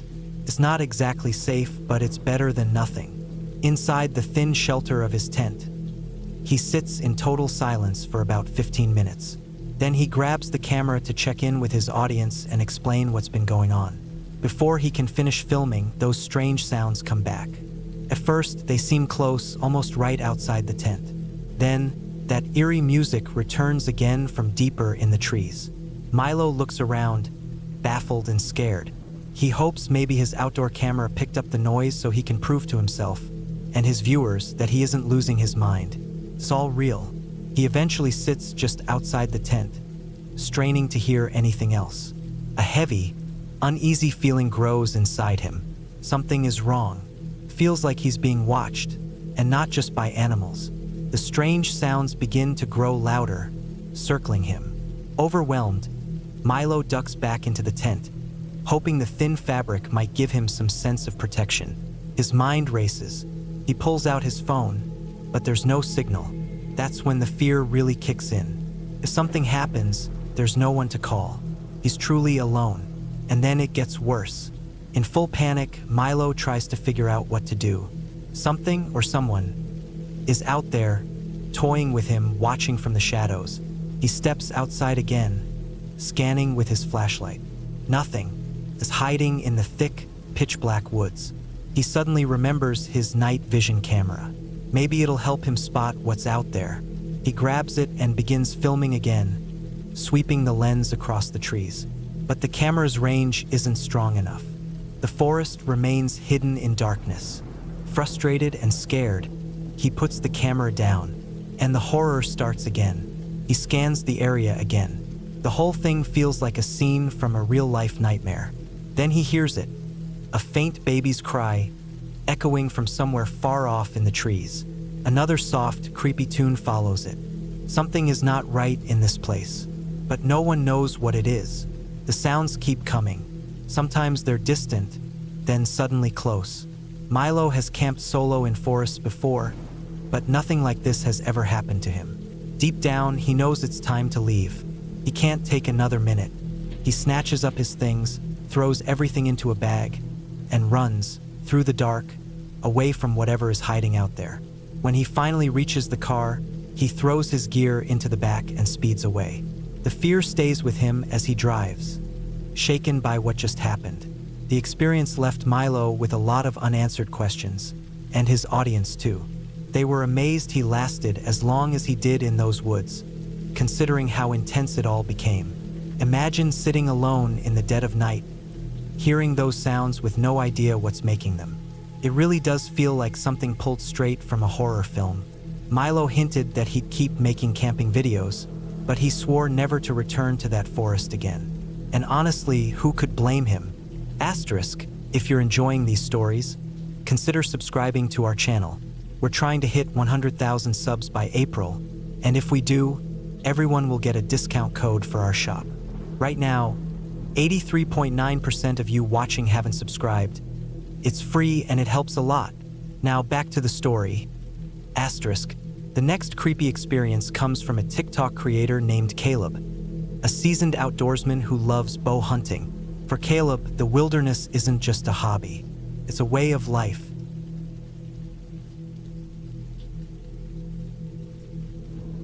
A lifestyle he's deeply familiar with. Mark knows the unwritten rules of hunting, especially the vital one about respecting land boundaries. To make sure he stays on the right side of the law, he uses a tool called HuntMap, an app that helps hunters check property limits and avoid crossing into private land. What he didn't realize was that this habit, something so ordinary, would lead to one of the most terrifying experiences of his life. Started like any other outing. Mark had been on trips like this more times than he could count. With his bow slung across his shoulder and his equipment packed tight, he hiked deeper into the woods, watching the landscape closely and soaking in the peaceful quiet. The air was cool, and the forest pulsed with the sounds of swaying branches and distant animal cries. But underneath the calm, something tense lingered, an unease he couldn't yet explain. As evening came, Mark picked a small, clear space to make camp. He set up his tent smoothly, the motion second nature by now. After securing everything, he pulled out his HuntMap app again to double-check that he was still well within publicly accessible hunting grounds, something he always did. But when he looked up, the forest felt different. He noticed how still the air had become. Everything seemed too quiet. A strange weight settled around him. Then he saw it, movement in the trees. Mark froze. A figure stepped through the brush, barely visible against the dense woods. But it wasn't just the presence of another person that caught his attention. The man had a weapon and he was aiming it straight at Mark. His eyes were intense, wild. He looked unstable. Everything about the man's posture shouted warning. Mark's pulse surged as it sank in. This wasn't some curious landowner or another sportsman. The man was unstable, maybe even dangerous, and Mark couldn't tell what his intentions were. The situation spiraled quickly. Mark tried to keep things calm, his voice shaky but steady enough to make it clear he wasn't a threat. "I'm just bow hunting on public land," he said, hoping to de-escalate. But the man didn't seem interested in reason. His responses were erratic, his tone accusatory, and he kept his weapon trained on Mark like he was a target. Each word from Mark only seemed to feed the man's suspicions. As panic rose, Mark dropped his phone to the ground. He left it recording. With his hands raised, he tried to show compliance, doing whatever he could to avoid setting the man off. The phone, half buried in the leaves, kept rolling as the tense encounter unfolded. "I don't have any firearms," Mark said. "Just a bow.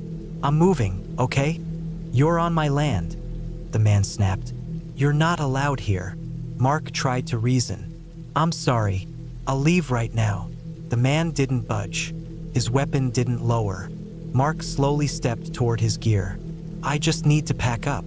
"I don't care about your excuses," the man barked. "You don't belong here. You need to move off this place." "I get it," Mark said, trying to keep his voice steady. "I really do. I wasn't trying to cause trouble." "I don't know you," the man went on. "I don't know who you are, and I don't want you near my home. You don't understand what kind of place this is." Mark explained that he and a few others had permission to hunt nearby. They'd leased the land, and according to HuntMap's satellite overlays and boundary data, the area was legally accessible for bow hunting. He even mentioned they had approval to enter through a cornfield that led to the spot. He brought up the regulations, how bow hunting was allowed a certain distance from a residence. The man was unmoved. "Those laws don't apply to me," he said. "I've got kids living nearby. I'm protecting them. This ain't the place for that." Mark kept nodding, trying to show he understood. "No disrespect. I'll head out. Right away." "You shouldn't have been here to begin with," the man grumbled. "I'm not threatening you. I just don't want to see you around again." Mark asked gently if he could get the man's name, just so he'd know who he was speaking to if they crossed paths again. "Doubt we'll meet again," the man said before slowly backing away. His rifle still pointed at Mark until he disappeared behind the trees. When it was over, Mark stood there in shock.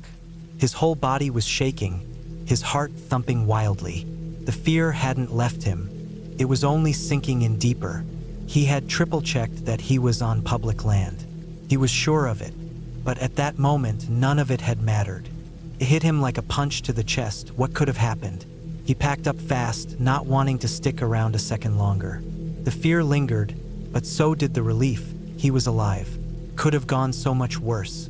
That day changed how he saw things out in the wild. It wasn't always animals or weather that posed the biggest threat. Sometimes it was other people. Mark's calm reaction and fast thinking likely saved his life.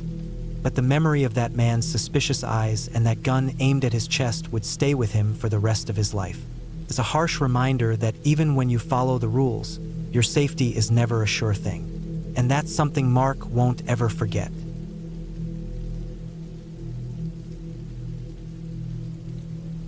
The YouTube channel Trail Hollow Walks, run by a solo adventurer named Marina, focuses on exploring strange and deserted places by herself. It's not just about the thrill of being in creepy spots.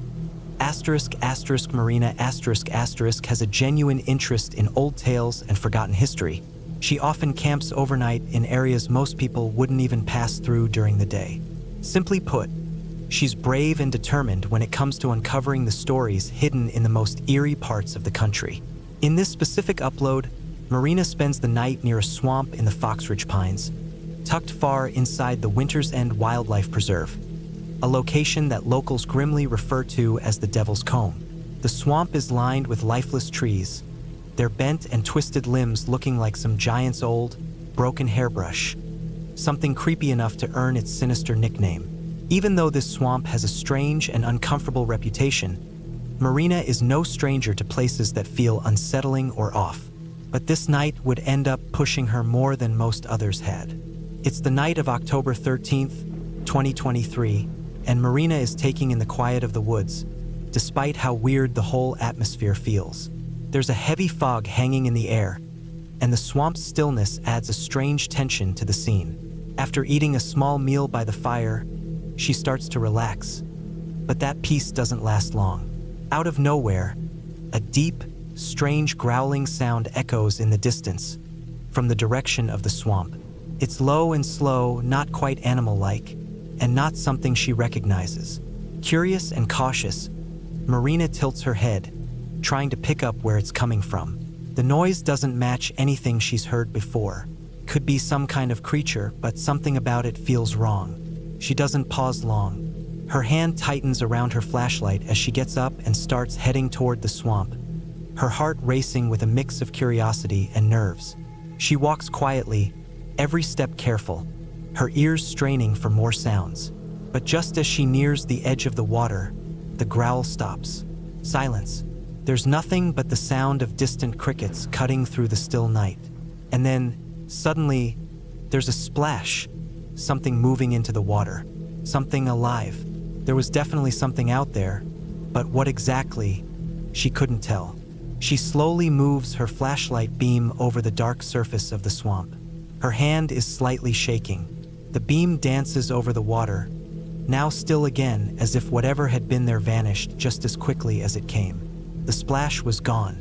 The water was quiet again. A chill ran up her back. The weird silence seemed to stretch on too long, and the swamp took on an unnatural calm. Marina stood completely still, waiting, hoping for any kind of sign or sound that would explain what she'd just heard. But there was nothing else.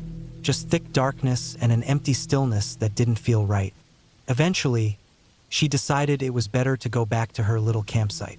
She looked behind her one more time, the flashlight's beam cutting through the darkness like a lifeline. Whatever had been out there, it was gone now, or at least she wanted to believe that. She tried to shake the uneasy feeling, telling herself it was likely a fox or even a stray raccoon, something ordinary, nothing to worry about. But deep down, she knew it didn't feel right. Something about that sound, that movement, didn't match the usual forest animals she'd encountered before. The rest of the night went by without anything else strange happening. The fire continued to crackle, and the breeze moved softly through the branches. No more odd sounds came from the swamp. Still, Marina couldn't stop thinking about it. The moment played in her head over and over again. Lying in her tent, she listened to every creak and whisper outside, trying to make sense of it all. But there were no answers, just the same questions circling in her mind. Whatever made that sound had come and gone quickly, leaving her with nothing but her own thoughts and a lingering sense of unease. She knew one thing for sure.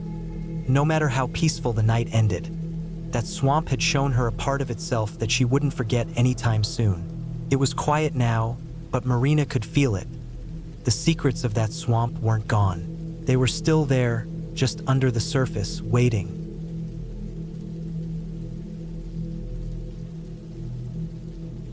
Exploring new places is what brings Mia the most joy. It's what she loves above everything else. Normally, her outdoor videos are cheerful and helpful, capturing the peacefulness of nature and her personal adventures. But in this particular clip, her usual solo camping trip didn't go quite the way she expected. It's January 17th, 2025. Mia has planned a solo wild camping trip to a place she's been curious about for a while, though she's never actually visited. The area is known for being quiet and untouched, making it seem like the perfect place to disconnect and enjoy nature. Excited to experience the calm of the wilderness, she sets off with a full pack and high hopes for a peaceful overnight stay outdoors. After arriving at the trailhead, Mia starts her hike into the thick woods. The cold winter air is sharp on her face as she walks further in, and her energy is high. She's already imagining a peaceful evening under the stars. She's aiming to find the most out-of-the-way place she can, far from the usual paths, so she can feel completely alone in nature. The sun begins to lower in the sky, stretching long shadows between the trees. Still, Mia stays focused, eager to find the perfect place before it gets too dark. Everything seems to be falling into place, quiet, isolated, and just right. But she has no idea that her peaceful trip is about to take a strange turn. She walks along the path and notices a sign, bridle path detour route. Well, I'm not riding a horse, she thinks. So I guess this still applies to me? Another sign warns, trail closed, ash tree removal in progress. She pauses. Great, she mutters. That probably means I'll be totally alone out here, unless someone else decides to break the rules too. Even with the warning signs, Mia decides to keep going. She's already committed to this trip and doesn't want to turn back. Her goal of finding the perfect place to camp keeps her moving forward. But pushing on turns out to be a choice she'll soon question. As daylight fades, the sun drops quicker than she anticipated. She realizes she has to find a spot soon. Up ahead, she notices a small rise, a great place to make camp. Not ideal, but good enough. She reluctantly accepts it's time to stop hiking. She starts unpacking her things, but before the tent is even up, something in the distance catches her eye. I don't know if you can see that, she whispers to the camera, but there's someone walking down there in the valley with a flashlight. She hopes they're just another camper or hiker.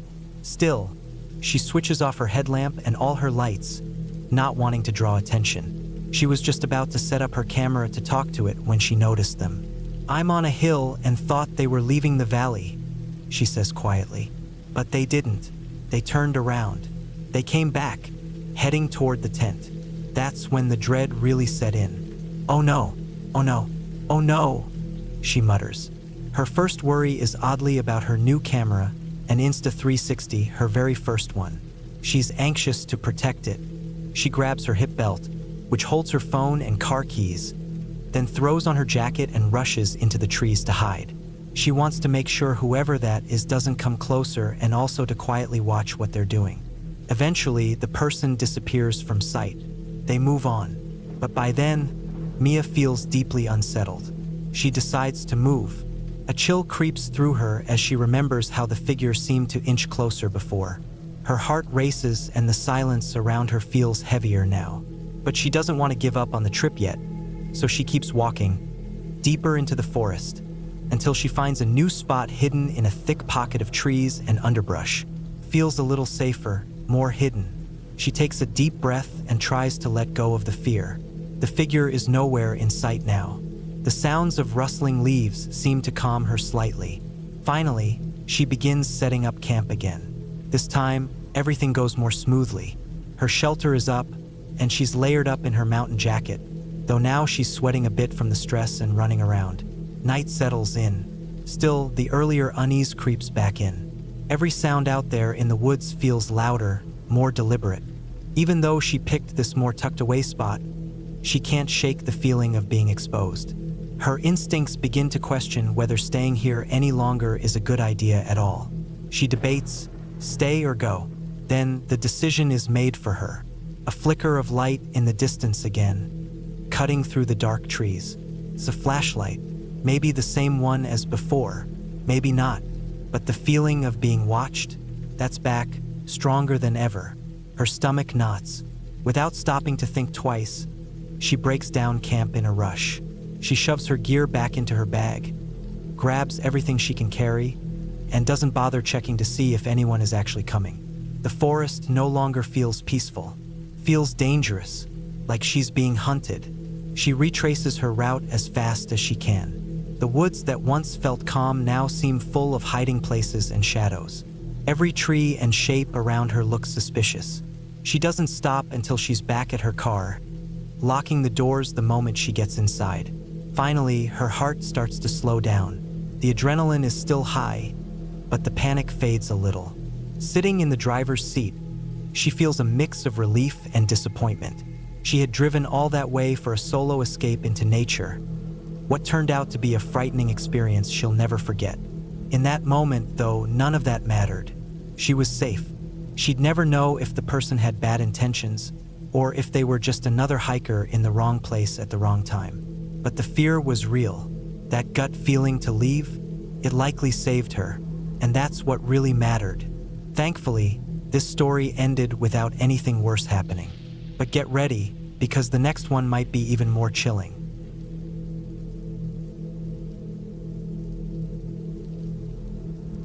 Driven by a love for discovery and adventure, he enjoys capturing his trips on video and sharing them with his followers on his YouTube channel, Trailseeker.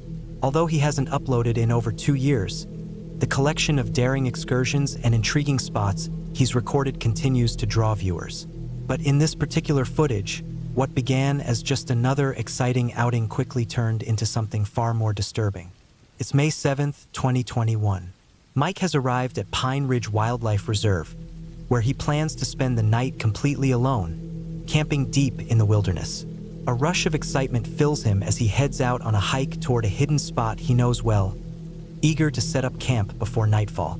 The tall pines sway softly in the breeze, the rustling leaves and distant bird songs creating a calm, almost hypnotic feeling. But when he finally reaches his chosen campsite, something feels off. Mike pauses, scanning the area as a creeping unease settles over him.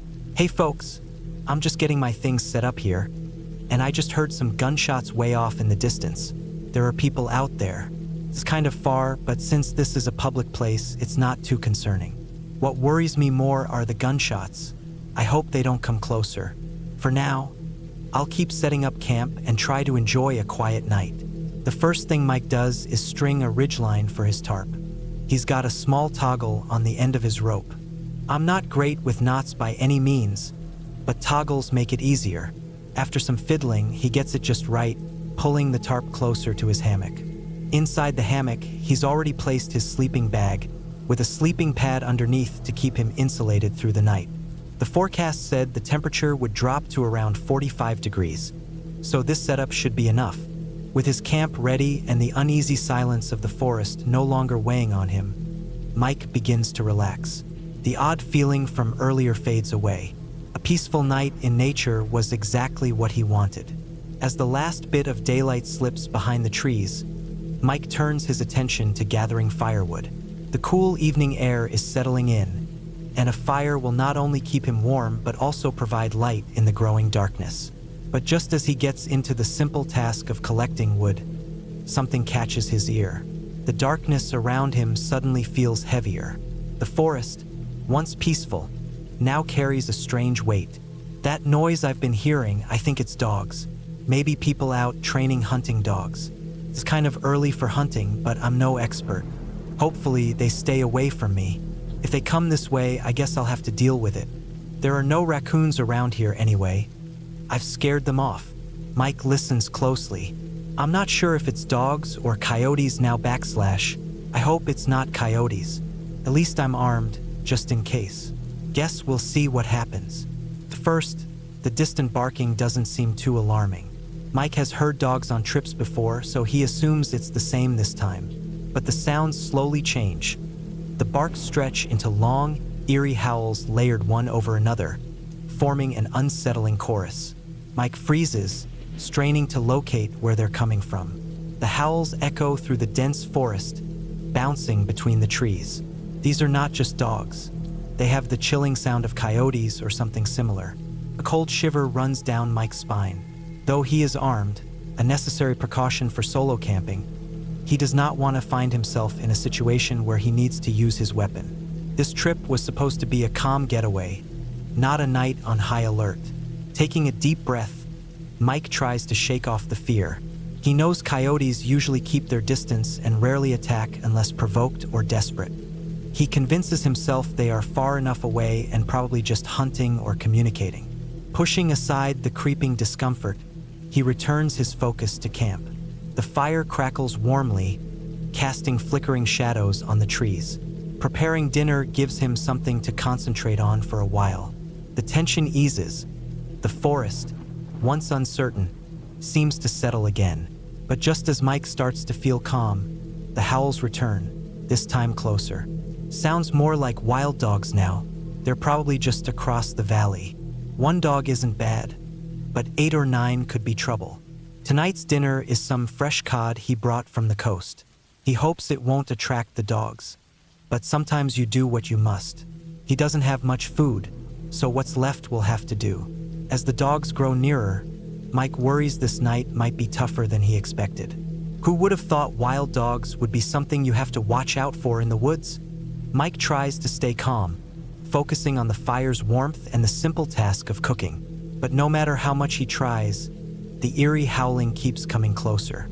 Swallowing his rising fear, Mike tells himself not to think too much about it. Still, a sinking feeling settles in his chest.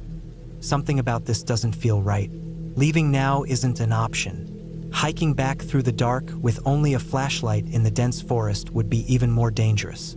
Being out there, vulnerable, not knowing what's following him, would be riskier than staying put. The more I listen, the more I think these are hunting dogs, and someone's out training them. I can hear a guy down the hill shouting to call them back. For a moment, he did a whoop, and that really freaked me out. If you watch other videos like this, you know a whoop in the middle of the woods usually means it's time to get out. While washing some dishes earlier, Mike accidentally left his knife soaking in water, so now he's walking back to retrieve it. The longer he listens, the more uneasy he becomes. Whatever is out there, Mike feels unsafe. He knows he must prepare for the worst. He quickly makes a plan to keep predators away. He has to remove the biggest temptation, his food. His heart pounds as he moves away from camp, searching for the perfect tree to hang his food bag. The farther from camp, the better. I'm looking for a place to hang my food for the night. It's tough to find a tree with low branches, but I want it far enough away because these dogs are active here. Also, it's bear season now. Bears are starting to come back to this area after being gone for a long time. Finally, he finds a good branch high enough.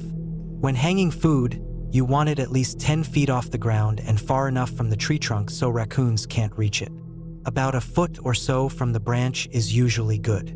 With everything set and the fire dying down, Mike crawls into his hammock. The unease that the dogs or coyotes might still be nearby lingers, but he hopes for the best and drifts off to sleep. During the night, Mike wakes several times to barking and howling, but this time the sounds are much farther away. The steady patter of rain on leaves and his shelter makes it hard to sleep well, but he manages some rest. When the morning sun rises, casting a soft golden light over the wet forest, relief floods over Mike. The tension from the night before fades. He packs up his things, still thinking about what he heard. Though glad nothing happened, the feeling of being watched stays with him as he walks out of the woods. Mike leaves the forest behind, feeling relieved but still full of questions. Were those just wild animals?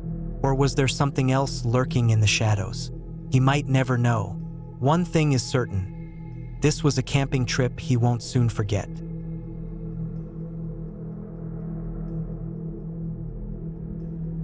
Sometimes it's best to leave some secrets alone. With that said, brace yourself for what's coming next. This clip is from the YouTube channel Off the Grid, where Alex shares his biggest passion, going on adventures. Whether it's exploring forgotten places, trekking deep into the wilderness, or testing his survival skills by camping wild, he's always after his next challenge. In this video, Alex sets off alone to find the Cairn Stones, an ancient landmark hidden far in the woods of Dunshire, Scotland. These stones are believed to be over 4,500 years old. Standing the test of time, surrounded by legends and mystery, Alex's goal is to navigate through thick forest, reach this odd site, and set up camp for a quiet night beneath the stars. A much-needed break in nature.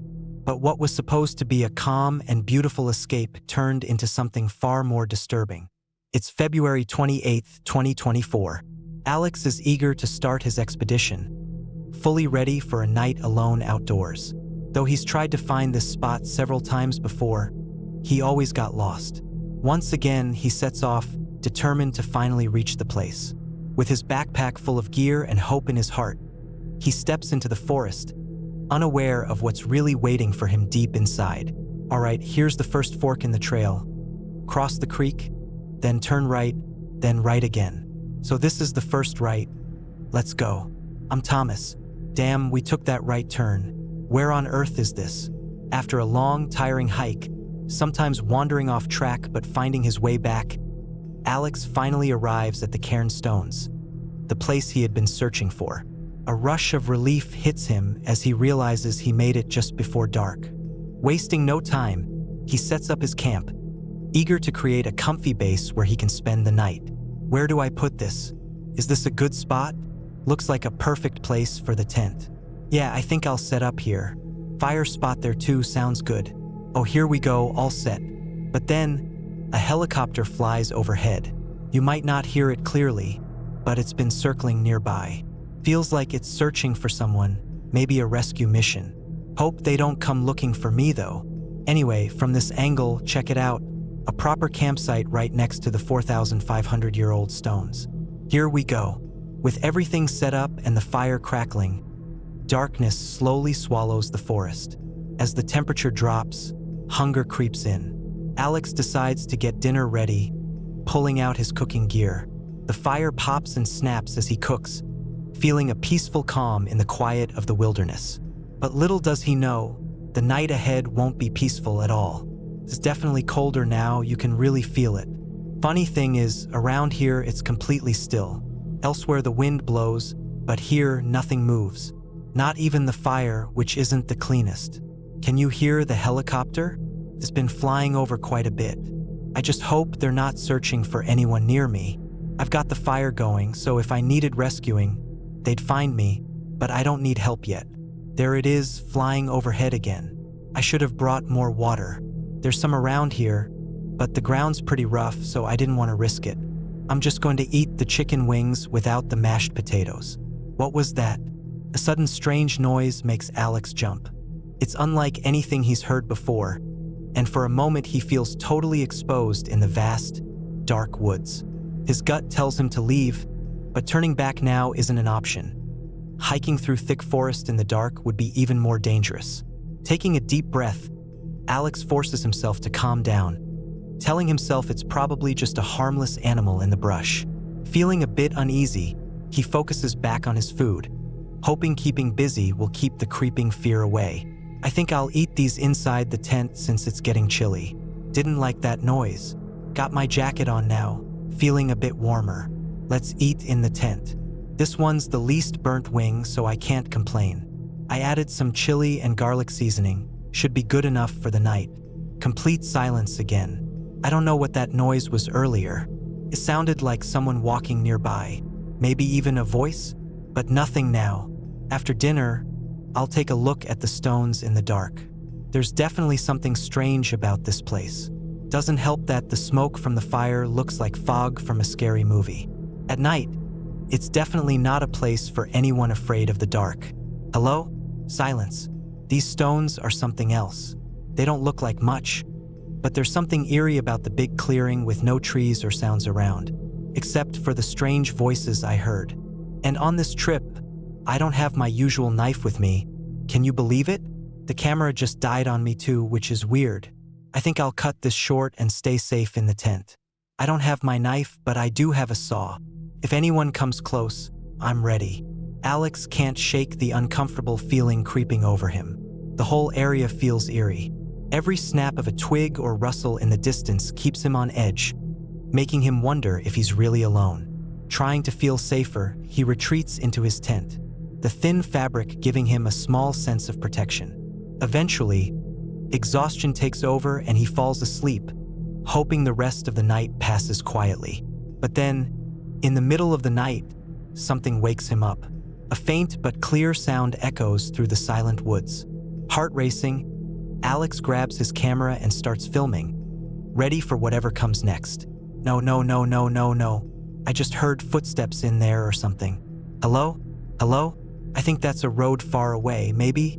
No, can't be. I can't hear anything now, so let's turn off the camera. Good night. Despite the restless night, Alex made it to morning. Sleep was light, every noise keeping him alert. But with daylight, the forest feels less scary. The heavy mood from the night before seems to have lifted, and for the first time in hours, Alex feels calm. He prepares a quick breakfast, sipping warm coffee while enjoying the sun shining through the trees. The woods no longer seem menacing, and he's ready to start hiking back. But just as he's finishing his simple meal, something catches his eye, something hanging above him. I'm about to pack up and leave, but what the heck is that?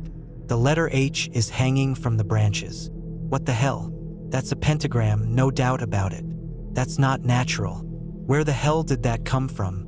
Could it have been there the whole time? I doubt it. Damn. I'm just gonna take that down and pack my stuff. This is the last straw. The strange feelings from the night, the eerie sounds, and now this.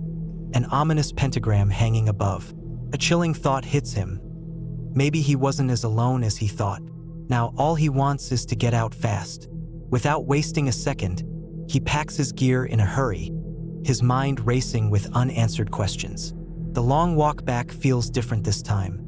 Every shadow and snapping branch puts him on edge. When he finally reaches civilization, relief floods over him. But the trip has left a mark. What was meant to be a simple camping trip turned into something far more disturbing. One thing is certain. Alex has no plans to return to the Cairnstones anytime soon. Now, let's move on to the next creepy story. This is Will, who you might know.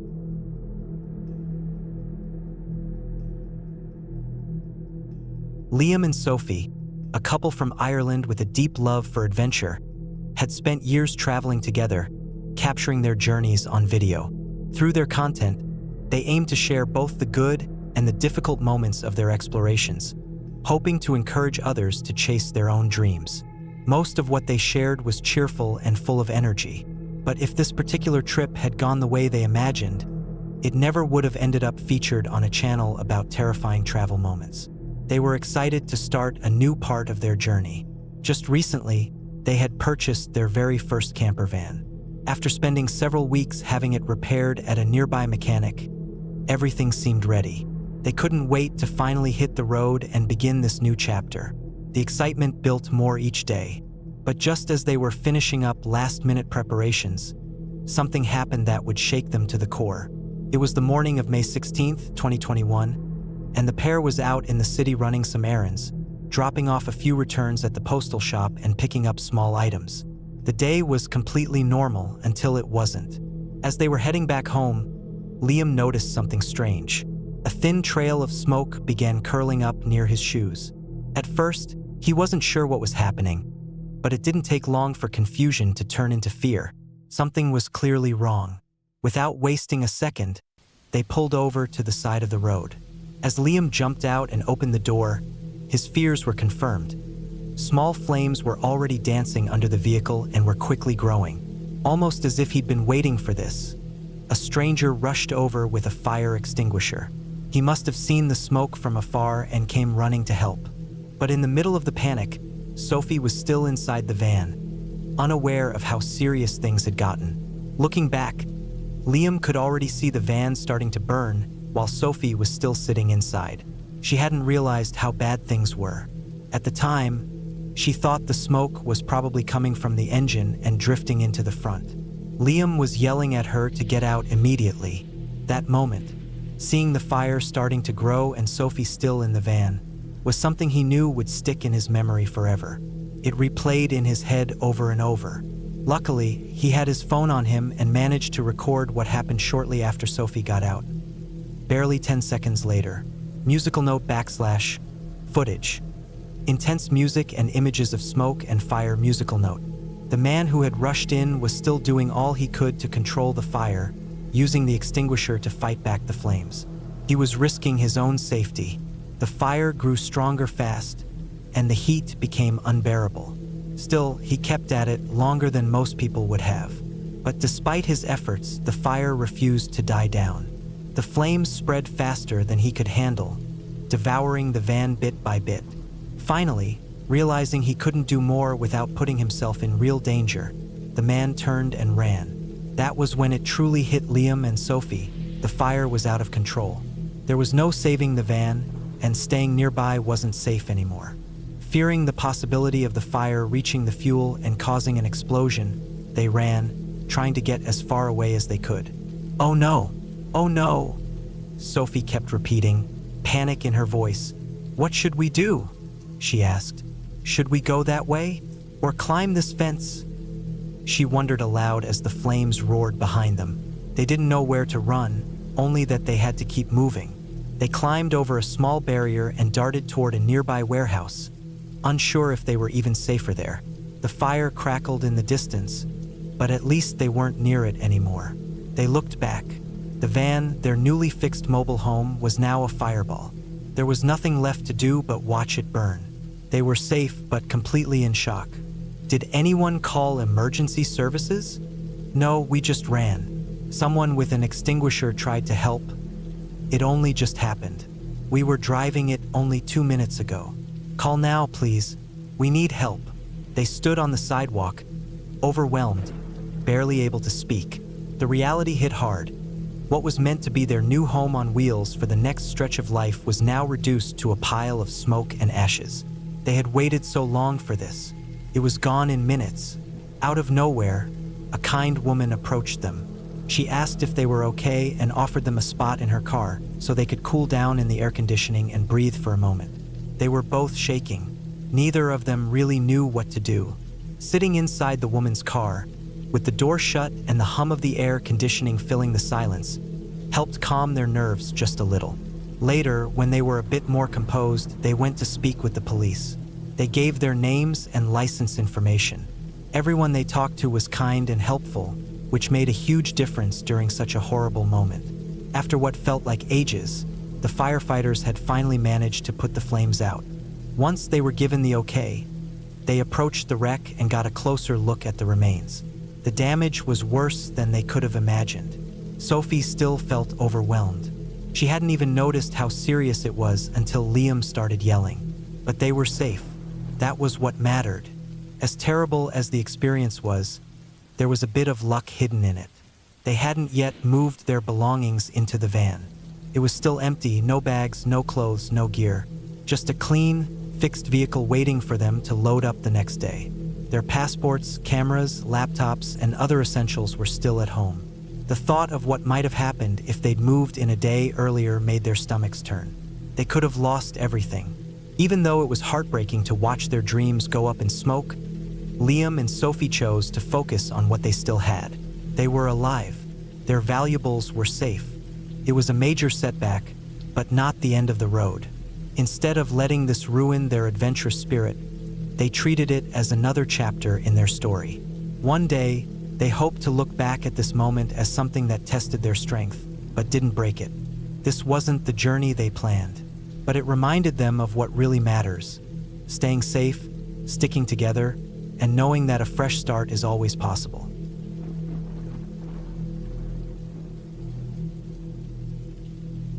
I've been lurking for ages, but finally decided to share a story. And good news, it's not one of those creepy guy stared at me tales. Instead, it's about how my best friend from university and I nearly got killed deep in the woods. Some of you might already be thinking, almost got killed? That must mean lots of creepy staring and barely any danger. Well, hold on tight because I have the story and the scar to prove it. I still don't know what came over me and my friend Josh back in college, but during our second year at Metro State University in Denver, we got sucked into hardcore survivalism. We lived together off campus, both working part-time jobs, and being just a short drive away from places like Pikes Peak and Mount Evans, we got really into hiking as a way to exercise and blow off steam. We used to hike more casually when we lived in dorms during freshman year, but after moving to our apartment near Federal Boulevard, everything changed.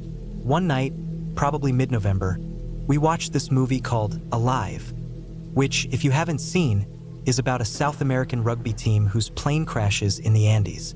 The survivors end up freezing and starving and are forced to eat their dead friends just to stay alive until rescue comes. It's a wild movie based on a true story, and it completely grabbed both me and Josh's attention. We couldn't stop asking ourselves what we would do if trapped in a similar situation, mostly arguing about how hungry we'd have to be to even consider eating a friend. Obviously, we never wanted to find out for real, but we thought the next best thing was to test ourselves by camping out in the mountains during winter to see if we could survive the cold. Here's where I have to say, don't try this at home. Camping in the wilderness can be dangerous even in good weather, but trying it in the dead of winter is really risky. Naturally, dumb college-age Josh and I thought it was an amazing idea and started planning a camping trip for after the holidays. We kept it going over Christmas break, and then, the first weekend back, we drove up to Echo Lake Park near Mount Evans. We left the car there and hiked into the snowy forest toward Mount Bierstadt. We walked maybe a couple of miles before finding a nice sheltered spot under some pine trees. We dropped our gear and started clearing space for our campsite. I won't bore you with every single miserable detail, but camping in those freezing, wet conditions was brutal. Everything was soaked, so keeping the fire going was a constant struggle, and we hardly slept at all. It was so bad that by around 6:30 or 7 a.m., we decided to pack up and leave right as dawn broke to make sure we could find our way back in the daylight and get out for hot showers. I brewed some coffee inside the tent with my little camping stove. You should get one too. They're lifesavers. And after warming up and sipping our coffee, we started packing. Josh finished first and opened the tent flap to say he was stepping out for a quick bathroom break. Still half asleep, I kept packing. A few minutes later, Josh came back and squatted by the tent entrance. He asked if my knife was close by. The first thing I thought was maybe he'd seen a bear. Sometimes they wake early and wander near campsites looking for food, which can be super dangerous. But when I asked him what was wrong, he said, "There's a guy. He was watching me pee." I was relieved it wasn't some starving bear. Honestly, I almost laughed. What if some early morning hiker had just glanced at Josh while he was doing his business? No big deal, right? I asked if that's all he was scared of. Then Josh dropped the bomb. The guy had a gun. That didn't freak me out much either, because sure, the guy was way early for hunting season, maybe only elk or sheep, but if everyone panicked every time they saw a hunter with a rifle in Colorado's mountains, the whole state would be on high alert constantly. Maybe I was too tired, too cold, or just desperate to get home, but I didn't realize how serious the situation was. Maybe Josh wasn't explaining it well either. Anyway, I was confused when we really should have been running. Then Josh looked the other way and suddenly shouted. I didn't even finish packing. I scrambled out of the tent, and there he was, a lone hunter, his face completely covered with a black ski mask. No words, just standing there. We got up and backed away slowly, saying stuff like, "We don't want trouble," and "Sorry if we're trespassing, we'll leave." Still no response. Then out of nowhere, he lifted his rifle and aimed at us. Everything after that is a blur. I saw the gun raise, and we both bolted like our lives depended on it. The first gunshot was the loudest noise I'd ever heard, echoing through the trees.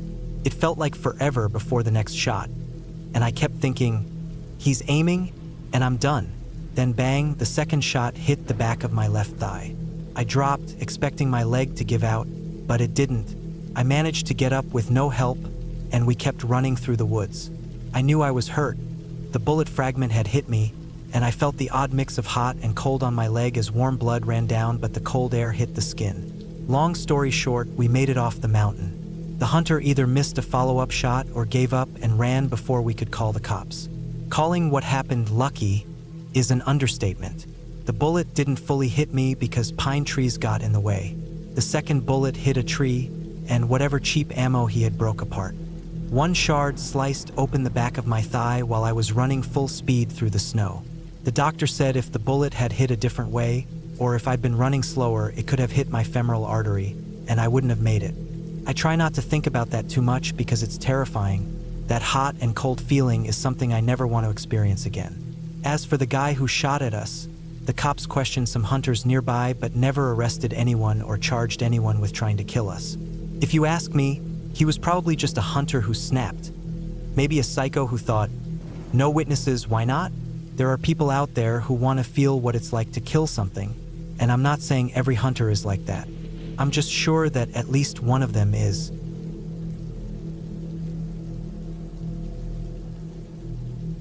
From his channel known as Jake's Journeys, a vlog focused on life in a camper van, Jake shares his experiences as someone who has spent years traveling to different countries.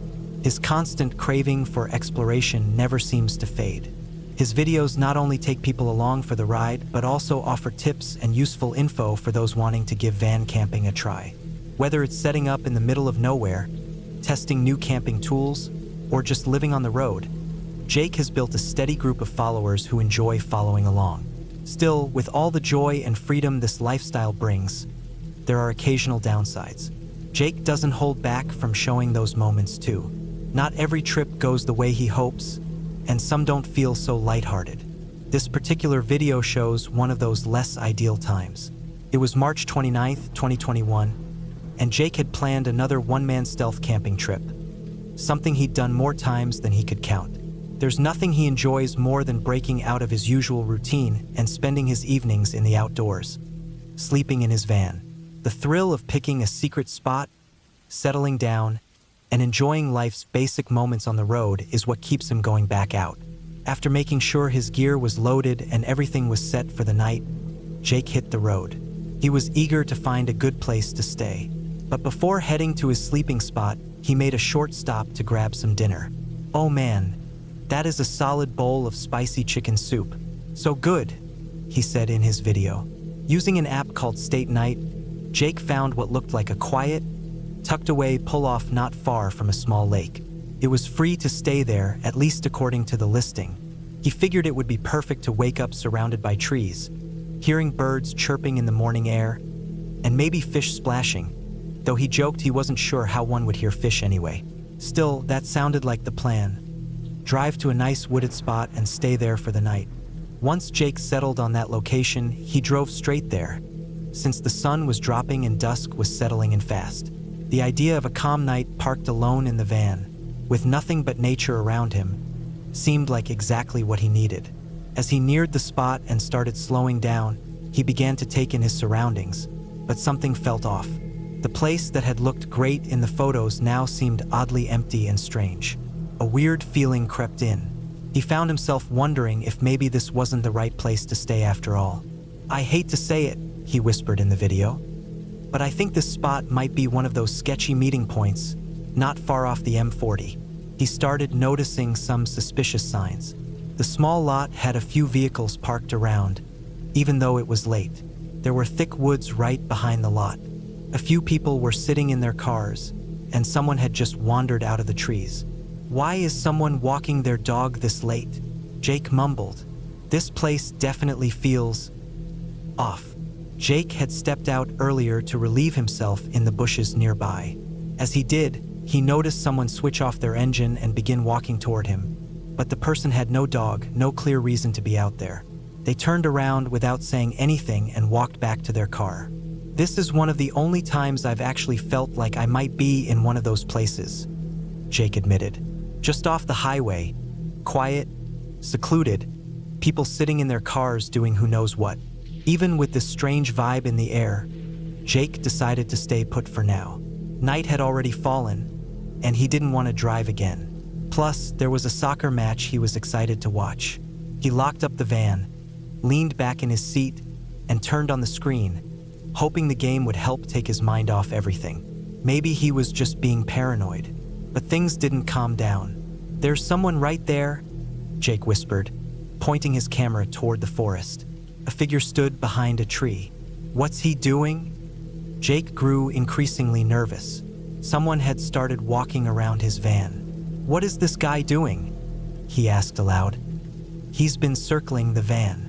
If I turn my lights on, I swear I'd have a whole line of people at the window." He looked out at the other cars, still parked, still occupied, still doing nothing obvious. It was a Tuesday night at 9:00 p.m., and yet this little lot had a bunch of people hanging around in their vehicles. "I know I'm here too," Jake added, "but at least I'm filming a video. What's everyone else doing?" Another man strolled past his van. "I'm not here for that. I'm just watching a match," he said to himself.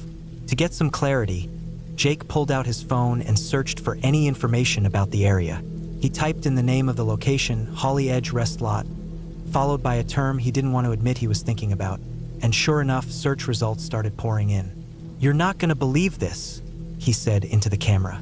"I just searched Holly Edge Rest Lot with, backslash, that word, and all these results came up. Articles, forums. It's known for that kind of thing. And apparently, there was even a poster pinned to a tree here warning people." The articles confirmed what Jake had feared. The comings and goings of random men, the idling cars, the way people just wandered into the trees and reappeared. It all made sense now. "Okay, this is too weird," he said, reaching for the blinds. "There's someone just standing in the woods smoking, and now there are two people back there. What are they even doing?" Enough was enough. Jake wasn't going to wait around to find out what happened next. He flipped the van's ignition, turned on the headlights, and started driving. The narrow road out of the lot felt too slow, like he couldn't put enough distance between himself and that place fast enough. The moment he left, he felt a huge wave of relief. His instincts had been right. This wasn't a regular place to camp. Even though he was safe, there was still frustration. His quiet night under the stars had turned into a quick escape from a place that felt anything but safe. He couldn't believe he had ended up somewhere like that. Eventually, he found another rest area a good ways away that felt much safer. There, he was finally able to unwind and get some sleep. But the thought lingered, how had he let that happen? How had he missed the signs? That night was a reminder that even after countless road trips and nights on the road, there are still things to learn. Just because a place looks good on an app doesn't mean it's a safe place to spend the night. Next time, Jake knew he'd double-check before settling down. And with that, he wrapped up the video, ready to move on to the next strange, unexpected moment caught on film.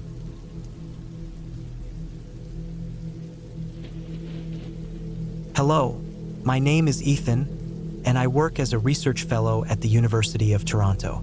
My area of expertise is atmospheric science, which basically means studying weather and climate by combining knowledge from chemistry, math, soil science, and engineering. As you might expect, most of our recent research has centered on climate change. However, earlier this year, I was invited to join a unique and somewhat odd research project in partnership with the University of Northern Eurasia's main campus located in Kyrgyzstan. Our mission was to translate and validate a large collection of previously unexamined research data recently obtained from the Kyrgyz government. To understand why we were asked to do this, there are two key things you need to know. First, unlike many other former Soviet republics that experienced political chaos after the USSR collapsed, power in Kyrgyzstan was quickly consolidated by a man named Boris Tursunov. This guy was seriously eccentric. He did things like rename the capital city after himself, import tons of sand from the Arabian Peninsula to create a fake beach, and erect dozens of strange-looking, gigantic buildings with no apparent purpose. These weren't monuments or sculptures. They were massive skyscraper-style apartment complexes, but completely hollow inside. They were just there to make the city, known then as Tursunovgrad during his reign, appear futuristic and impressive. When the Soviets left Kyrgyzstan, Boris quickly secured every government-owned property, including research stations that had been built during Soviet times across Eastern Europe and Northern Eurasia. After the USSR dissolved, academic institutions generally began to share research data freely with Western universities, though it took Russia itself longer to do so. By the late 1990s, many Soviet-era research archives were accessible internationally, but that wasn't the case for Kyrgyzstan. Boris and his administration looted and locked away much of the scientific data under the excuse of protecting it from foreign intelligence services. Whether Boris truly cared about the country's scientific legacy or simply wanted to strengthen his control, most of that research stayed hidden until his resignation in early 2023. After he stepped down, Kyrgyzstan's two largest universities, one renamed in honor of, well, you know who, petitioned for control of the data and arranged to share it with the multinational University of Northern Eurasia. This, in turn, granted direct access to us at the University of Toronto. The first challenge was simply getting access to this old research data. The second was verifying its authenticity. To be fair, Soviet-era science was not without merit, especially when it came to space exploration and military technology, which were state-of-the-art. But in many other areas, ideology often overruled good scientific practice, sometimes with disastrous outcomes. Take the example of Nikolai Petrov, the USSR's leading agricultural scientist during Stalin's era. Petrov famously claimed that genetics was anti-worker and that math had no place in biology. His flawed policies resulted in millions of deaths in the USSR and later China. Those who dared challenge him often ended up in prison or worse. How did a man like Petrov gain such influence? He manipulated data, used flowery but misleading language, and relied on tiny sample sizes to impose farming techniques on millions. The results were catastrophic. So, as you can guess, the second hurdle for our team was significant.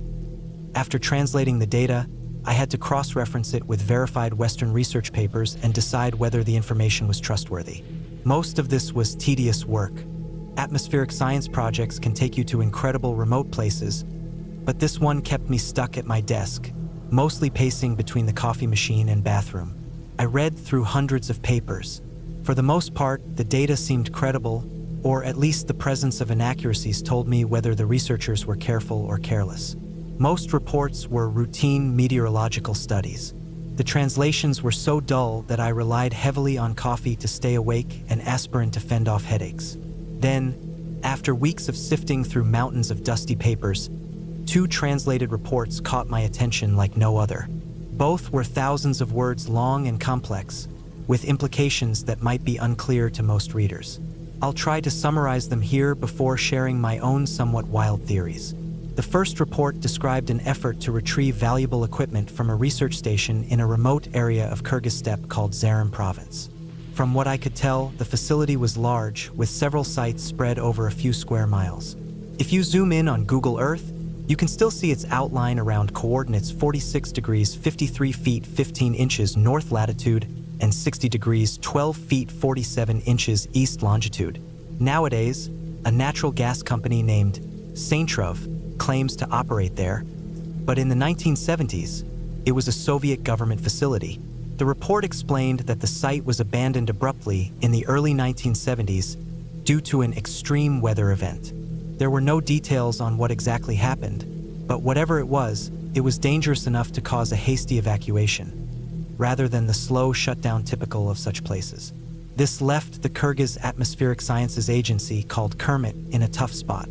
According to the report, tens of thousands of rubles worth of equipment and irreplaceable data were just sitting there, rusting. The authorities in Moscow were unhappy about this. The solution seemed simple: verify the area's safety, send in engineers, and recover whatever could be saved. But it wasn't that straightforward. Because the station was so remote, Kermit wanted to send a recovery team by helicopter before winter. But the report said weather conditions prevented helicopter flights. Then it was suggested they travel by train, but the rail line serving the site was decommissioned after the evacuation. Between the harsh terrain and these obstacles, the recovery team had to reach the site on foot, a journey that would take at least 2 days. They would have to camp overnight in freezing, barren tundra before continuing their trek. Reading this at my desk, I couldn't help but picture a grim survival story unfolding, like something out of a thriller. I felt a twinge of envy for those rugged Soviet scientists setting out on this dangerous expedition. But there was a major flaw. How could 6 men carry all that equipment, some of it very heavy, across nearly 70 miles of rough land? The only logical conclusion was that the initial team's mission wasn't to haul gear, but to survey the damage and decide if the data and equipment were worth salvaging. That was the focus of the second report. The first described the problem, the second the solution. Naturally, I scanned hundreds more documents searching for a follow-up report with the recovery team's conclusions. No luck. I combed through reams of files looking for any reference to Kermit, Zarim Station, or the names of the 6 researchers, people like Igor Makarov, Farid Zaitov, Ivan Mayanov. Their names appeared frequently in documents before November 1973, the planned mission date, but not after. I asked my colleagues to keep an eye out for any related files from after that date. No one found anything. Weeks passed, then months. Still nothing. I restrained myself from tearing through every pile myself, convinced I must have missed a clue. But there was nothing. The 6 men seemed to vanish completely from the records. Eventually, I had to move on with the project and put the Zarim mystery aside. The best I could do was mark those reports as inconclusive and ask the University of Northern Eurasia if they had more papers. They didn't. Later, out of curiosity, I researched the supposed natural gas company, Saintrov. They have no website, no social media presence, and no stock listings anywhere. By now, you're probably wondering what it all means. I admit I have no solid evidence about what happened at Zarim or during the recovery mission. Some might say I'm just speculating, but I prefer to think of it as educated guesswork. I believe an extreme atmospheric event forced the evacuation, but not just a typical snowstorm. A blizzard so severe it grounded helicopters would be brutal, but not enough to send scientists on a death march. My guess is the event was an electrical storm or intense electromagnetic disturbance. That would make navigation near impossible in a snow-covered, barren landscape. The recovery team must have been experienced outdoorsmen because Kermit had no way of knowing how bad the damage was. There were no interviews or reports from staff at Zarim. It was as if the evacuation happened blind. How could they evacuate hundreds of workers without any damage assessment? 3 explanations come to mind. Either the staff were trapped or killed during the event. The survivors were hospitalized or detained by Soviet intelligence for questioning, possibly to rule out sabotage by foreign spies, or the extreme weather also claimed the lives of the recovery team. The last theory fits best. It's feasible the 6 men perished in the brutal winter conditions, explaining their disappearance from the records. Some might call this applying Occam's razor, but even as an experienced atmospheric scientist, I find too many contradictions to accept the simplest explanation. I suppose theorizing without proof makes me a conspiracy theorist. But if my thoughts are dismissed on that alone, so be it. To put it bluntly, I think something truly extraordinary happened at Zarim. Extraordinary in the worst sense. Frightening, destructive, and deadly. I suspect the Soviets were so scared they sealed off the area and sent a human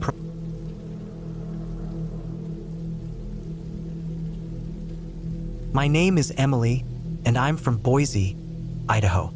I want to share a true scary experience that happened to me during a solo camping trip last September. I know some might think it's risky for a young woman to go camping alone in a place known for having had several dangerous criminals, but I was carrying a handgun. I realized that doesn't guarantee safety, but it gave me a sense of security, knowing I could protect myself if needed. So last September, I decided to go up to Clear Lake.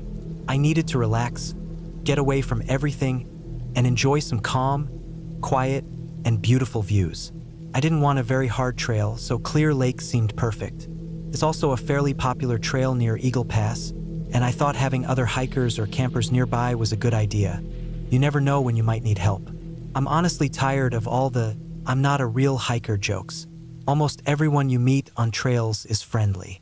Even mountain bikers are usually nicer than city cyclists or runners.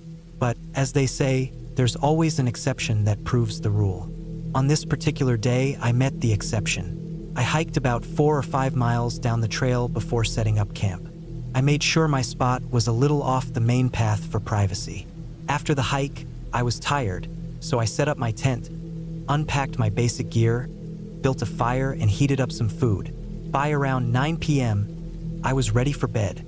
I got into my sleeping bag, used my backpack and a rolled sweater to make a pillow, and then quickly fell asleep. The next thing I remember was dreaming that my brother and I were sitting in the back seat of my dad's car. I don't know where we were going, but my brother kept teasing me about a crush I had. I kept asking my dad to tell him to stop, but he stayed silent. Then I had a very clear memory of hearing a zipper being pulled. The sound was really loud, and I looked around, but I couldn't tell where it came from. Suddenly, I had a sharp thought. I'm dreaming, but that zipper sound is real. It's the zipper on my tent. The change from the bright light outside to the darkness inside my tent was something I'll never forget. I went from asleep to wide awake with one clear thought: get your gun, and do it fast. I'd spent many hours practicing with my handgun. It's a compact 9mm pistol, small, easy to carry, and simple to use. But I'd never actually been in a situation where I thought I had to use it. My trainer warned me about the rush of adrenaline, and he was right. Even with all my training, it was hard to get the gun ready and aimed.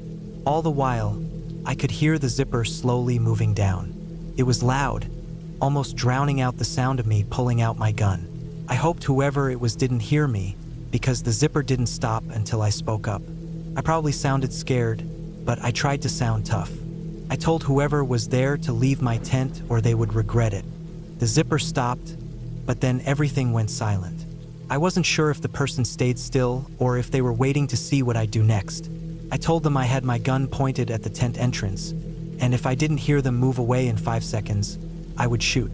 Then I heard someone stand up and take a few steps back. Instead of running, I heard their footsteps slowly walking away. Eventually, the sounds got fainter and then stopped.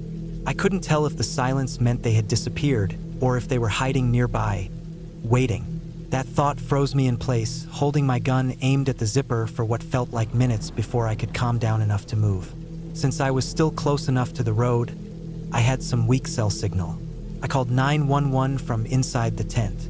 The dispatcher told me he would alert the county sheriff's office and send forest rangers on ATVs to reach me within about 20 minutes. He said not to be alarmed if I heard their engines loud in the night, that it would sound like a rescue team coming. Those 20 minutes were the longest I've ever spent in the dark, listening for any signs of footsteps coming back. When the rangers arrived, I told them everything that happened. They searched around but didn't find anyone close by. They did find a trail heading off into the woods, though, so whoever was there had left and wasn't nearby anymore. Even so, I didn't feel any safer. I accepted their offer to ride with them back toward my car so I could drive home. This was the first time something like this happened to me, and nothing like it has happened since.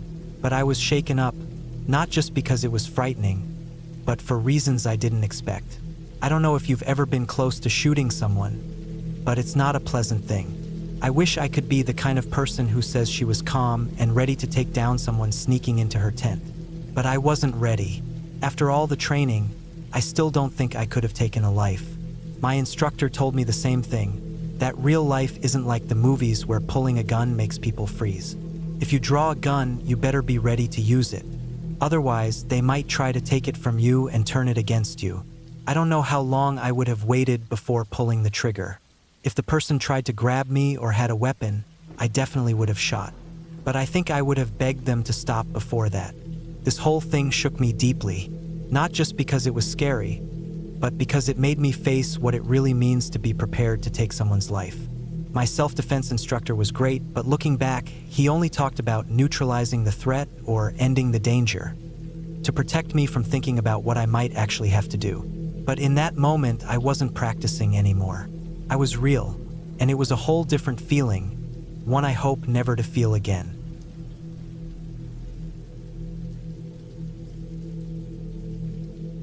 The day started at my buddy's house. The storm from the night before had finally passed, but the air outside felt strange. It wasn't just leftover humidity, it was like a quiet pressure pressing down, making me uneasy. We were supposed to be excited about heading into the woods, but I noticed everyone moving slowly around the living room, like their feet were stuck. I swallowed my worries, thinking maybe I was just sensing other people's nerves. Eventually, we stepped outside to load up the dirt bikes. 2 of them, each pulling a small cart loaded with our tents, water containers, and other gear. We'd done trips like this a dozen times, but something about the quiet mood in the group made me nervous. Usually, we'd be joking loudly, being loud and silly, but now we were just quietly fiddling with straps and switches. Then, without saying anything, we started moving. The first few minutes on the muddy path felt like stepping into a different world. The forest around us wasn't alive with the usual summer sounds. No birds singing, no leaves rustling, just the noise of our bikes and tires squelching in the mud. I couldn't shake the feeling that the trees were watching us somehow, but I kept my mouth shut. Nobody else was talking, so I didn't want to be the one to say something weird. A couple of miles in, we stopped for a break by a crooked old stump. The heavy air weighed on me, and I leaned against one of the carts to catch my breath. That's when I saw something move across the trail, maybe 30 yards ahead. I told myself it was a deer, but it moved too upright, too fast. My friend's face went pale, but he shrugged it off quickly. I think we all felt the tension then, like we'd just seen something that didn't belong on a normal day. Still, we got back on and kept going. Fallen branches and slippery, winding ruts in the trail slowed us down to a crawl. We had to take detours more times than I could count. Even the sunlight seemed to fade faster than normal, making the woods look darker, like the day was slipping away from us. Every time someone shut off their bike to figure out a new route, the silence around us felt heavy, almost suffocating. I thought I heard soft cracks in the bushes, but when I turned, there was nothing but wet leaves and twisted branches. By the time we reached our campsite, my shirt was soaked with sweat and my heart was pounding too hard. Something about the whole trip had been off, and I had no idea how much stranger it was about to get. When we finally carried our stuff into the small clearing, the daylight was already fading. It felt like we were stepping into a space where something was waiting just out of sight. We spread out, each trying to find a flat spot for our tents, exchanging nervous looks every time a twig snapped or the wind moved through the trees. The air was sticky and thick, clinging to your skin, and the silence felt unnatural. No bird songs, no rustling from animals. Like the forest was holding its breath. We were worn out from the ride, but no one mentioned quitting. Instead, we scrambled to set up camp. I hammered tent pegs into the damp ground with shaky hands while my friends searched for dry branches to start a fire. Our plan was to get the fire going fast, hoping the warmth and light would push away the unease that had been growing all day. At first, I thought the tall shape standing near the trees was just a twisted branch, long and narrow, blending into the dim light. But then it moved. I saw it from behind the tent I was setting up, something tall, still, and strange. One of my friends noticed it too because his laugh broke off suddenly when he spotted it. We froze, waiting for it to do something, anything, but it just stood there, then suddenly darted deeper into the woods in a way that didn't look natural at all. Our group gathered around the fire pit, eyes flicking from one shadow to the next. When the first sparks caught, relief buzzed through us, but the fire's glow made the shadows dance and twist, playing tricks on my mind. Shapes seemed to jump just outside the circle of light. Every small noise beyond the fire had me gripping my knees, ready to bolt if something big came crashing through. Night fell fast, tightening a knot in my stomach. I realized with a sinking feeling that there was no turning back. Trying to find our way through mud and thick brush in total darkness would be hopeless. We huddled close by the flickering fire, too tense even to tell the usual scary stories. Each of us was too busy scanning the dark woods, sure we'd spot that tall figure moving closer. At one point, I thought I heard quiet crunching nearby, but when I swung my head around, there was only an endless sea of trees and bushes. We decided to have a couple people keep watch while the rest tried to get some sleep, though that seemed impossible. I crawled into my tent, certain I wouldn't rest at all. My heart pounded in my ears as a small lantern cast a weak glow, showing how clammy my hands were. I lay still, straining to hear anything out of the ordinary. Sometimes someone would call out from the fire to check we were all still there. The worst part was the silence between those calls, each pause making me imagine that tall figure inching closer step by step. A few hours dragged by without any full-on terror. When dawn finally came, we tore down camp like our lives depended on it. Sleep or no sleep, we just wanted to leave that place behind. You could almost feel the wave of relief when the carts were loaded again. The sky was a dull morning gray, but to me, it felt like the brightest sun I'd ever seen. We didn't talk much about what we'd seen. Instead, we just aimed our dirt bikes back toward home. On the ride out, my head stayed on a swivel, scanning the tree line out of the corner of my eye. Every now and then, I thought I caught a glimpse of that gangly figure lurking in the shadows, and my heart would pound harder. But nothing else crossed our path, and no more strange shapes stood among the trunks. It was like the forest had decided to keep its secrets now that we were leaving. When we finally pulled up to my buddy's driveway, I swear I could almost taste the relief. We unloaded in heavy silence, none of us quite ready to say what we'd seen. Even later, when the shock wore off, we danced around the details, tossing out half-baked guesses. But deep down, I knew our trip wasn't just some ordinary camping trip. Sometimes, the wild doesn't care about our questions, and all we can do is pack up and hope it lets us go.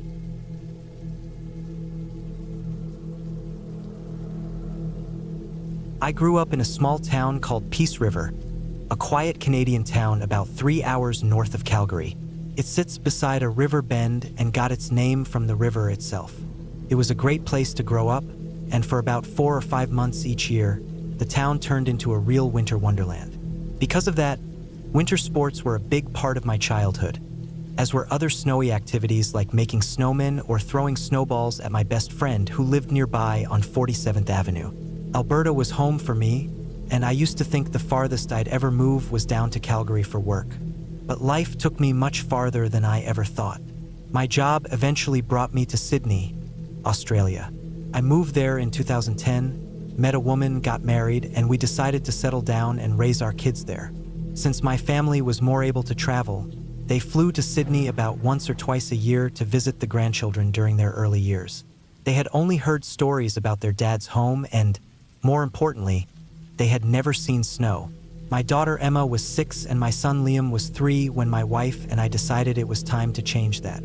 So we planned a trip back to Alberta for Christmas of 2019. Emma was especially excited, but Liam clearly didn't know what to expect. When we landed in Calgary and drove the roughly 90 miles to my parents' house, their minds were blown by the thick white blankets of snow on both sides of the road.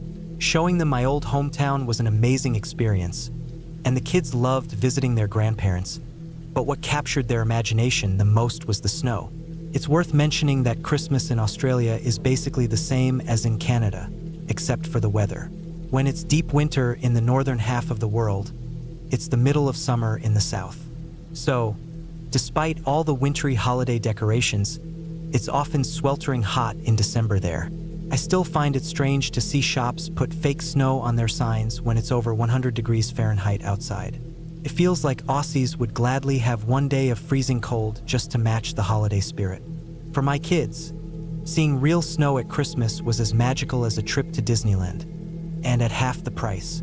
They wanted to be outside in the snow almost all the time, doing everything I used to do when I was young. Wearing heavy winter clothes was new and exciting for them too. Emma once said she couldn't tell if she felt more like an Eskimo or an astronaut. It was so strange to her.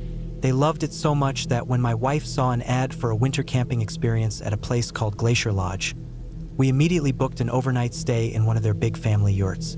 We drove up there on December 20th, got there just before noon, and quickly got ready to build a whole army of snowmen. By about 1:30 in the afternoon, we were playing in the snow for a few hours. Then my wife went into the yurt to start preparing dinner on the small camping stove the lodge provided. The kids and I kept playing as the sky started to get darker. After a fierce snowball fight, where my kids teamed up against me, we all started feeling hungry. We were only about 40 yards from the yurt, so I told Emma to watch her little brother and ran back to check on my wife. She said dinner would be ready soon.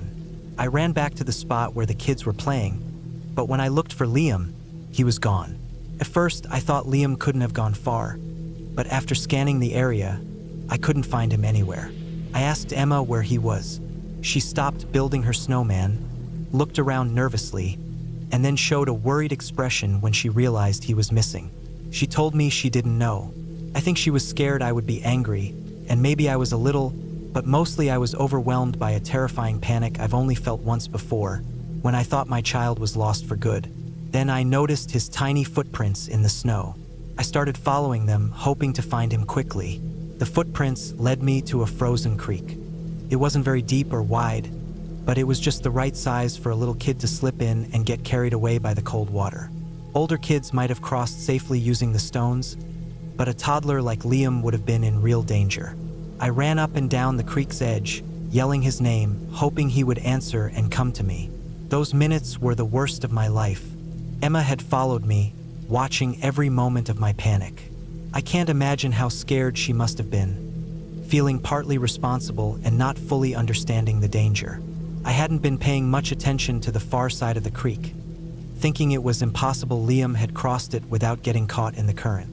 Then I heard him call my name. I turned and saw him standing safely on the other side, just trudging through the snow like nothing was wrong. He didn't seem scared or worried at all. I ran across the creek and scooped him up, probably startling him a little. He started crying when he saw his sister, who was also crying. I carried him back to the yurt, where my wife was confused and upset. When I told her what happened, she was mad at me, then mad at Emma, then mad at me again. We were all a mess, but mostly just relieved to have found Liam and not have to call the police. After we settled down and ate dinner, before putting the kids to bed, I asked Liam something that had been on my mind since dinner. I asked how he got across the creek. We had all been so relieved that he was safe, but I wanted to understand what happened. His answer made my blood run cold. "The snowman carried me," he said. Of course, a snowman didn't carry him across the creek, but someone did, and just the thought made me sick with worry.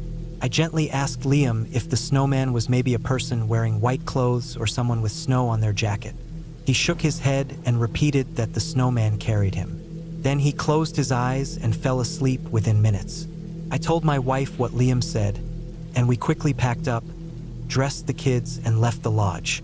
What happened was strange and scary, but it was clear someone had taken Liam briefly. Maybe they heard my screams and decided to let him go before I caught them. I thanked whatever luck was on our side that night, but there was no way we were staying. We told a campground worker what happened on the way out. I don't know what they did, but we left without asking for a refund, too shaken to care. The next morning, I called the police. They got back to us quickly with the worst news. Near the creek, alongside Liam's small footprints, were much larger footprints, almost certainly those of the person who had taken him. Liam later said the person who carried him wore a white hat or light-colored clothes, and after carrying him through the woods for a minute or two, they put him down and walked away. Liam then heard my shouting and walked back toward me, where we were reunited. I asked Liam if the man said anything to him. He said no. I asked if he was scared. Surprisingly, he said no. Liam is normally cautious around strangers, so it was strange he stayed calm when someone suddenly picked him up. When I asked if he cried or fought back, he just said no again. Maybe he thought it was me. Maybe the strange, snowy woods felt so magical and otherworldly that he wasn't afraid. Or maybe he was just sleepy. But the thought of a stranger grabbing my son and him not even making a sound still sends chills down my spine.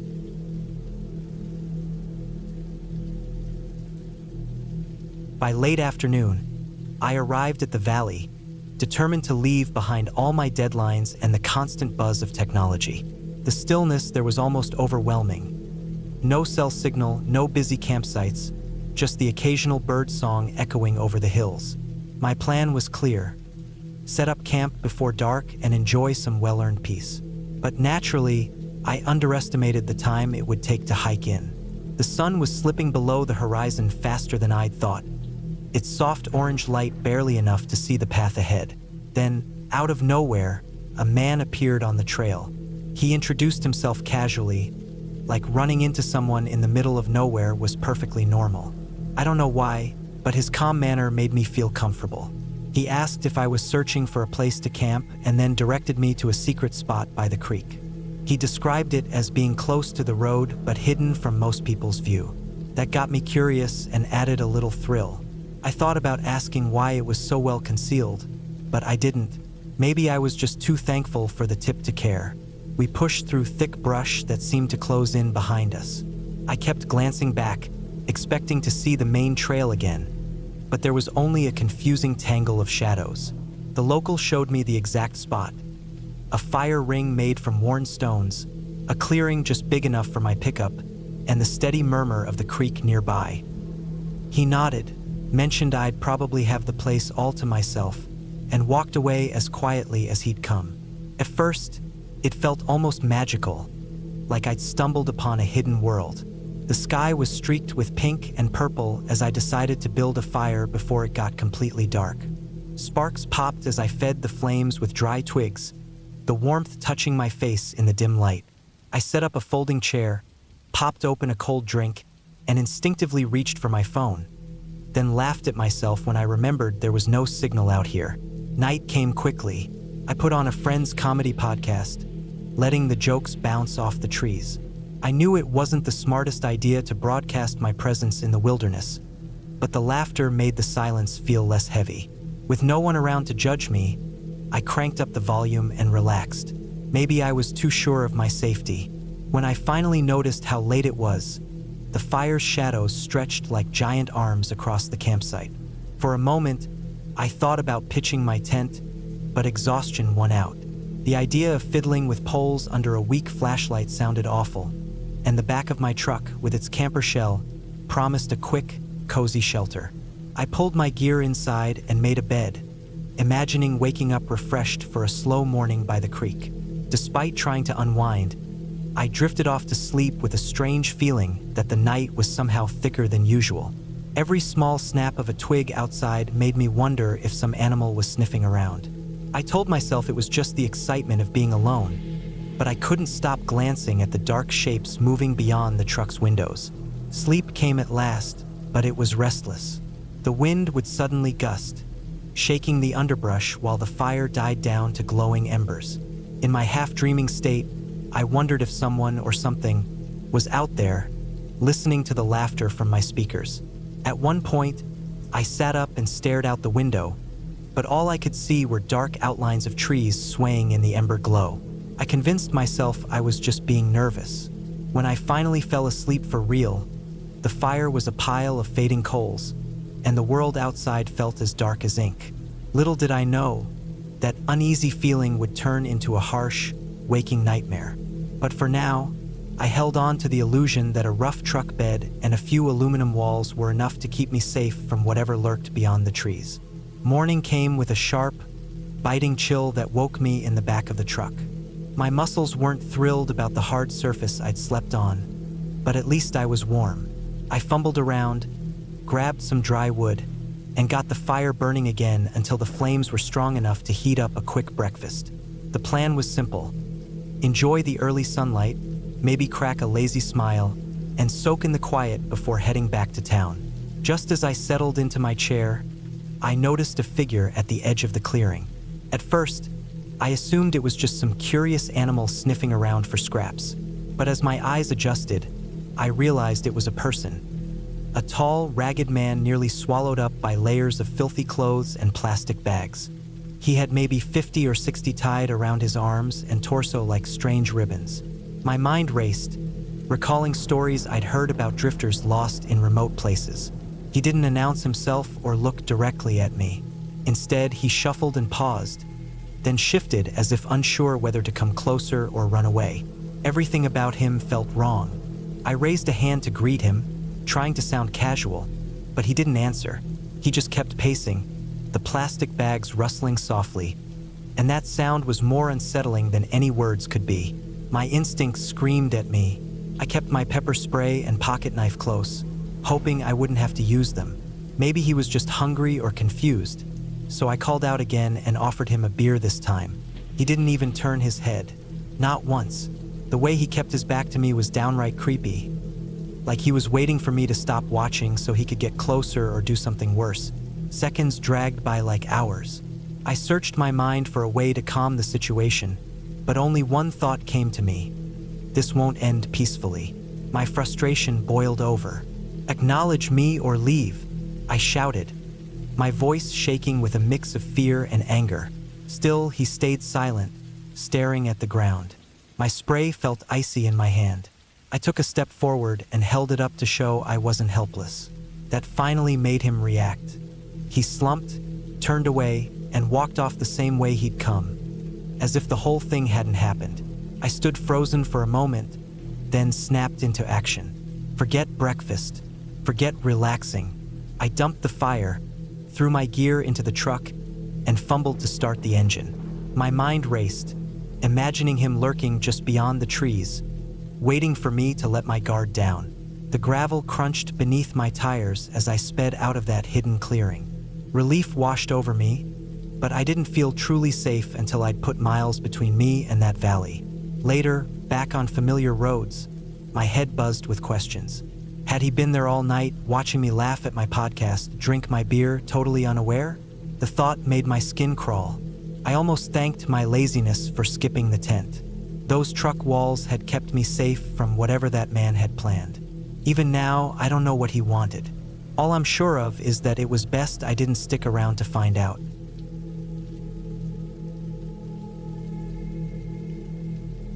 Near the village where I grew up, there's a forest full of trails and camping spots. A couple of years back, I went back to visit my relatives for about a week and decided to do some camping while I was there. My equipment was pretty basic, but I wasn't aiming for anything fancy. I just wanted to find a decent spot and camp for a night or two. I picked a somewhat random path and followed it for some time.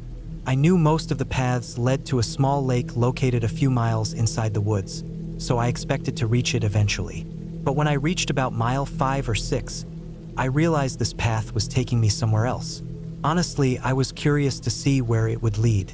However, after walking for hours, it felt like the path just went on and on, heading nowhere in particular. My legs began to tire, so I found a little clearing beside the path to camp for the night.